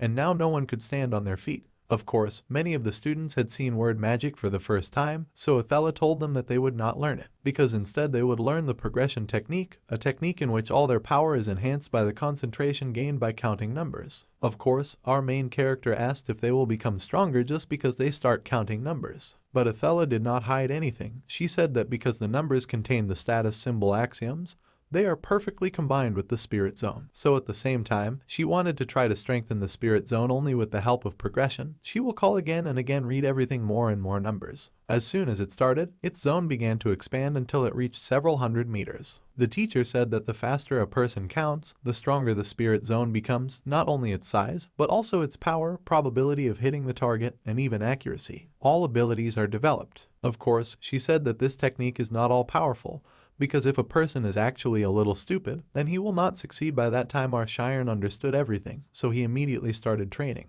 In 1 minute, he was able to count 1,000 digits, and then he thought what would happen if he could use his zone to count everything much faster. As soon as he thought about it, he immediately activated a burst of photons. He did it so well that no one could understand what it really was. After all, isn't this the activation of photons? Did someone learn to use this level of magic before the exam? Of course, Athela noticed our hero's success, so she immediately approached him. She asked if he was doing well, because if so, he should train in a different zone. As soon as our protagonist entered the training area, he was asked to call the target. Our Shiren understood everything, so at the same time, he began to understand that first he needed to strengthen the bug zone, and then use the progression method to do the rest and summon targets. As soon as the targets were summoned, our protagonist immediately started using everything he had learned. His targets flew apart in seconds. Everyone was shocked at this speed. Of course, Athela realized that this was Shiren's method of progression, that he combined numbers with large units and parsed it all in this way, that he used the modular technique of information magic. Most likely, he realized this on the last bridge that could not be crossed. It was just an incredible speed of development. As soon as this test was completed, it was written on the scoreboard that Shiren was able to select 342 targets with incredible accuracy. Many even decided to change their technique to photon activation. Of course, Nade was also surprised, because he knew that our main character could not use magic at all before, and now he received such a score. Uruki was the only one who thought it was pathetic, so he decided to participate as well. Athela didn't want to take him at first, because he was causing trouble, and our main character knew that he didn't want to meet him because he had a strange way of thinking. As soon as he thought about it, Uruki was already standing in the middle of the training hall, casting spells. It was at this moment that everyone understood that most likely our protagonist would be able to lose it in the score. And then Shiren even realized that Uruki can predict the movement of targets using equations of motion, but I still don't believe that such a thing is possible. Of course, Uruki Seattle 1 minute before 1 million. No one could believe that such a scum hid his power. But instead of going to rejoice, Uruki approached our hero and asked him if he was so surprised, because if so, then most likely he was very pitiful. Our Shiren was just shocked at such words, but still Tom was interested in how he counted to 1 million. While everyone looked on in surprise, Uruka only said that there was nothing complicated about his actions, because he only used the log system. Everyone was shocked with this, because if you thought so, then if you count log, then you can intuitively feel even the numbers of incredible digits. But even if you use this in the progression method, in which it is enough just to count numbers, then this only complicates everything once again. This is exactly the same syndrome savants. Uruka was asking Shiren if he really thought he could beat him, but our main character only said that he does everything not for the sake of victory, but all because he had one thing in front of him, an exam. Uruki certainly didn't believe it, because only weaklings say that, and you shouldn't pretend to be cool either, because Uruki doesn't have the ability to do that. Of course, at the same time, our main protagonist realized one thing, that if he wins this competition, he will be right, which Uruka confirmed, saying that the genius Shiren has a level of counting on a par with the worm. Of course, everyone thought that this show was very interesting, because the number of targets hit in a certain time becomes points. At each level, more and more goals appear, so if there is at least one passable level, then you will not be able to move on to the next one. In addition, due to the fact that the movement of summoned targets gradually accelerates with increasing level, if you cannot deal with them as quickly as possible, then you will be able to summon more targets due to the fact that you will lose a lot of points. Shiren only understood that in order to get 700 points, there was no way to miss, and it was necessary to reach level 30 in 1 minute, and for this you will need to pass each stage in 5 seconds. Of course, it was with these thoughts that he continued to achieve success. He continued to train until his result was increased by 200 points in just 1 week. Everyone knew that our main character's attack speed was incredible, but there was still Uruka, who was still ahead. This time Uruka scored 1 point more. This was definitely not a coincidence. Absolutely every next day Uruka's score was 1 point higher. It was a message from Uruka about how he didn't even use all his powers. He can definitely defeat someone like our main character in peace. Of course, everyone was talking about Uruka as well as our friend Shiren. They had tried to support our main character, but still told him that he didn't care who won because they were both his friends. But it was still very fun to watch because they both got very excited that maybe both of them could break the academy record. Our main protagonist didn't know it, or who made it anyway, so Nade still had to say that this record was set by his girlfriend at 987 points. Of course, we are back to Amy, who clearly didn't look very good. Based on the conversation with her friend, you could definitely tell that the senior class is something with something. She said that it is so difficult for her that she just thinks that they are trying to test every scrap of knowledge. She also said, after calming down a bit, that the graduating class is like the 5th, so her friend's abilities will definitely be enough. Of course, Amy asked what Shiren was up to, but her friend was shocked because really this couple has never met with each other. However, since she asked, she still needed to tell her best friend about her boyfriend's progress. As soon as that was said, Amy realized that Uruki had probably hit on her back in 5th grade. 2. That he pretended to be perfect and couldn't understand people's feelings, and when provoked, he annoyed the person by using his feelings expertly. Of course, the friend asked Amy to help her boyfriend, but Amy said that she should not worry about such a person. Of course, her friend started to say that she should help, but Amy once again calmed her down, saying that Shiren would definitely cope on his own. By the time they were talking about everything, many people were watching how Shiren managed to break the 700-point mark. No one believed that this mark could be obtained in 2 weeks of training. Uruki continued to smile and grin, but all Amy was saying was that if she continued to compete with Uruki, she would definitely lose, even though she holds the record. Of course, Uruki again broke the record of our main character, who for some reason was now sure that he could not win. It was already evening. Our main character was sitting in his room and thinking only that there would be exams this weekend. There were only 3 days left, but he couldn't find a way to surpass Uruki should he really give up. But as soon as Shiren remembered those very words, all that he had experienced, he decided to hope for the best again. He even began to accept that Uruki was right and that he just couldn't give up so easily, because in order to surpass Uruki, he would have to go beyond numbers. So what are numbers? What are progression methods? What is its essence? He realized that just numbers didn't make sense, because once you were locked in your thoughts, you wouldn't be able to see more, so you just had to feel. How far can he even count and walk? What number might appear out of bounds? However, so far our main character only continued to count until something sucked him inside. Of course, after such a moment, 40 hours have already passed, and the test time has come. Many people were shaking. Even the senior classes came. Everyone was tense with this situation, but the main event was the battle between Uruka and our Shiren. Of course, a lot of people were betting, but a lot of people were worried until it was time for Team 20, which included Shiren and Uruki. Everyone asked for silence, even shutting up Nade. Of course, the teacher also noticed that it was for these two that the audience gathered. As soon as the test began, both characters began to shoot down targets with incredible speed. Many people were shocked by Uruka's performance, but only a friend of our main character noticed that our Shiren had a few more points. Everyone thought that this was Uruka's game again, but he was now sure that everyone misunderstood because he was putting all his strength. But what did our main character do in the last 3 days? The teacher at this time understood that although the path that a person walks for the first time may seem long, but you can move faster on a well-trodden path, also with a score, so most likely Shiren went too far. He was really crazy. Of course, our protagonist continued to release photons at an incredible speed, and the teacher noticed our Shiren's strategy. But there was only one drawback: he could not be distracted by anything. The whole crowd just exploded, everyone started to get as fast as possible. So even Uruka decided that he had to use the full potential of his brain, with which the speed of light was cultivated. Everyone noticed that Uruka has 2 zones at all. The teacher couldn't believe it, because was it really possible to think and calculate everything so quickly? Everyone definitely thought this was the end, that Amy was right about Uruka, that it was just bad luck for Shiro. But our main character couldn't believe it, because really now he has reached his limit, can't he do anything more? But as soon as he thought about it, he realized that he was only being held back by the fact that he was in fear.